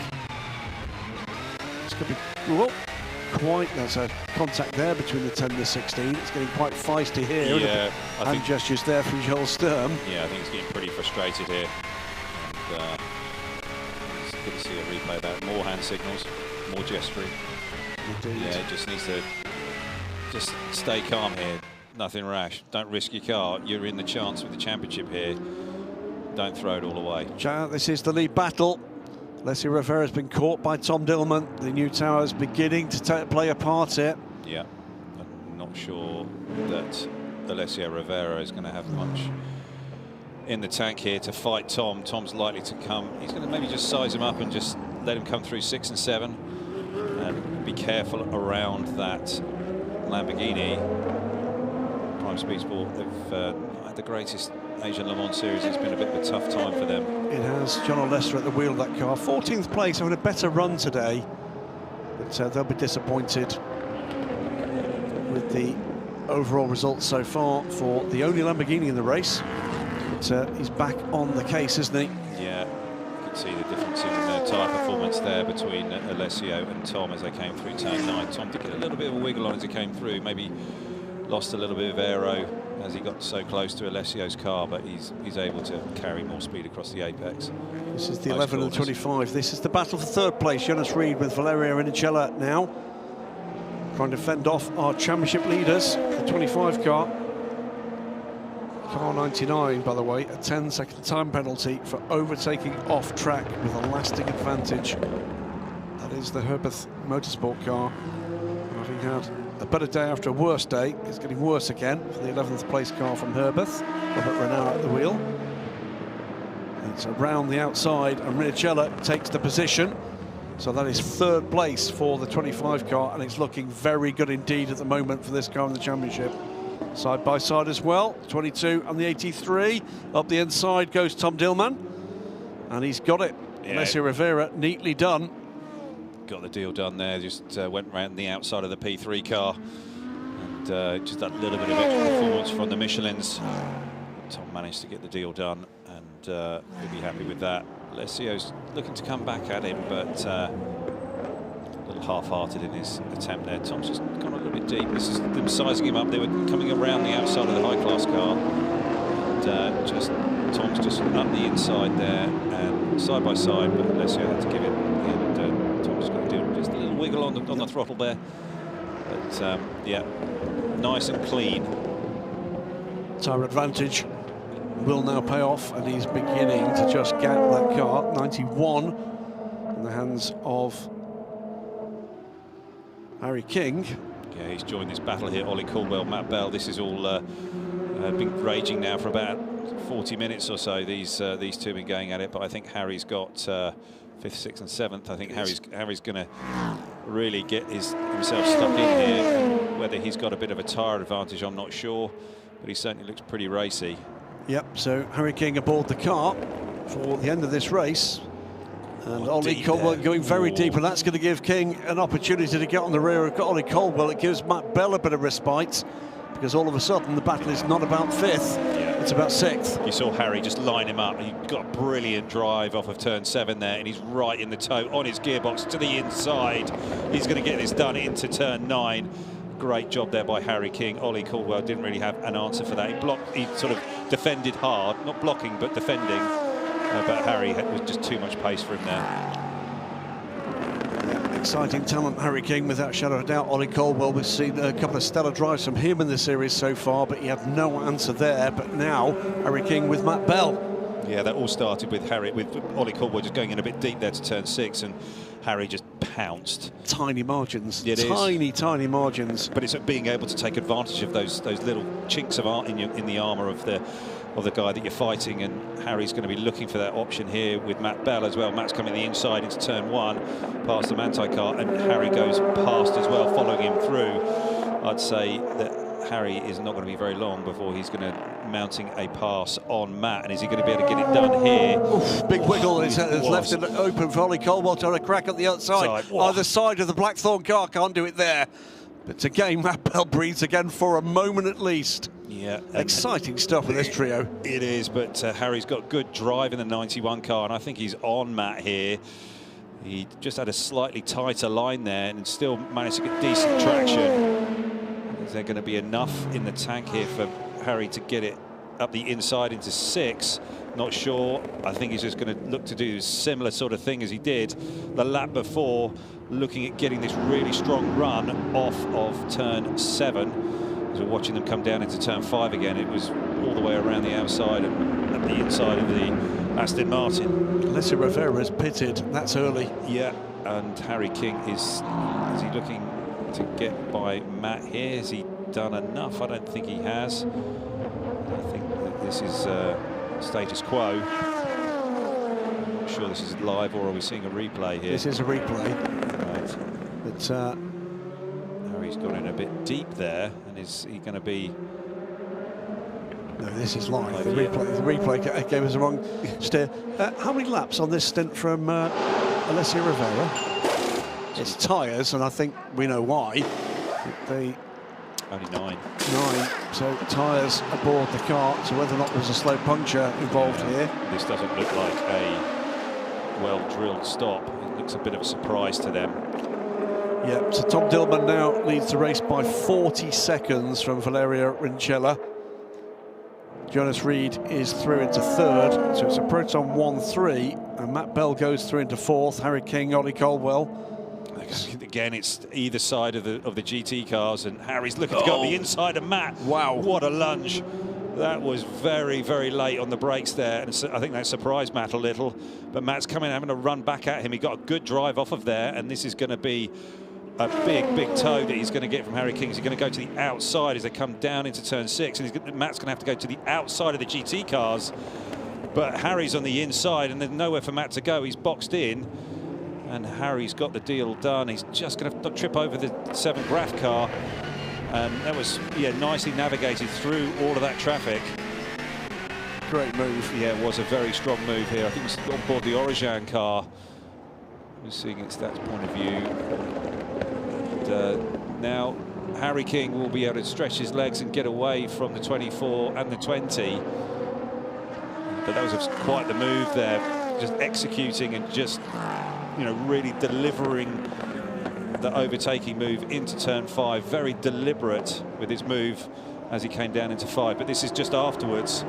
It was almost there, wasn't it? Yeah. The LMP3 car rather cramped his style, but I don't think it was quite room to do it. But it was a brave attempt from Bell. Yeah, it was. But now it's dropped right back from Harry King in the latest batch of traffic, and now under pressure again from Ollie Caldwell. Yeah, it's been raging, but Harry's just had that little bit tire advantage, and he's just delivered. He's just been clinical with his moves, and that's where Ollie's just not been able to get it done against Matt. And sometimes when you're following someone for so long, you just get kind of like stuck in this rhythm and this sort of daze, and you can't figure out the ways past, and then somebody else turns up on the scene and just boom, boom, boom, gets by you and by the guy you've been racing, and then it's over.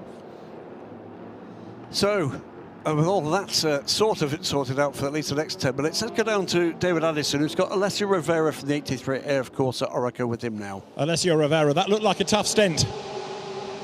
Yeah, it was tough because we didn't change the tires. We tried this strategy to maximize everything in the end. I think it's the right choice, and we had a little problem with the boiler, so we had to box a bit earlier because the oil temperature was going up. So now we see we have to recover positions. Got a horrible feeling we're looking at a car that's up against the wall. That might be your car, I'm afraid. Just got going again now. I know. Now? Just now, just a spin. It's got going, but that's going to cost a bit of time, I fear. So, yeah, at least it's still going. Yeah, at least we're going. Championship is still open, so we have to keep going.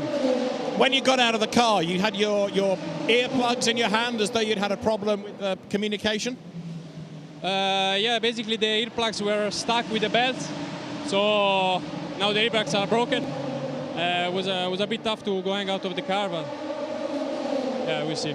Alessio, thanks very much. Right, we'll update that situation in a moment after the spin. Guys, just quickly, to go back to the Optimum McLarens, 77's got an alternator issue and 27 has got an engine issue. That's why they're both in the pit garage. It just pours on the agony, doesn't it, for Optimum Motorsport? What a dreadful time they've had. A couple of races with both cars in the pit garage for extended periods. Right, so to catch up with what was going on there with a multifaceted range of issues for AF Corsa, he was talking about oil temperature issue. Then he got his gearbox. Yep. Then he talked this with another clash. That's the EBM car on the 16. Oh, and this is where the 83 I think has got caught up in that. I think. Well. Then we had him getting out and getting his earplugs caught in the belts. I've had that before, but it's usually when you don't tape them up or you don't have them in the right place, that then they're so long that they get caught up and around the belt, inside the 28 and the Bartone car. They usually get caught on the belts, and then when you come to undo them, and then they pull them out, and it's that's on the driver to get those up and out the way, so they can't get caught on the belts. But I think Matt Bell has been passed by Ollie Caldwell.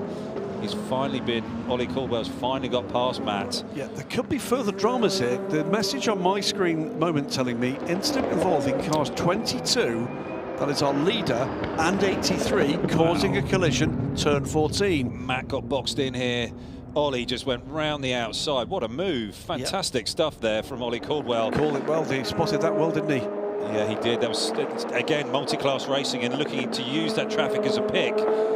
Ollie did a fine job there, and he's stretching away now, using a little bit of that speed advantage that he has. And this is again an example of what Ollie could have done if he'd just been as clinical as Harry King. So all sorts of dramas.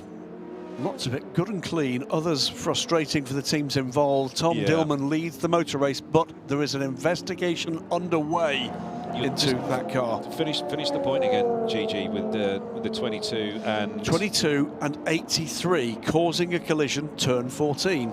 Yeah, that's where it was. That's where it was. We were watching that with the climax and the EBM car. Touch there between the 49 and the 7. That is our third place car in LMP3, side by side with the 49. That car down in 6th place, Anders Fjordbach trying to climb up the overall order here. Doesn't want to be ceding positions in class. Might have to here. Up the inside of the two of them goes the DKR car and its recovery run, but that's way down as well. Yeah, it is. But all sorts of stuff going on. But yet the drama could well come here, dependent on who was judged at fault for a collision at turn 14 that saw the 83 against the barriers.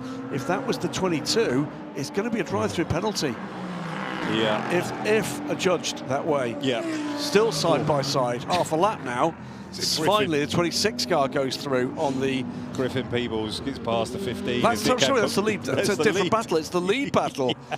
That is a different battle. Wow. Griffin Peebles doing his work. Fine stuff there. Well done. Young lad behind the wheel, and he's been a bit of a revelation again in the Asian Le Mans series here, coming into P3 and just passing the very experienced Nick Adcock. And had a lovely chat with Nick earlier on in the weekend, and great, just such a passionate racer. As things stand at the moment, this is going to be Breton Racing going to the lead of the championship here, because they're the only one of the top three that's not hit trouble. Yeah, it's been a fraught race in the P3 category, and there's been some contact and issues and problems. And get yourself warmed up. Yeah, bit of juggling. You can do that, Gigi. I do it with one time, hand. all the hand, time. one hand.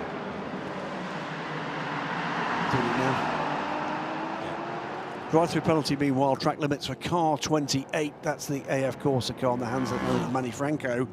9th place, so that's going to hurt them in what is a very tight battle in GT. Yeah, it is. Seeing that Ben Tuck is making excellent progress in that as well. Well, we saw up Ben, to 6th. Yeah, we saw Ben going back into the top 10, but up to 6th now, and closing in on the EBM car, Jamie Day. And Jamie Day may have a problem to come, because that was that clash between the 89 and the 16 under investigation, leaning on each other, 28 and the number 9. Yeah. That is for 8th place, Anthony Bartone and Manny Franco. So Manny Franco taking no prisoners. Yeah, rolling his sleeves up, definitely elbows out. And, Anthony Bartone, he's got his driver coach here again this weekend. Andy Pilgrim. I was going to say Andy Prio. Andy Pilgrim, old teammate of mine.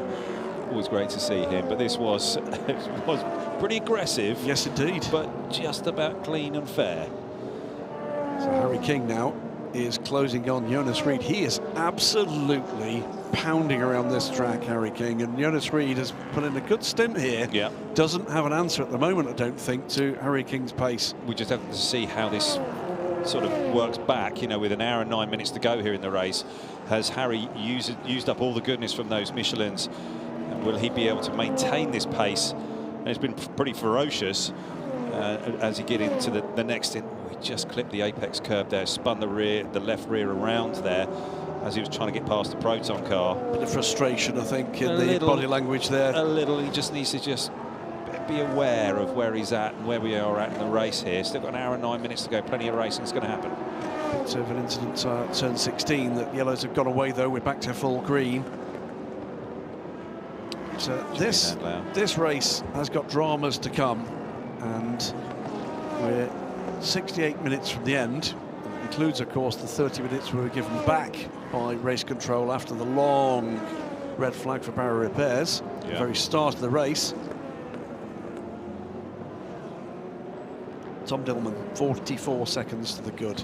Yeah, interested to see what happens with that. That's the critical point here is what happened in that incident with the 83. Maybe we can see a replay of that again, just to sort of try and unpick it a little bit more. Ben Tuck being passed there by the 11, and now he's got Harry King on him. Tom Dillman has been absolutely pounding around this track. Yeah. Well, there's no doubting his speed. It's just sometimes his decision-making in the car, and that undid him in Dubai. And is it going to be another thing that undoes him here at Yas Marina? And I certainly wouldn't want to be speaking to Mr. Rodia Senior if that is the case. No, I think I'd head for the hills at that point. Yeah. But Harry King just closing in on Jonas Reed. He's certainly had the pace in this 91 pure racing car, and it's whether he can get a nice run off of here. The traction in this car has been excellent, and just the way that his timing seems to be excellent in the P2 car. And he's really just seems like he's slotted right in there, just nice and deep on the brakes. He's trying to go round the outside. I think he managed it. I think he might have done it because he's got it because he boxed him up behind the Aston Martin. Harry King, what a move. That's straight up into third place for Harry King, 91, up into a podium position. That's confidence right there. 100%. Harry King is just full of confidence in his car. And as he was just coming into the AP, he just thought, no, I'm just going to send it around the outside. Number 49 here, and that's not great news for a team that is still in title contention, and that car on pit lane is watching to see whether or not. I think that there's something. There's a fire. There it is. The amount of smoke that was coming out the back of it. They need to get the engine cover off here. That's what they're running around panicking to trying to get done here. This could be a problem. Well, they know this could be. There's a fire still there. Yeah, fire still under the engine cover. Get in there, son. Yeah, being directed by the other mechanic. And it's good to get the fire out, but they don't want too much of that extinguisher on it, because they know that it can and it will make quite a mess. They just need to get it out. So 65 minutes to go. This is the Graf Racing car up the inside of the Dragon number 8. Just about gets that right. Glowing exhaust tips on the back of that Ferrari. Yeah. So we're getting to darkness here. It's yet another of those bollards. Yeah, a bit of a menace actually. They've just been dragged around the track now, and it's Harry King trying to. Yeah, he's missed it. He's seen it. But look at the gap he's put on Jonas Reed there. Yeah. Just almost in a lap. So 12.8 seconds back from Valerio Ancella for second now. So that's one to watch. Ollie Caldwell, Matt Bell. That gap's gone up to 7.5 seconds. Caldwell, 5.5 seconds back from Jonas Reed. So again, potential changes to come. Meantime, on board the 21 here, car collection. And through turn 1, just trying to work it through there, and it looked like the car was just walking across the track. Tyres maybe a little bit old and didn't quite have all of the grip that he wanted. Again, those Ferraris with those central exhausts glowing cherry red. It's such a beautiful car, isn't it? Oh, Optimum just back on pit lane here, 77. They've got this car back together and repaired, and they're just looking to go out and do a little bit of testing for tomorrow. One of these cars has been back out. I think that's going back in. Oh. That is a 77, correct? Yeah, yes, that car, I think, has been out and has just come back in. We've got, in fact, both cars have been out and in. Big trouble here for the 49 car. Yeah. Ah, you know, you look at this, you think, is this the moment that title opportunities go away? It looks pretty tough. This is going to be a line that's come off, and they're going to have to try and get that back together, but there's going to be fire damage. And if it'd been burning for a while, I don't know how much damage there's going to be. So these guys are going to be experts on this, but they're going to really work the problem. 22, Tom Dillman fighting away here with a 50. This is to put a lap on the 50 car. Olivier Pla. And Olivier, he had a tough week here. Thursday, he had quite the incident in that 50 car. Well, destroyed, not that 50 car, because it's this is the replacement for that was destroyed in that testing incident. It was pretty comprehensively destroyed. It's never a good thing when your car comes back on 2 different trucks. It's even less a good thing when it comes back in shopping bags. So it was. I did go down to sweeping it up. I did go down to see what remained of the car, and was directed with a somewhat. I don't know how you describe the gesture, to a literal pile. Prepare for full course yellow, and I think that's probably for that bollard. Ah, it's going to get that out of the way. That's coming in about 15 seconds. And then we can just take a bit of a breather and take a look 10, at what the gaps 9, are. 8, 7, 6, 5, 4, 3, 2, 1. Full course yellow deployed, full course yellow. Exit T8 all the way down to T9, bear right. We have marshals exposed midway between T8 and T9. Okay, so there'll be a little bit of clearing up. It will be that bollard and maybe some other bits and bobs. Tom Dillman leads the race as we approach the final hour of the penultimate race in this season. T9, bear right, please. We have marshals exposed, collecting debris. The 25 Algar Pro Racing car sits second in the hands of Valeria Ringella. Harry King sits third, Turn closing 6, 7, in bear on right. the Turn second 6, place 7, car. bear right. We have marshals collecting debris. Yeah, 2 different places on the track. And then Jonas Reed, Ollie Caldwell, Matt Bell, Mathieu Vazevier, who's beginning to come under pressure here, Ollie, from a still charging James Allen. Got a number of drivers we've not seen yet. Don't think we've seen Vlad Lomko yet in the lead car. And we've not seen Tristan Vautier in the RD Limited car either. And you know the fastest car out there right now in P2 is that RD number 30, James Allen aboard. He's got the fastest average. Every place they manage right, to pick up 6-7. is going to Right, just give them just a bit of hope that maybe tomorrow it might be a very different day. Yeah. And I'm not going to count against further dramas because we see it every single year in every single race, it seems, in the Asian Le Mans Series. Breton Racing lead in a topsy-turvy LMP3 class. And as things stand at the moment, they're looking very good indeed, with big dramas for both high-class racing and ultimate. The other 2 main title contenders, Dewey Cox, laser focused on the timing screens. Then realise he's on the telly. He's a good-looking bloke, isn't he? Okay. I'm just trying to curry favour. Daniel Frost has got the Graf Racing car in second place, doing the Deca in the 34 Enduropol competition car third. And then the second Enduropol car a bit further down behind a batch of GT cars, and then RLRM Sport just out of the pits in the hands of Nick Adcock, having taken their final long stop with pretty much bang on an hour to go. GT, Climax Racing, took the lead some time ago, have kept it. It's Elias Sapanen at the moment ahead of Ricky Pera in the Manthey EMA number 92 car. That car looking good in championship terms after the retirement, the incident early in the race for the 81 turn car. 6-7, bear right, turn 6-7. Third place is the other Manthey car, the number 10 car, having a great run here in the 89 EBM Aston Martin in the hands of Jamie Day. That car sits fourth.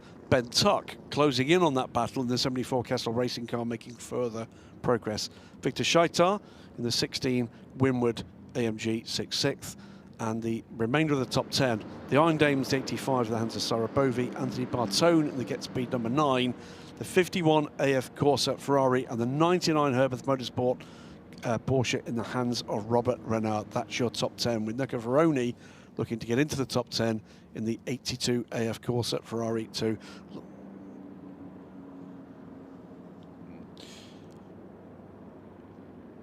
Yeah, we're just getting a report here on the 49 car. So, yeah, big trouble for them. Oil everywhere, we're hearing from David Addison. We will be removing full course yellow at 18:31:30. In 30 seconds, we will be removing full course yellow. And I can see that this is going to be quite the battle here between Jonas Reed and Ollie Caldwell. Ollie needs to be absolutely on his game here to pounce on Jonas to see if he can get that next place. And I think if he can, I think that he's got the speed in that car. We will be removing full course yellow in 10, 9, 8, Keep an 7, eye. 6, Trigger feet, 5, trigger fingers. 4. It's nearly go 3, time. 2, 1. Full course yellow removed. And Jonas did manage to get the power in at the optimum point, but it's going to be a long haul here. Yeah, he's going to have his mirrors full of Ollie Caldwell all the way down to turn 6. And Ollie's got a decent run here. And it's going to be all about how the brakes are when they get to turn 6, because they're going to be pretty cold after not being doing much. And is Ollie going to be able to put the pressure on Jonas? Jonas has just done enough. Good defensive run there. Yeah, and it's just going to be whether Ollie can get the run off of here down into turn 9. Is he close enough? I would say he is. it's going to be now whether he can place himself in the right position and he can pull off the move like Harry King did. Tom Dillman on pit lane from the lead of the race. Under an hour to go now. Yeah. And also in the Breton racing car from the lead in LMP3. This will be their last long stop. Yeah, it's a bit, there's a few teams here. They're looking at how they're going to get to the end, but most of them have done in P2 sort of 18, 19 laps on this tank. Oh, there's a 51. Trouble. 51. Oh, he's a puncher. It is. Right rear. And that car was in the top 10. Oh, he's just got on the inside here. Oh, yeah, I think he's got the puncher already. Oh, no, he's just smacked into the side of the Bartain. I mean, what's that all about? Yeah. I don't know whether he actually had the puncher as he was coming down into the corner, because it didn't look like that was where he hit him. No, and it just was a very odd accident. He just drove straight in the side of him. I think actually the tyre was most probably going down from maybe some contact further up on the track. Might well be it. I think I marked that down as I was right.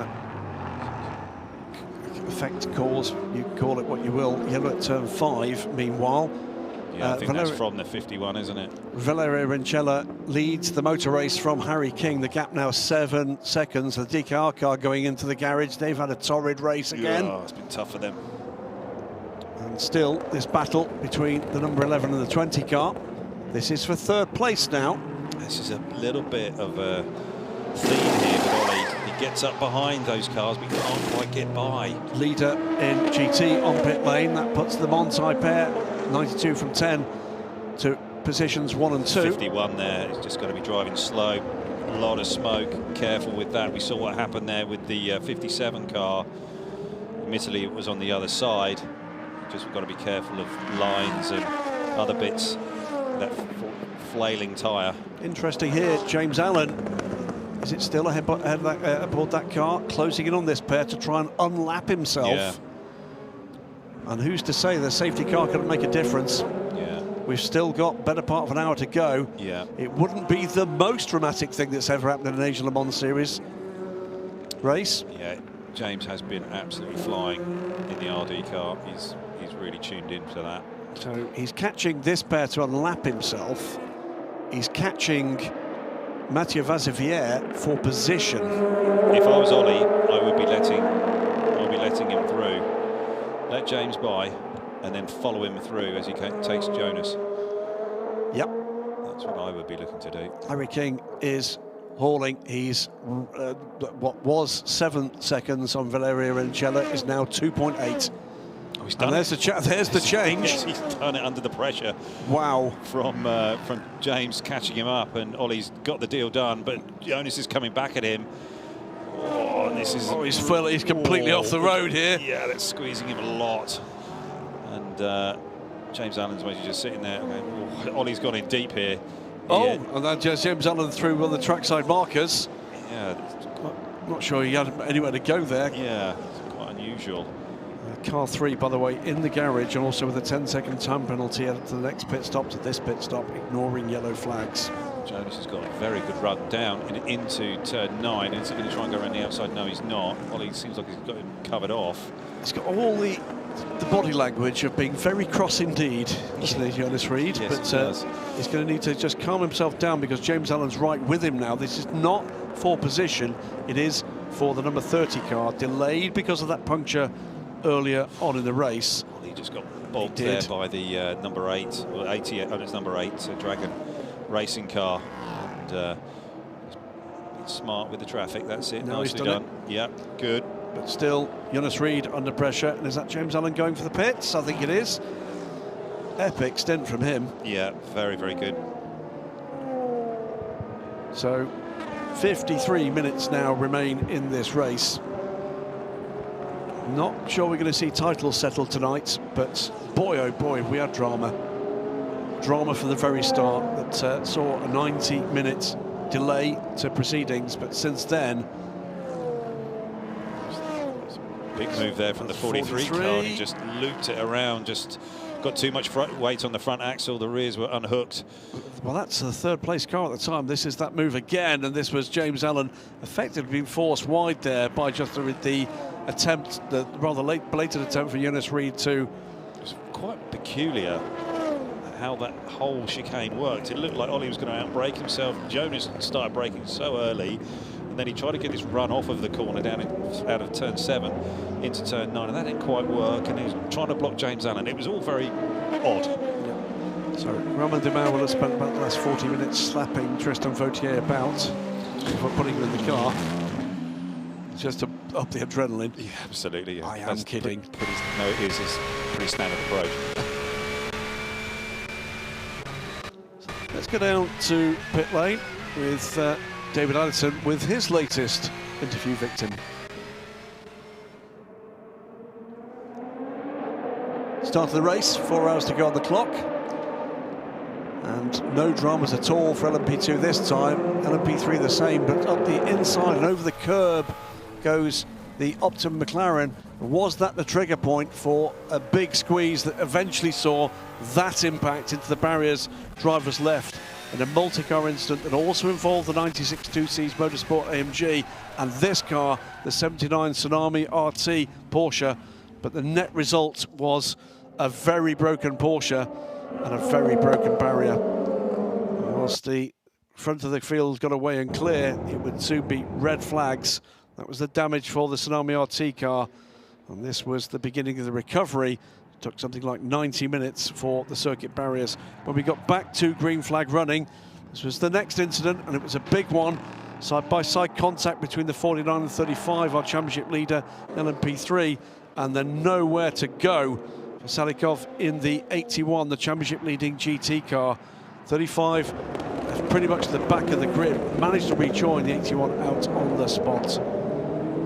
Big battles underway in every class. The number 3 car would be in trouble later with broken suspension.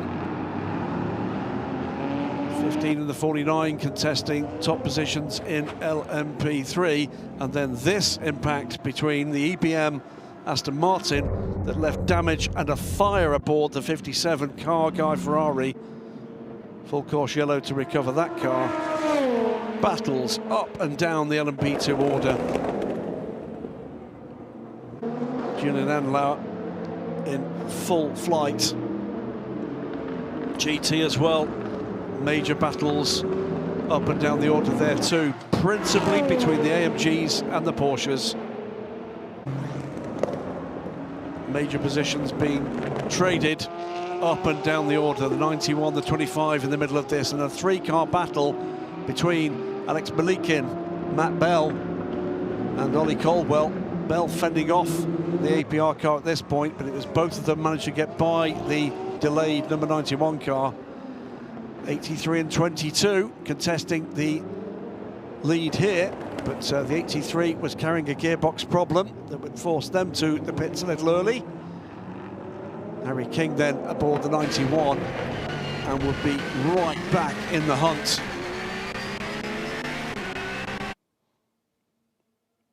Then trouble for the 83, and was that a brush with what was then the race leader, the number 22, as Mathieu Vassivière, just out of the pits, was against the barriers. And then Harry King around the outside, the bank turn to get the position from Jonas Reed. 20 car in the hands of Ollie Caldwell. Battling away with Jonas Reed and a recovering James Allen before the RD Limited car went to the pits. All sorts of questions still to be answered, all sorts of answers still to be given. 48 minutes to go at Yas Marina.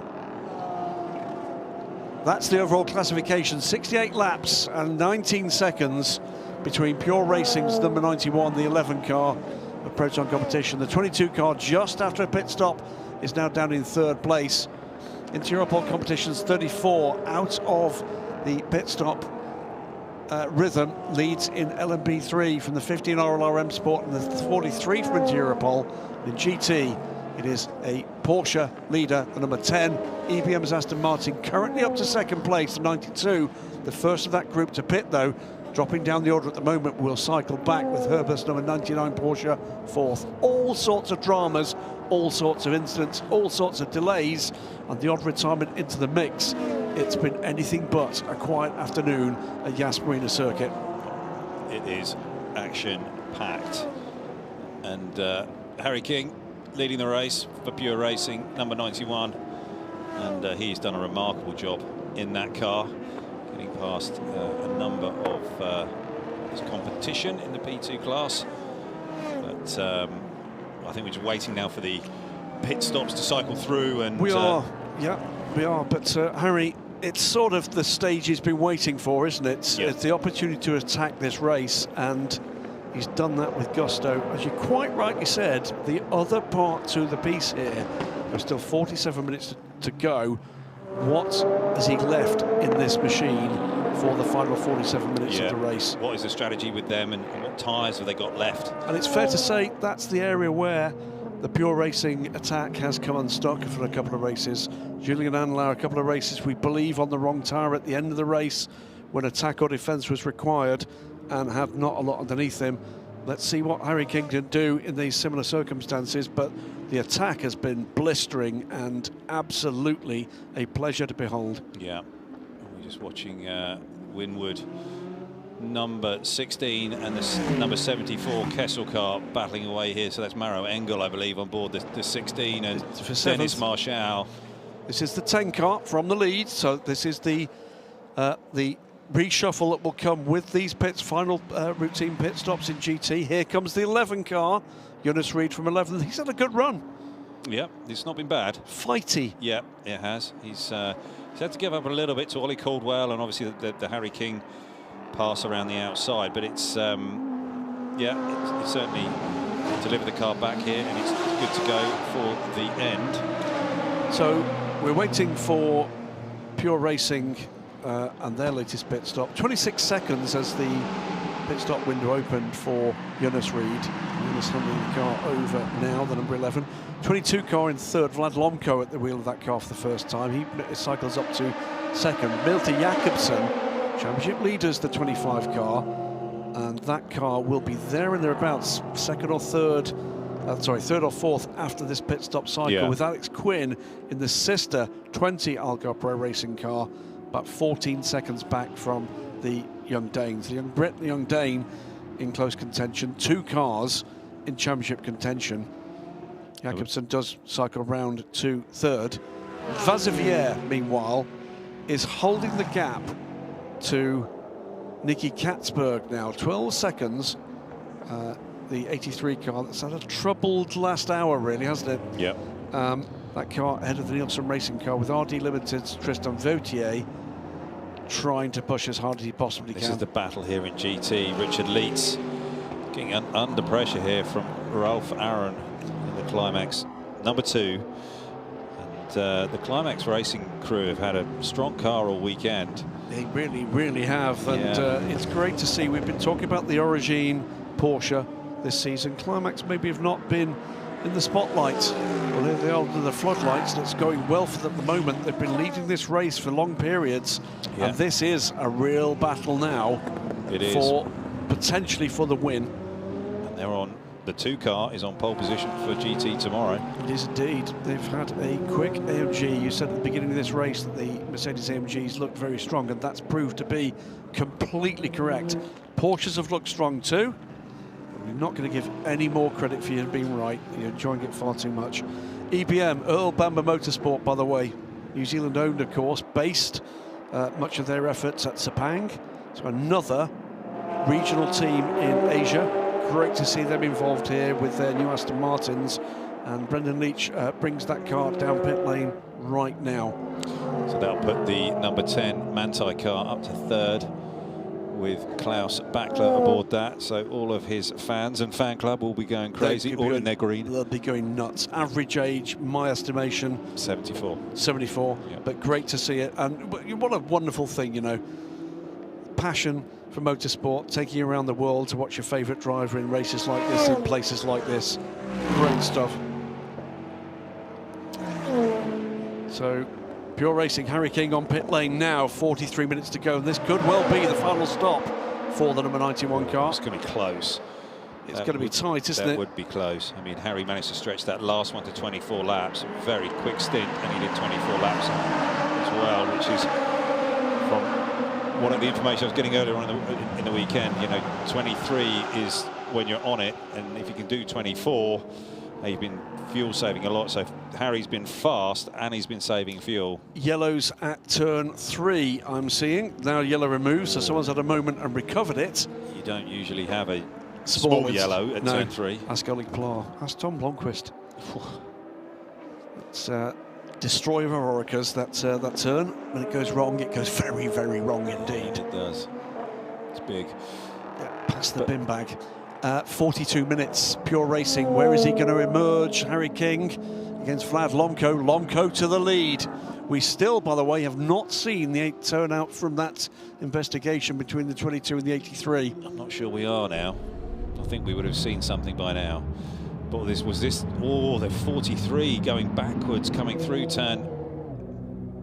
Yeah, wow.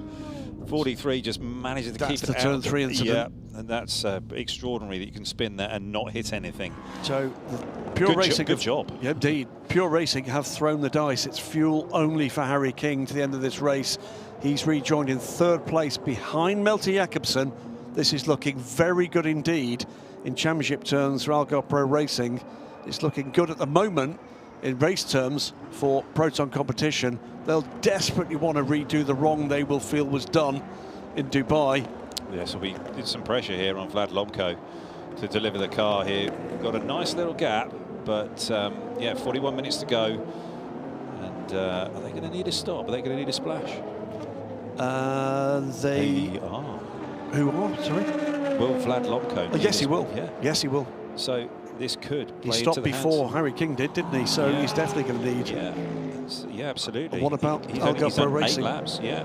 And Algarve, yep, they've done 4 laps, so they're going to need to stop. They're going to stop as well. So Harry King is actually.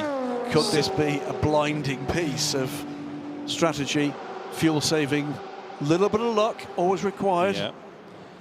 Julian there talking with the engineering staff here. This is the Pure Racing Group being supported by TF Sport, and they've got a huge amount of experience with the P2 now, and they run a very, very fast car. One quick moment in LMP3, and it's not come in the top 5, it's come 6th, with ultimate passing high-class racing still stricken in the carriage. So it's points clawed back from high-class racing. It looked so good for them. And this problem late in the race, Randers Fjord back, that's got the car in the pit garage, oil everywhere, we're told, after a fire under the engine cover. But ultimate, after that incident, which literally started with contact between those 2 cars. Yeah, so it's all going to be now on whether, particularly in P2, if Harry King can keep that gap down to Vlad Lomko and Malte Jakobsen. Clearly going to have to come in for a splash, and how much of a splash, don't really know. But for Harry King, he just doesn't want to get that gap out any more than about 28-30 seconds. No, indeed, as the Proton car doesn't manage to clear the 82 Ferrari there, and it's stuck there again still. So that's going to cost Lomko time against a charging Melty Jakobsen. Both these drivers in the 143s at the moment. Meantime, the pit stop cycle has just wound its way out in GT. Monti EMA, Richard Leitz, he leads the race, 1.2 seconds clear of Ralph Aaron in the Climax Racing number 2 AMG. 10 seconds back, Klaus Bachler in the second Monti car, the number 10. EBM's 89 Aston Martin, 4th.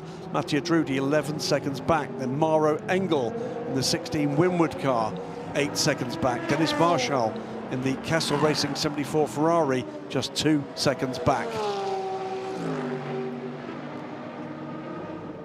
Way too early to call. It is. It really is way too early to call, but beginning to find the shape here who's going to be in contention.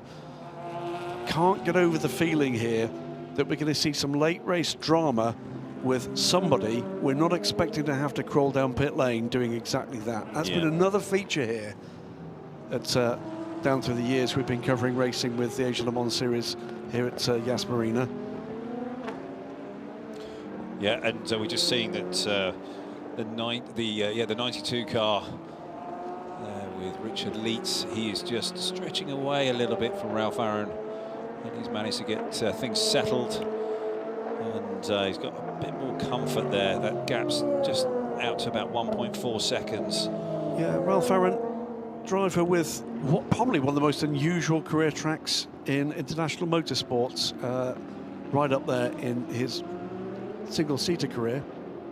Paused that, was then taken on by Prema as a team manager, managed the LMP2 team in the F1 World Endurance Championship, and then found his way back into racing, into GT racing, and is now a factory driver for Mercedes-AMG.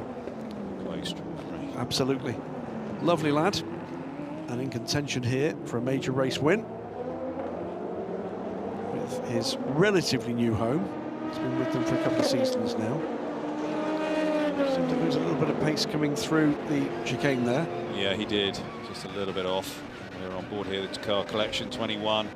Trying to get the run off of turn 7. No track limits there, nice. See in that rear view camera there in the middle of the shot, car behind. When it's green, when you see the green arrow over the top, that means the car is static and not gaining on you, or it's going away from you, and you're actually pulling away from it. And when it goes yellow or red, it means it is closing in on you quite quickly. And that's just an indicator that something that the drivers use to sort of see and navigate what's happening behind with the traffic. And so as they come through and into turn 16, it's the 83 car, Vaxivière. Yep, that car just not on the pace you'd expect him to be, is he? No. Mathieu Vaxivière, and that's Tristan Vautier behind him, again looking to unlap himself from another car, and that would be unlapping himself from 5th place.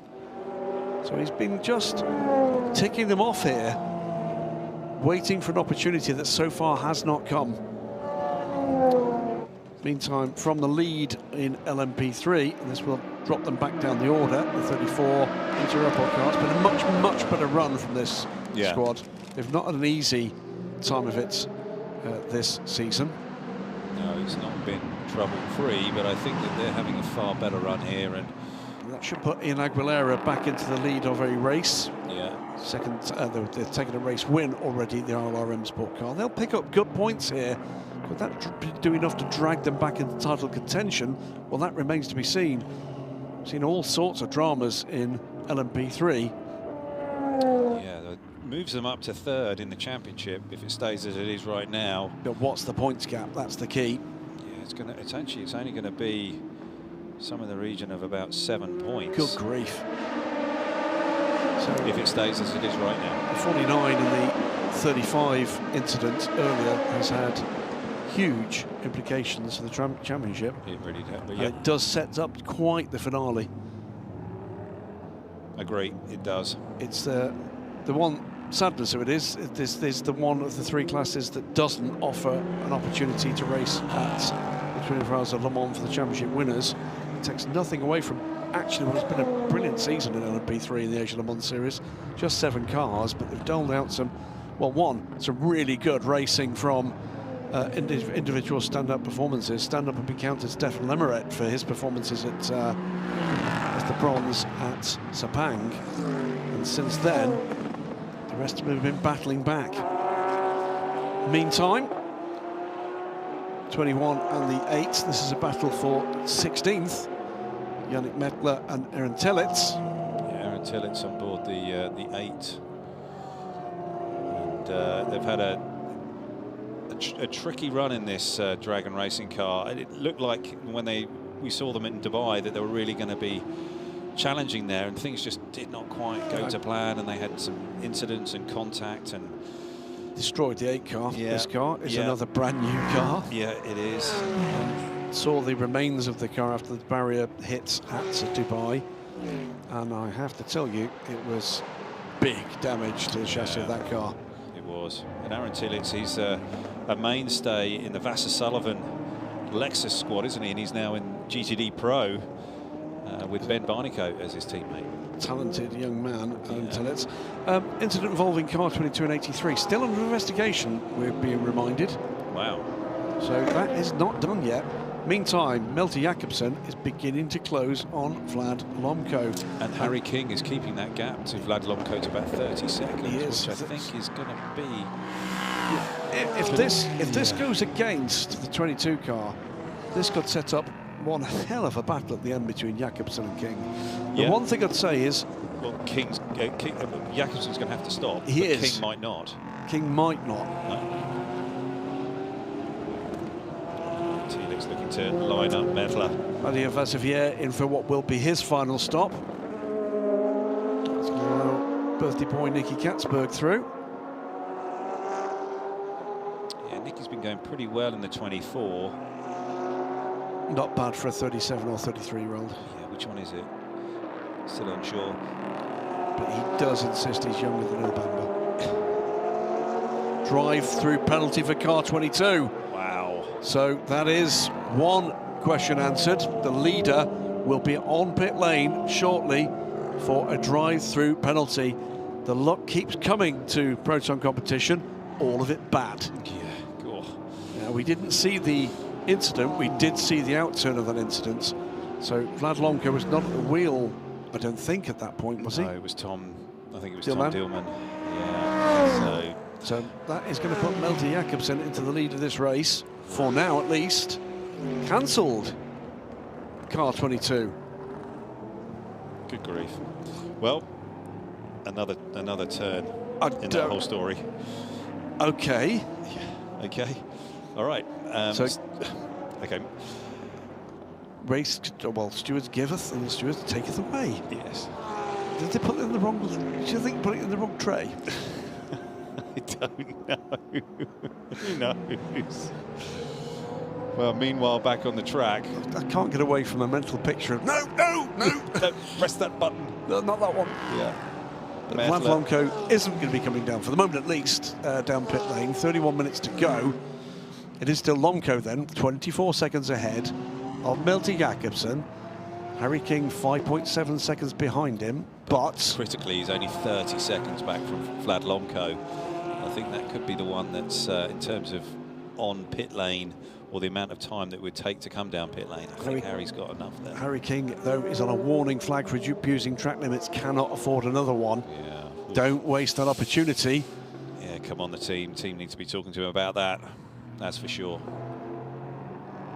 But behind that, the gaps are not huge, but difficult to see them being done on pace. Matteo Vasevier drops back and into the clutches of Tristan Vautier. 32 seconds is the gap, 30 minutes to go. That's not going to be done on pace at this point. LMP3, Aguilera, 15 seconds ahead of Theo Jensen. That's the Jensen's, my apologies, RLRM Sport from Breton Racing. Graf Racing's James Winslow is nearly 40 seconds back. Then Daniel Ali, another big gap there to fourth. And GT, it is still Manthey EMA, Richie Leitz, Ralph Aaron, under 2 seconds between the two of them. There's these two Ferraris, 88 and 28 battle away. That is for 10th place. Giacomo Altoa from Davide Rigon. Davide looking for an option of passing here. The two Italians behind the wheel of these Ferrari 296s. And there's another bollard there. That's been there for a while, that one. Tumbling down the track. Alex Quinn, by the way, putting in fastest lap of the race for his car, the number 20, and that's going to be another gap to watch. Under 15 seconds now from Harry King, and Harry King must be fuel saving, and is also on a warning flag for track limits. So with two fewer arrows in his quiver, out comes the number 3 car. They've had a torrid race, haven't they? Yeah, they have. Quinn's going to have to stop, though. That is a green mirror. Yes, he is. Quinn's going to have to stop. I think might be a Dragon Racing mirror. Yeah. And that might be enough for a short intervention here, you know. Yeah, it's possible. You don't want to be running that over. Could cause a puncture. It's carbon fibre. We are into the night here, well and truly. This race was not due to be sort of finishing under the lights, was it? Really? Not really. Not this late. The race tomorrow goes on later, and while we're about it, we'll give you the timings of the season finale. That race will get underway at 4 p.m. My apologies, 4:30 p.m.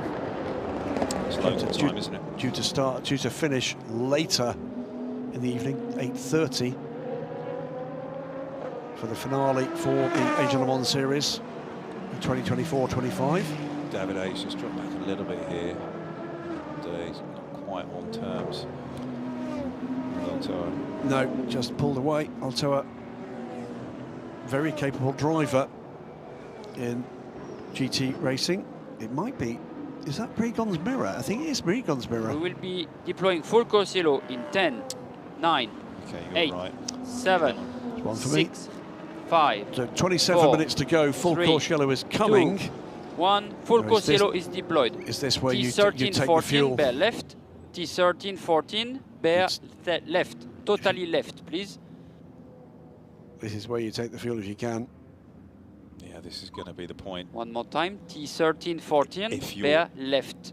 In that spot. There's the mirror. It was indeed from Davide Regon. It just fell off. He must have had a little bit of contact. No, surely not. No, after what happened in Dubai, I wouldn't put it. So, no. Vlad Lomko from Milton Jakobsen and Harry King, and Alex Quinn trying to get involved in that mix as well. Let's keep an eye here on the timing screens and see if anybody dives in. Then we've got the RLRM Sports, Breton Racing, Graf Racing, Interpol 34, 1, 2, 3, 4. Closed. Pit lane is closed, so that's not going to be an opportunity. And then it's no major changes in the top 6 in GT at this stage.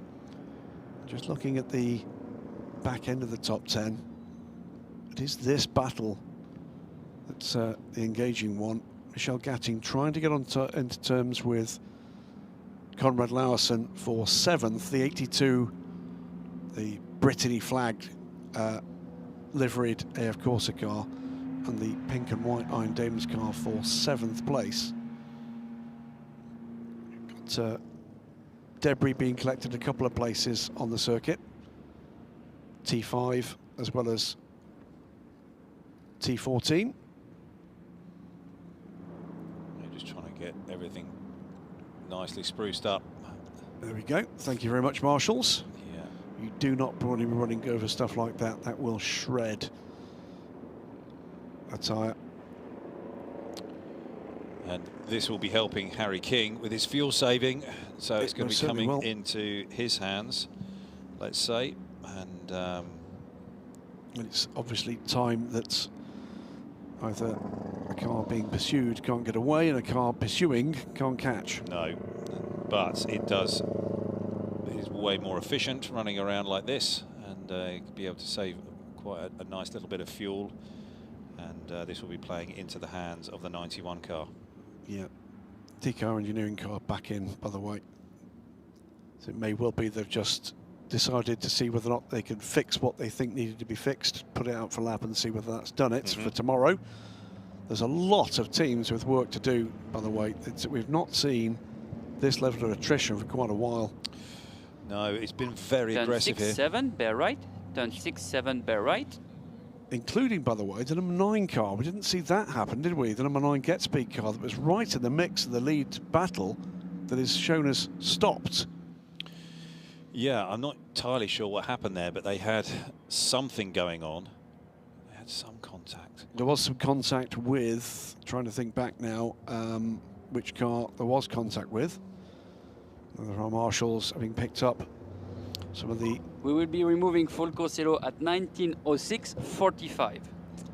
So, of the cars that are in trouble, the 9, we're not sure. 30 seconds, we will 49 be removing we full saw course with yellow. the fire under the engine cover. The 3 has been in and out 2 or 3 times with upright failure and other woes. 2 Cs would appear to be in pretty terminal trouble. They've had the damage from the... We will be removing full course yellow in 10, 9, So being 8, told by David 7, Hudson that is a 6, knock-on result of the 5, damage 4, done 3, in the early 2, race incident. They've 1. decided Full to course call it a yellow day removed. and preserve the car for tomorrow and the finale. Back to racing here, 92, having to vend pretty aggressively to the 2, and it's lead battle. Yeah, Ralph Aaron has really got on to Richard Leeds here, and there's that Mercedes just running just slightly more on the limit with their full course yellow 80k an hour speed that they run. And this is always one of the things that the teams do, just to sort of run right on the very edge. Now confirming a drive-through penalty for car 22. They've gone back and reviewed that. So that takes Vlad Lomko really out of, I think, really any chance of winning here, I believe. I think you're right, aside from other dramas that well, any celestial force might choose to chuck at this motor race. Okay, all right, so I suppose it's never out of question, but meteor strike, you know, I mean, anything really. I mean, nothing would surprise me in sports car racing these days. Alien invasion. Don't count it out. You laugh now, but trust me, if I'm right and you're wrong on that front, it's going to be a big tick on my side. Yeah. Car 89 as well, drive-through penalty. 16 at turn 13. So that was the, we did see that, didn't we? That was the clash under the bridge, the EBM car.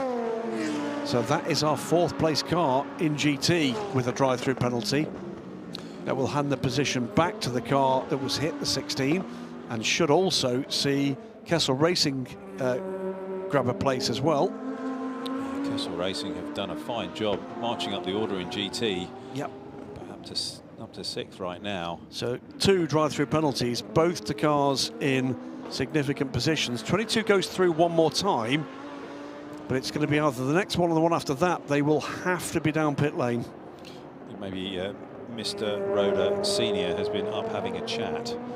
Well, Vlad Lomko at the moment, going very quickly indeed, has just eked out a little bit more of an advantage on Melter Jakobsen. Is that the RD Limited car ahead of him? No, it's not. It's the AF Corsa car. 93, yeah. So that's a car about to go a lap down to the 2nd place car. They've had a pretty torrid last half an hour. It's not been good for them. No, they've really been a great Asian Le Mans series for them, really. Well, they were 4th in the points coming into this race, and they've looked, to be honest with you, pretty much nowhere in this race. If you'd asked me to give an opinion, I'd said there's something wrong with that car today. Yeah. The 83 is just never, it's not really looked on the pace really with any of the drivers. I don't quite know why. It's just not really clicking with them at the moment. Here's the 22, and is he going to have to take that penalty this time around? Well, he's trying to put distance between himself and Melter Jakobsen. He's going to see now what the pain is for him coming down pit lane. The EBM Aston Martin, meanwhile, is taking that penalty, so we'll start to see him drop down the order. Does so now. Marengo has gone through. Dennis Marshall will be about 13 seconds behind. He's gone through. Yeah. So we're waiting now for car 22. Is it going to be this opportunity? I think within 3 laps he's got this one and one more should he choose to do it. He'll be being told by the team the optimal time to do it. He is indeed coming in right now.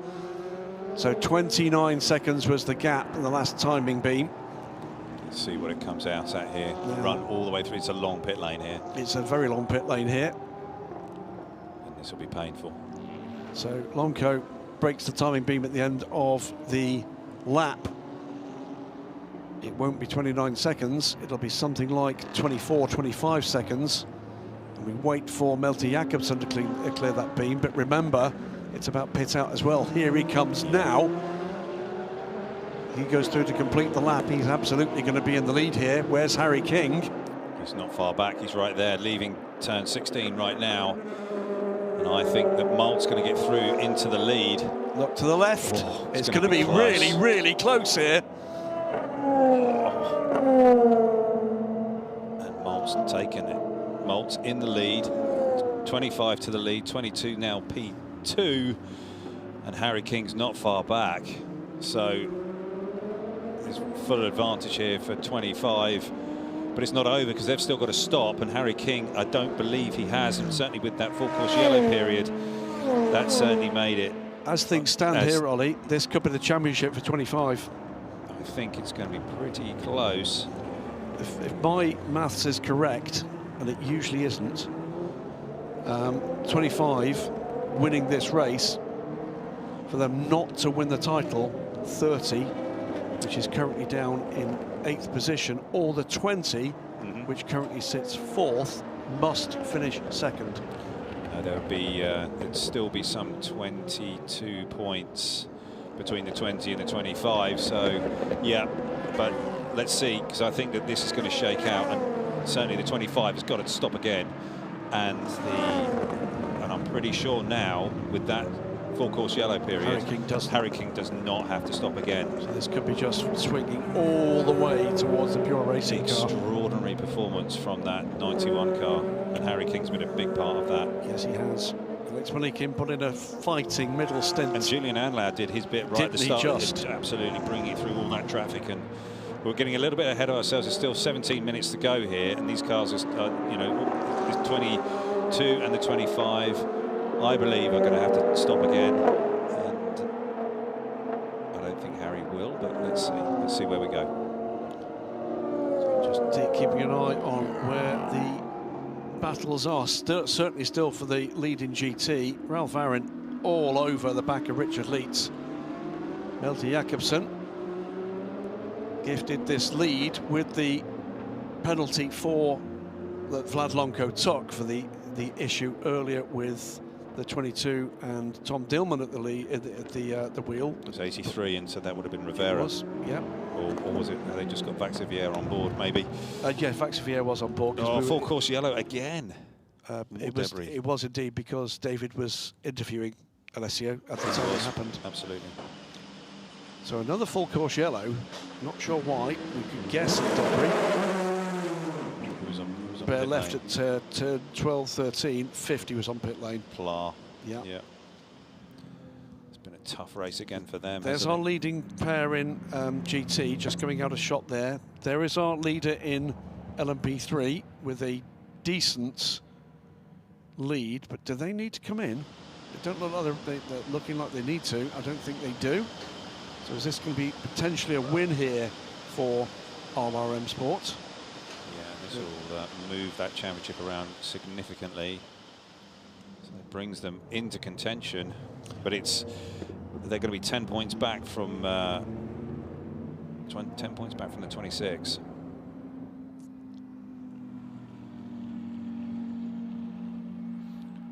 Just hearing from David. So listening to David there, the number 9, we were wondering what had happened. We didn't see what occurred to drop the number 9, Get Speed. AMG out of contention. It's telling us the car is stopped. It stopped out on the circuit after contact, breaking something in the suspension. The car is now back in the paddock, and I'm sure being prepped for tomorrow and the battle royal that will be the final 4 hours of this season, Ollie. Yep. In P3, it's going to be 10 points between the Breton Racing 26, into Europol 35, and the 15 of RLR. So that's just going to be 10 points with those 3 cars. So it's going to be pretty nip and tuck all the way to the end tomorrow. How long did Alex Malikin have to do, and did he do it? Let me just see. He has to do, I think he has to do 30. It was a full stint. He did a full stint, didn't he? It was enough. He did a full stint because of the reduced driving time, because of the red flag. He's done enough. He did do a full stint, 23 laps. Yeah. So he's fine. Yeah. So this is all about, does Harry King need fuel, and when and if the cars around him do? I really don't think he does. I think he doesn't now. I don't think he does. I think he needed effectively a lap of help, didn't he? Yeah, and this has given it to him. Yeah. So I think that Harry's good. I think that Molt will have to pit, and also Vlad will have to pit as well, according to my HH timing here. Yep, so 13.5 minutes to go. If that's the case, when we go green, it's not going to be long before we see cars down pit lane in the closing moments of this race. There's the number 20 car. Title contention for the number 20. I mean, if he goes full course yellow all the way to the end, then maybe they won't. But we've got 13 minutes left here. This is getting into the realms of could they possibly, but I can't believe that the 25 and the 22. So Ryan Hardwick great performance from the 92 crew. Richard Leeds aboard the car. That one is very much up for grabs here. Yeah, it is. Richie Leeds, one of the most experienced GT drivers on the planet, really. Yes, seems to be around forever. Yeah. Oh, evergreen. Back to green. Back to green. We didn't hear that call, but we are back racing again. Could this be a moment here? Because the RD Limited car is up the inside to go past Richard Leeds. There's not quite enough room there for the Climax car. No, Ralph run there, and he was caught out a little bit as well. Maybe it was a bit of a surprise for them all. But GT leaders, LMP3 leader. Richard Leeds just used all his experience there, just managed to eke away that nice bit of a gap there. You can run through 6 and 7 here, nice and cleanly. Ian Andlauer just needs to just breathe it here. Don't get too racy here. Just let use the pace of the LMP3 car up the inside of the 92. That helped Richard Leeds, didn't it, in that little segment there? It did. It did. Might go the other way at this point, though. Gaggles of cars battling away. Number 8 there, Dragon Racing, is going to be a little bit of a pick here for Richard. Can Richard get past him before they get to this complex of 11, 12? Yes, the 8 car's just getting out the way nicely. The Nielsen car getting involved in this one as well. That car up into 5th place, by the way, Nicky Catsburg. Yeah. It's a good run from them. Up the inside of the Climax car, gets that position. Neat and tidy, doesn't delay Aaron that much, just maybe a 10th or 2, but Richie Leeds as well has got to deal with the challenge that comes before the final turn. And the Climax car's going to the pit lane. The Climax car's pitting. Now that is a surprise. Yeah, they've only done 20 laps in this stint. Now why have they pitted?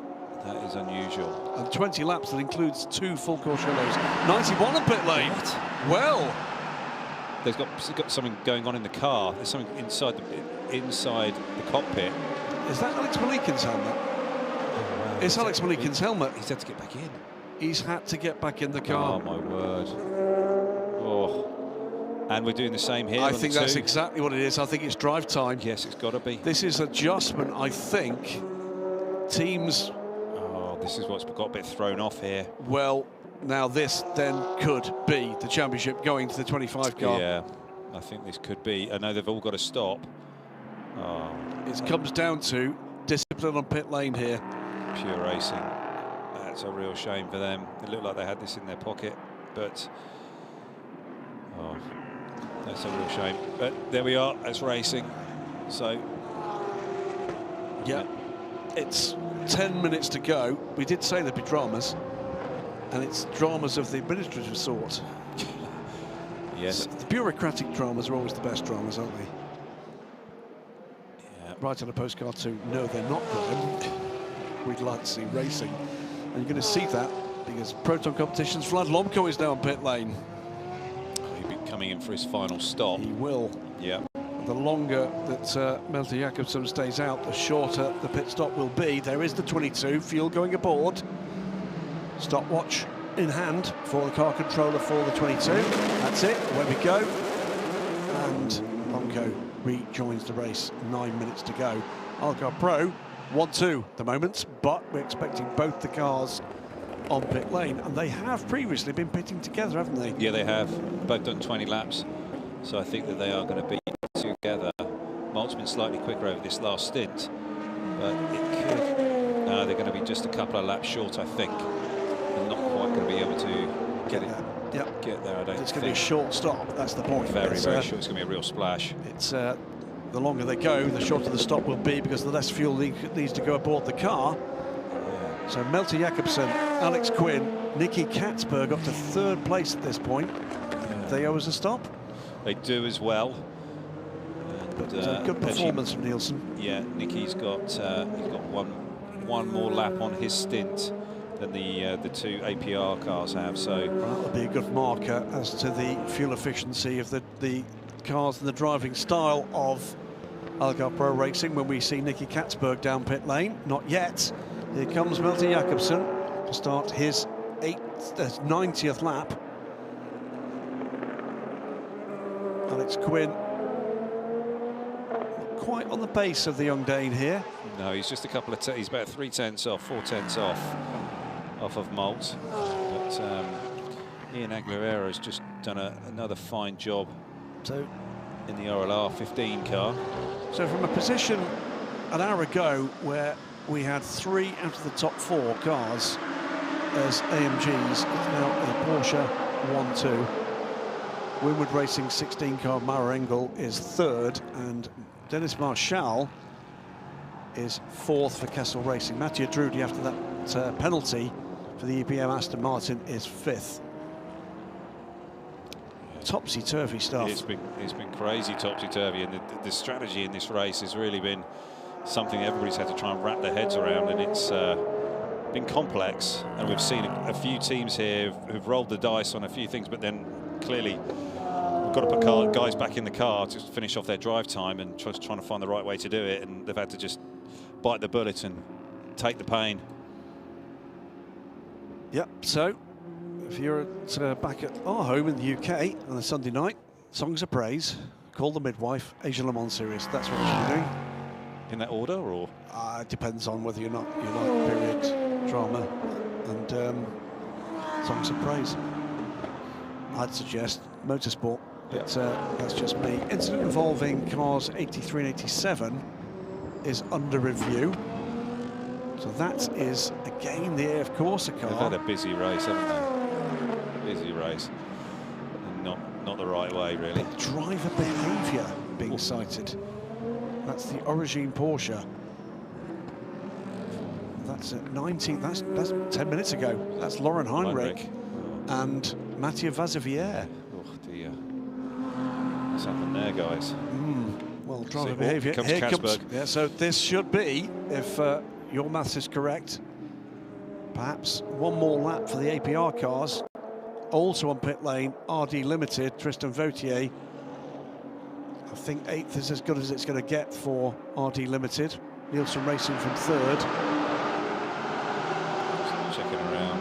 Lonco will recover one of the positions. The clock's not running. It's running them on the fuel rig. On the rig, no, on the hose. They've got all analog on us. So Malte Jakobsen, 24 seconds to go over his teammates in the 20 car. 24 from Nielsen Racing, drops back behind Vlad Lonco. Is it just going to be the one position lost? Where is he compared to Matthias Besch? Drops behind Besch as well. So Catsburg drops from 3rd to 5th. Pure Racing's Alex Malikin is 6th after that. Bit of a lengthy stop for them, wouldn't it? Driver change. All the other pieces with it. Here's APR. They're ready. Is it just one fuel rig ready though? So who's coming in first? It is going to be the 25 car that comes to pit lane. This will be a short fuel stop. Very. Jinx 2, driver's right. Fuel hose on. Slight delay, but slight delay. Here's the 22 just coming through 9, and it's got this distance to go to get back to the start-finish line and see if he can put that back.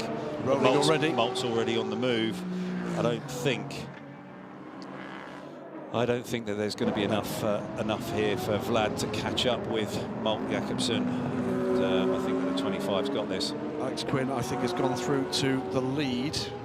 Will do very shortly anyway. So Jakobsen has crossed the timing line, but still that is at the end of pit lane, isn't it? Still going to go through the tunnel.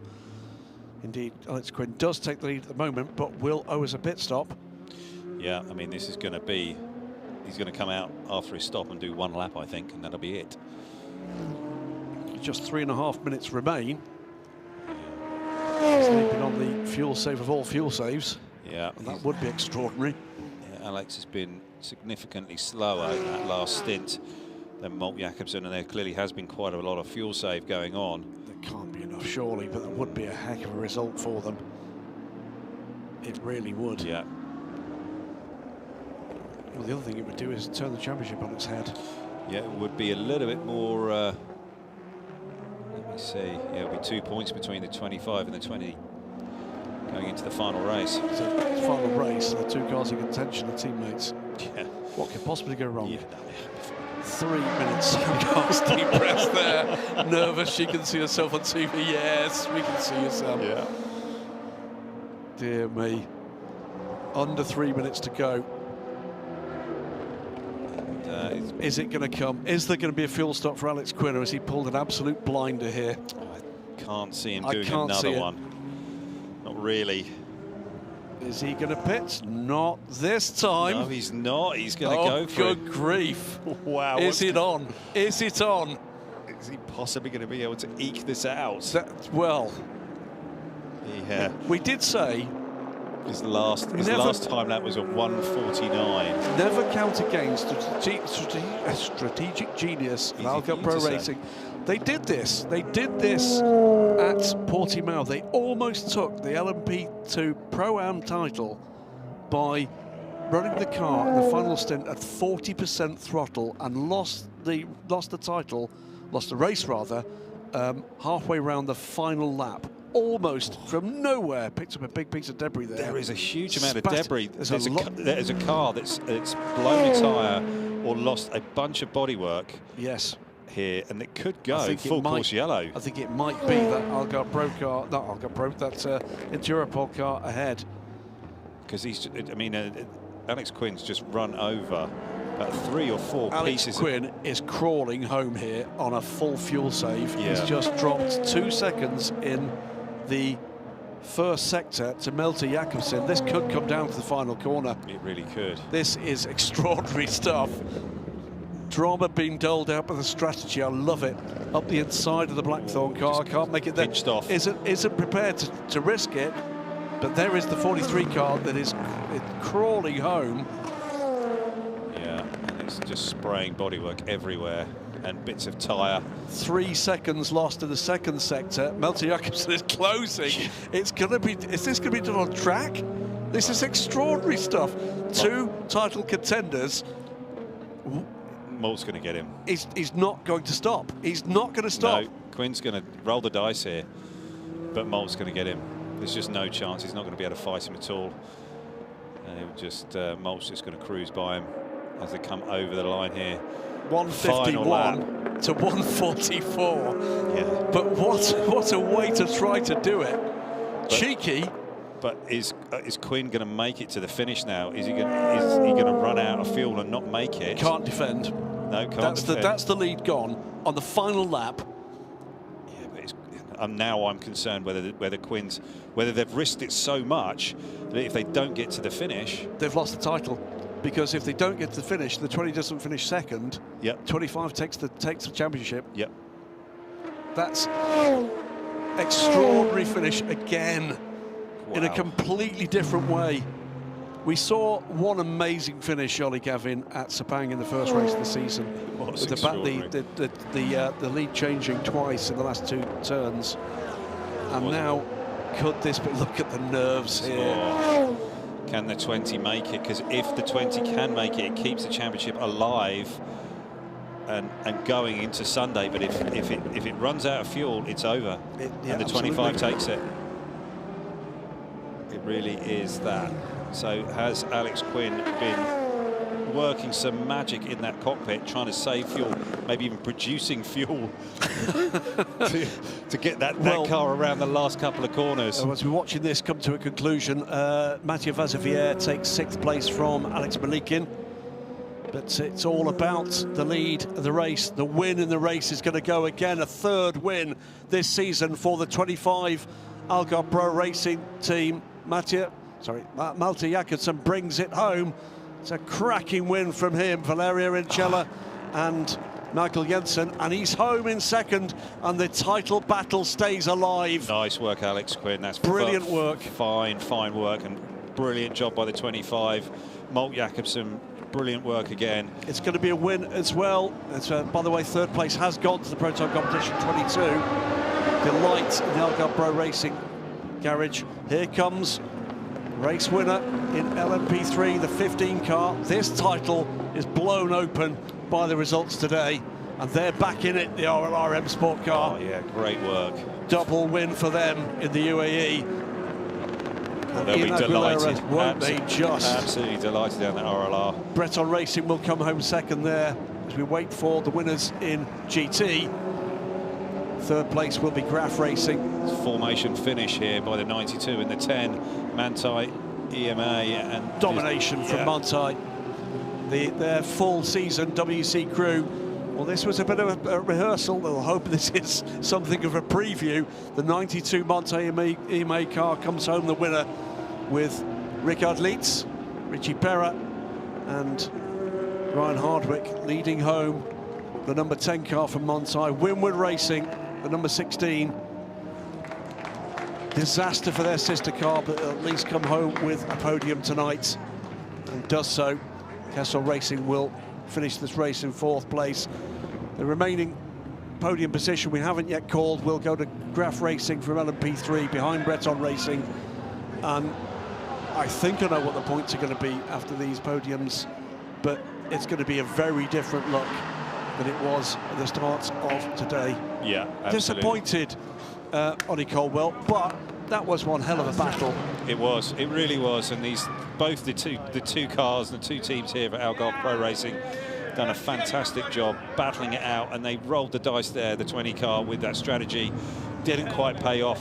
Mark just had a bit too much pace and a bit too much fuel at the end there, but great by Manthey EMA here with a fine win. Ricardo Perra there is he is a bit of a star of the future, very fast silver, and he's going to be enjoying their season there in that Porsche run team. It's been the last couple of seasons with the GR Racing team. Don't know what the future is for that squad at this stage of proceedings, but Ricky Perra with one heck of a drive ahead of him. Looking forward to the FI World Endurance Championship in a couple of weeks' time, but before that we get to go and do this again tomorrow. 4 more hours here. I just hope the 20 car's got enough fuel in the tank so it can actually leave a sample at the end of the race. So realise that this has gone on a little longer than people would have been budgeting for in their busy lives. So just to remind you, 16:30 local here in United Arab Emirates is the start of the season finale here, and it is all still up for grabs. Titles have not been won this evening. They've come mighty close, but they've not been won this evening. That race in LMP2, it was like a pendulum, wasn't it? It's gone to the 22, it's gone to the 91, it's gone to the 25. Could have been the 20. Yeah. And the final pass made at turn 2 on the very final lap. Yeah, cool. It was. And that's the Winward Racing car being brought back in at a hurry because they want to get stuck into that with no delay. Yeah. You can understand why. There's Molt. I think we can hear Stewie Cox talking, shouting, offering opinion, communicating. Yes.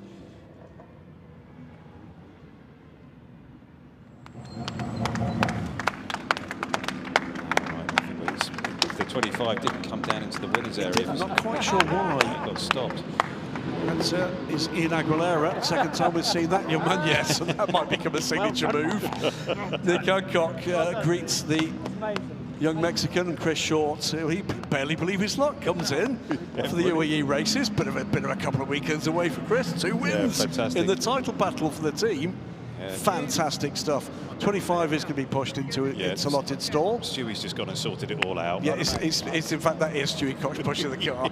I think he'd pick the car up if he could. He probably could. I want my car right here, right now. And quite right, proud moment again for Stewie Cox, for Algarve Pro Racing. Here comes Malte Jacobsen. Valeria Rinchella it was in the middle stint, and it was Michael Jensen to start. Well, what dramas. Brilliant stuff. One of the nicest guys in racing, Molt Jacobsen. Always got a smile on his face. Just a brilliant young lad who is an absolute star. And he's got a very, very bright future ahead of him, and he's Peugeot factory driver. Oh, he's what dramas to come. Here comes the 92 into its slots. Ricky Perra, Ryan Hardwick, and bringing the car to the finish is Richard Leitz. Another of our damaged cars being taken for immediate attention. They'll be all night on these cars. Yeah, they will. That the car guy, Kessel car, needs some attention there. It's obviously blew some sort of line and cause that fire. Ricardo Pera there, super excited. Rich is pretty relaxed. He's so laid back, but he's going to be delighted with that result because that was hard fought. Yeah. What a win for them. And again, excellent example there. So many cars in potential contention stayed out of trouble, made no errors, fought the battles they could win at the time they could win them. Smart with their racing. Absolutely right, and come home fault-free and again a win in the mix. Brilliant. And actually better than in the mix now. See on Richard Leetz's visor there, he's just got tape there. Just helps him with the glare and all of the sun going down. He was just trying to plan for all of that. Yeah, it's great stuff. And great to see, by the way, so many of the crowd staying for the podium celebrations as well. Julian Andlauer looks like he could just do with a drink. Yes. A little bit parched. Is that our show jumping mechanic from RLR in the background? I think it is. Yes, I think it is. Yes. Anna McGarity in the follically challenged, bespectacled, bearded man there. Very happy. Yes, indeed. Just checking. Still follically challenged. Well done. Oh. Irish Formula Ford legend, I'm told. Quite the day. There you go. That's... You'll be delighted. That is quite an Antudis, and they'll be delighted with second, but would have liked to have been the winner. Let's put all of that aside for the moment and hear from the people involved in the win. David Allison has made his way down under the podium, and he's with the crew of the 25 right now. They have done it again because Mark Jacobsen, Valerio Inicella and Michael Jensen are here as race winners. Michael, we don't get to talk to you very much. Let's talk to you about a really crazy race. Yeah, it was a fantastic day, and I brought Stuart because he needs to teach me emotion, because they always say I never smile when we win, so I promise to smile this time. That first stint with the red flag and being out of the car for so long was just bizarre. Yeah, it was a bit tricky, you know, with the safety cars, cold brakes, cold tires and restart. I had a bit of a difficult restart, but at the end of the day we did what we had to do, brought the car back for Valerio, and then Malta, and we got the strategy right, so a big thank you to the team, and thank you to Stuart for teaching emotion. Great big smile. And there's more to come on the podium. Guys, well done. We'll see you up on the podium in a few minutes. Well done. That is a lesson there from a Dane in taking the mickey. Well done, Michael. I'll say this much. The improvement curve from Michael in this car does show there's real potential. If he wants to stick around, he could be a real force. Absolutely, 100%. Let's take a look back at what has been a dramatic afternoon here at Abu Dhabi. Start of the race, what seems like a decade ago, and it was a clean start from the LMP2 and LMP3 runners. All the drama on the first lap was going to come in GT, and it started with his run across the curbs from the Optimum McLaren. Was that the start of a pinch manoeuvre that saw multiple cars involved? And look to the left, big hit with the barrier from the 46Q MMF by Herbert Porsche. That was after an incident that involved this car, the 79 Tsunami RT, and that car, the 96 2Cs Motorsport AMG. That would bring out very soon the red flags, as the lead battle was still underway before the red flags were shown for a lengthy barrier repair. Trouble too for the Tsunami RT car. That car would go to the garage and no further, and an hour and a half under red flags. Half an hour added back to the clock, and then another big incident, brush between the 49 and the 35, championship leaders, the 35, and in trying to recover the car, collected the championship leader in GT from Winward Racing. Bitter goal for the 81 car.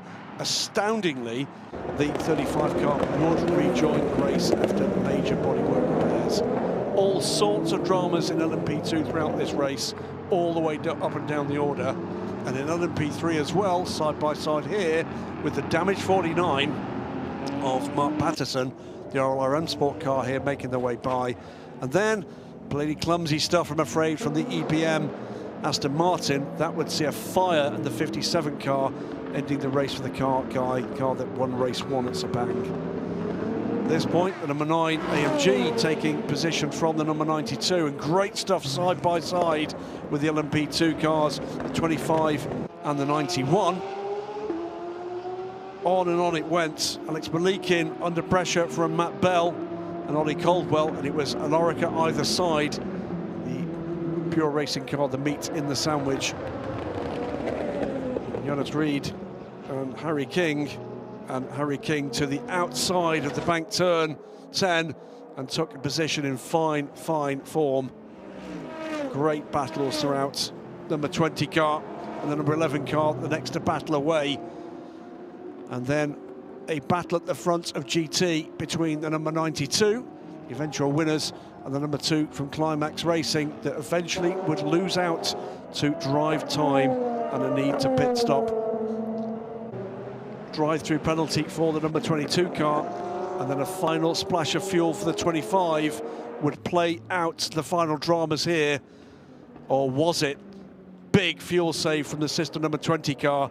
Alex Quinn trying to get it home, would finally lose out. Turn 3, final lap, lead gone, but it'd be a 1-2 for Algarve Pro Racing, a night of drama at Yas Marina. Malte Jakobsen bringing it home for a 3rd win for the 25, a 4th win for Algarve Pro Racing, with the 20 car coming home for a 1-2. RLRM Sports taking the win on a day for drama with other title contenders, and the 92 from Montai EMA would bring home the GT win and put themselves in a great title winning position. What a day. There's the final classification, 94 laps it was, and the lead changing on the final lap between the 25 and the 20. Proto Competition taking 3rd and 4th, Nielsen Racing a fine 5th. 10th overall for RLRM Sport, and taking the win in LMP3 from Breton Racing and Graf Racing. And then the Montai EMA number 92 taking the win in GT, 14th overall for the number 10 from Montai, and the Winward Racing, the surviving Winward AMG. Kessel Racing and EBM, Ferrari and the Aston Martin would complete the top 5 in another fabulous GT battle. But a tale when we finish all of this, Ollie Gavin, of what might have been for so many teams in this race and this season. The unlucky, what's that quintet? More than a quintet. It's quite a long list of retirements for a variety of reasons at the end of that race. Absolutely. I mean, just seeing here at this sort of cool-down room here before the podium, we're seeing a lot of the teams. Stewie Cox there, Malte Jakobsen. Didn't really know that Stewie had won the race. But it was definitely a lot of attrition here, a lot of contact, a lot of cars having incidents that were maybe somewhat unnecessary. And yeah, this track is sort of promoting quite a lot of contact, it seems, in multi-class racing. But everybody has to just be smart and think and work and, you know, exist on the track. All three races all have to exist at the same time. Well, we heard it, didn't we, a little earlier from Bas Leinders about understanding the rule book. Don't make errors about the rules. And it's also something that Stewie said earlier on, actually, just saying, look, come on, guys, we've got to get through this race. We've got to be smart. We've got to be thinking about this. We've got to be, you know, this first corner. We've got to get through the first corner, first lap, first couple of laps, and then we get into the meat of the race, and we just got to be smart. Yeah. And that's been certainly one of the stories of today. And there's so many quick cars out there. So many quick cars are just making that slight miscalculation with drive time and other situations with strategy, but then also damage and incidents with their cars, you know, put them out of the running. And again, it's just managing your drivers and managing your time and the strategy. I'm sure Tom's there reflecting on what could have been. And what happened really with them, with the 83 car? We don't know. Yeah. We didn't see it. We didn't see it. We never saw it. It was called against her. That's it's good that they've got on the podium, but I'm sure they're standing there thinking that was our win. It could have been. That really was our win. 2 consecutive races where a judgment has gone against them, and it's cost them dearly. I think it was written all over Tom's face. It was spectacular podium here on the gantry. Pierre Fillon, the president of the ACO, Fred Leclerc. In the centre of the picture there, the CEO of LMEM, with long coat, putting on the winner's cap. Tom Dillman looks like someone shot his dog. Yeah. And Giorgio Roda, I think he knows that is a win that coulda, shoulda, woulda. Yeah, yeah. And I'm guessing that's the next generation of racing Roda. It is, yeah. Fantastic. But let's say the podium on the gantry over pit lane. Very Monza-esque and Le Mans-esque for that matter. Yeah, it's nicely done here. They've done a fine job with this. There's Bib. Here's the second place crew. Jacqueline Tunis, Alex Quinn and Ollie Caldwell. A little wry smile on the face of Alex Quinn there, thinking about nearly. So close, so close. If only I'd have done this, that, the other. Whatever, young man, fine effort. Another fine effort by this whole crew, the number 20 crew. But no question about it, Mikkel Jensen, Valerio Angela and Malte Jakobsen, Stewie Cox will take to the podium. He doesn't often do this, very often sends other team members up, but he's be delighted with this. Yeah. And I think they know that the title is coming to Algar Pro Racing for one or other car at this stage. It certainly is. Mathematically, that is the situation. But cracking stuff, and delighted crew, delighted podium, with perhaps one or two exceptions. And here again, Portuguese national anthem.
Sadly, that's an error, and quite a big one, unfortunately. There's a note on the top of the podium, the flags show the German team has won. They haven't.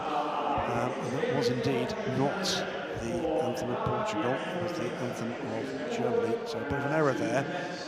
And I know some of the Stewie Cox take great pride in carrying the flag of Portugal. They've taken that anthem around the world, so we'll put that one to one side at the moment. That doesn't get in the way of the achievement. The trophies being handed out now. And with delight, I'm sure, for the 25th crew in particular, 22. Some smiles there. Tom Dillman, I think, less happy. Yeah, I mean, it's a really tough one. We didn't see it. We can't really make a call on it. No, 20, not delighted with that. I think they would have hoped it would have paid off just a little bit better. Yeah, I mean, there was that tight race between Ollie Caldwell and Matt Bell, wasn't there, mid-race, and you know, Ollie didn't quite manage to get it done on Matt quickly enough, and maybe there's some lessons to be learned there. But you know, they all drove brilliantly, and these are young lads really learning their craft in P2. And it's a fine second place, and they're still in the hunt for the championship. They really are. And you know what? They can win it on pace. They can win it with drama, and we've already seen drama of a very different sort this evening. Who knows what else could be presented here as the Proton guys really don't want to be there. Exit stage left. But, here are 7 that do. Let's go down again to beneath the podium, because David Addison's managed to catch up with RLRM Sports and Nick Adcock. Nick, let's start with you. A crazy race, an amazing race, and another win. Yeah, that seemed quite straightforward. Of course, it wasn't. Lots of interruptions. But after a little upset at the start through the red flag, and then the shortened driving time, we had some issues with fuel, not enough fuel in my run. So I had real bad fuel surge at the end. We had to pit a little bit earlier than we wanted to. So we were having a little bit of stress and when he was in the car, but actually everything was fine. He just reeled off, looks like a very straightforward win. But he's maturing so well. He's a superstar. Fantastic. Well done, guys. So that's the LMP2 Teams Trophy, and 97 points. Which is mathematically is still possible for the 30 to win. Yep, 30 can do it. So 25 points left, isn't it? So 98, but by 1 point. So Malte Jakobsen, Michael Jensen, Valerio Rancello, there's a 97. 16 points clear of Alex Quinn, Ollie Caldwell and Crichton in Tudis, and then the trio from the RD Limited, who just had rotten luck today. And here we come now with the LMP3 podium. Graf Racing it is on the third step. Daniel Frost, James Winslow, Alexander Bekantsov. Then we've got the trio from the Breton Racing crew, Jens-Reiner Müller, Griffin Peebles and Theo Jensen. But yes, as he jogs along there, Nick Adcock, rolling back the years, Ian Aguilera and Chris Short, RLRM Sports, and Anna McGarity to the podium as well, representing the team. It's a second win for the British team, and we will hear the British national anthem.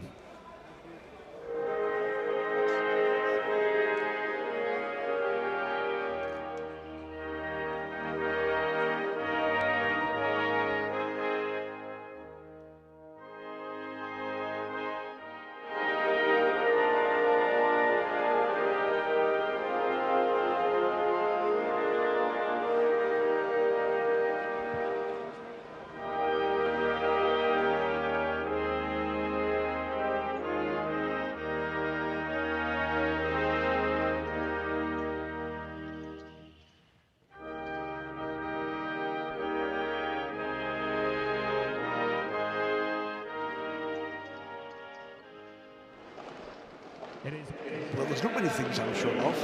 One thing I am sure of is you can't put the words "to God Save the King" to that one. That, I think, was the Swiss national anthem. So something's going wrong in the works here. But either way, let's not get in the way of that. Our friends from Michelin provide the tyres for all cars on this grid. We'll be awarding the trophies here. Graf Racing in third place. They're pretty happy with that, I think. So. That's a recovery. Breton Racing will be disappointed not to take the win, but the points are going to tell a different story here. RLRM Sport, whatever, they're going to be utterly delighted with the second win. They have absolutely driven themselves into title contention here, and that RLR. Taking the opportunity that the dramas for people ahead of them in the points have offered, and kept it clean, kept it on the island, brought home 25 points tonight. And a very fast driver at the end. They did a fine job.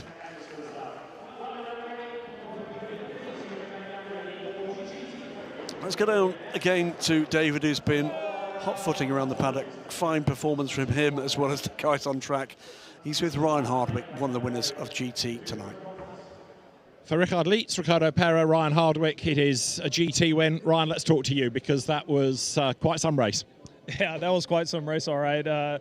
There's always surprises in this championship, it seems like. And, man, I was just happy to have a clean qualifying finally and start up front. And, yeah, it was eventful, but, man, our Manthey Racing Porsche, again, it was just unbelievable to drive, and kept getting quicker and quicker as the night went on. And so I was happy just to give the car, you know, pretty clean to these guys to bring it home for us. So first win here in ALMS, and I think we have a lot of momentum on our side as we head into our main focus, the World Endurance Championship. But first and foremost, our eyes are on the prize and hope to close out this championship tomorrow.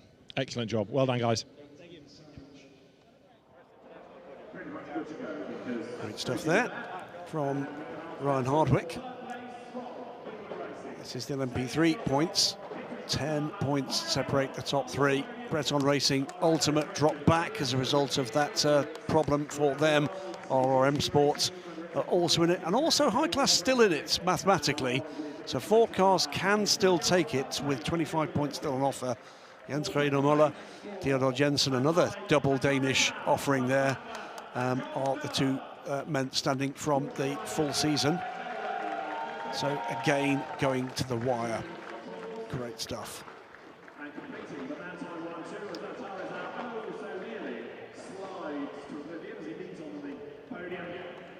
And Ryan Hardwick thoroughly enjoying this adventure. We'll be going to the top step of the podium with Ricky Berra, recording this for posterity. Richard Lietz in the middle there. Second place has gone to the other Manthey team. Antero Sau will be pleased with his efforts tonight, I've no doubt whatsoever about that. Alongside Klaus Bachler and Joel Sturm.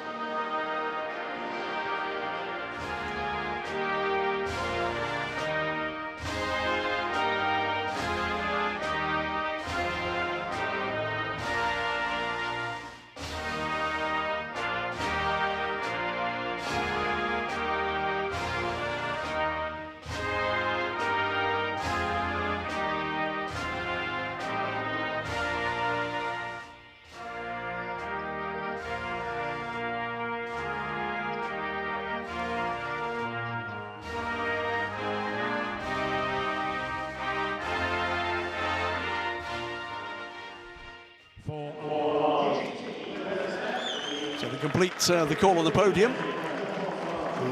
The third place car from Winward Racing. They've had a tough day today with the elimination of their title leading squad, but Marangel, Victor Shaitar and Sergei Stolyarov complete the podium for Winward. Tough day for them. The 81 car completely luckless. And we're about to see what damage that's done in the title contention for them with the next caption. They're still within 10 points. Yep, but got to fix the car. They do, but they're still very much there. And Terry Sayers enjoying that podium. Thank you to the team beneath there.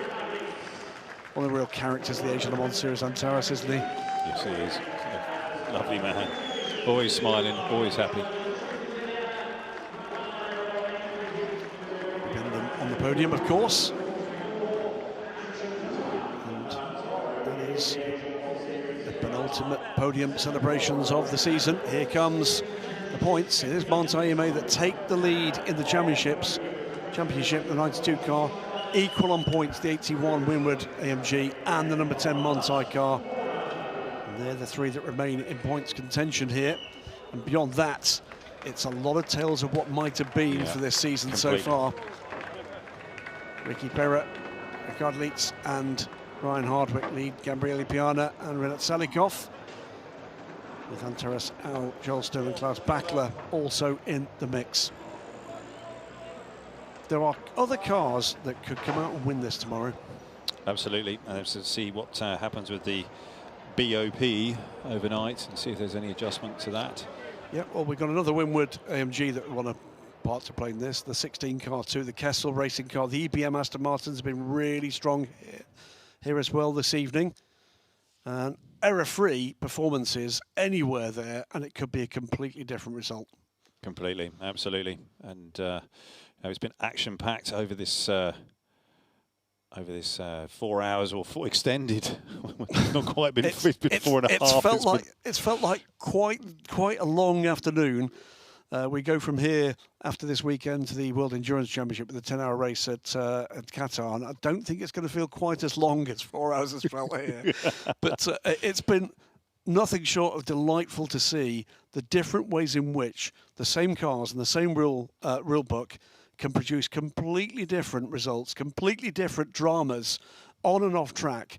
And yet again tonight, a result with the fuel save from the number 20 car and the push from the 25, and maybe a bit of strategic nous and problems on track from others, has produced yet more drama in this 4-hour format. Absolutely. The 91 car came all the way from the back, got all the way into the lead. A great drive from Julian Andlauer, Alex Malikian, and then also Harry King was just absolutely flying at the end there. But only with very short amount of laps to go, they had to get Harry King out and Alex Malikian back in. And was that an overstep or a mismatch or something happened there, or they knew that they were all going to have to do that at some point? So, you know, all of that really sort of turned the race on its head. It looked like it was going to go in their direction, but no, it's gone back to the 25 and the 20, and the 20 car is so close. But brilliant racing, and that's just in the P2 class. You've got these other two classes of P3 and GT, and it's been phenomenal racing, and there's been a lot to unpack here. We've got dramas galore to come tomorrow. 4:30 local time for 4 more hours of spectacular action here at Yas Marina. Tomorrow, it's going to be about winning the titles. It's going to be about 2 teams that will go to the 24 Hours of Le Mans in 2025. There are still multiple interpretations of the way that could happen. There's multiple teams that could win in each of these titles. For now, though, it's good evening, it's good night from Ollie Gavin, from me, from David Addison downstairs, and the rest of the TV crew here at the Asian Le Mans Series. We hope to see you tomorrow. Please join us.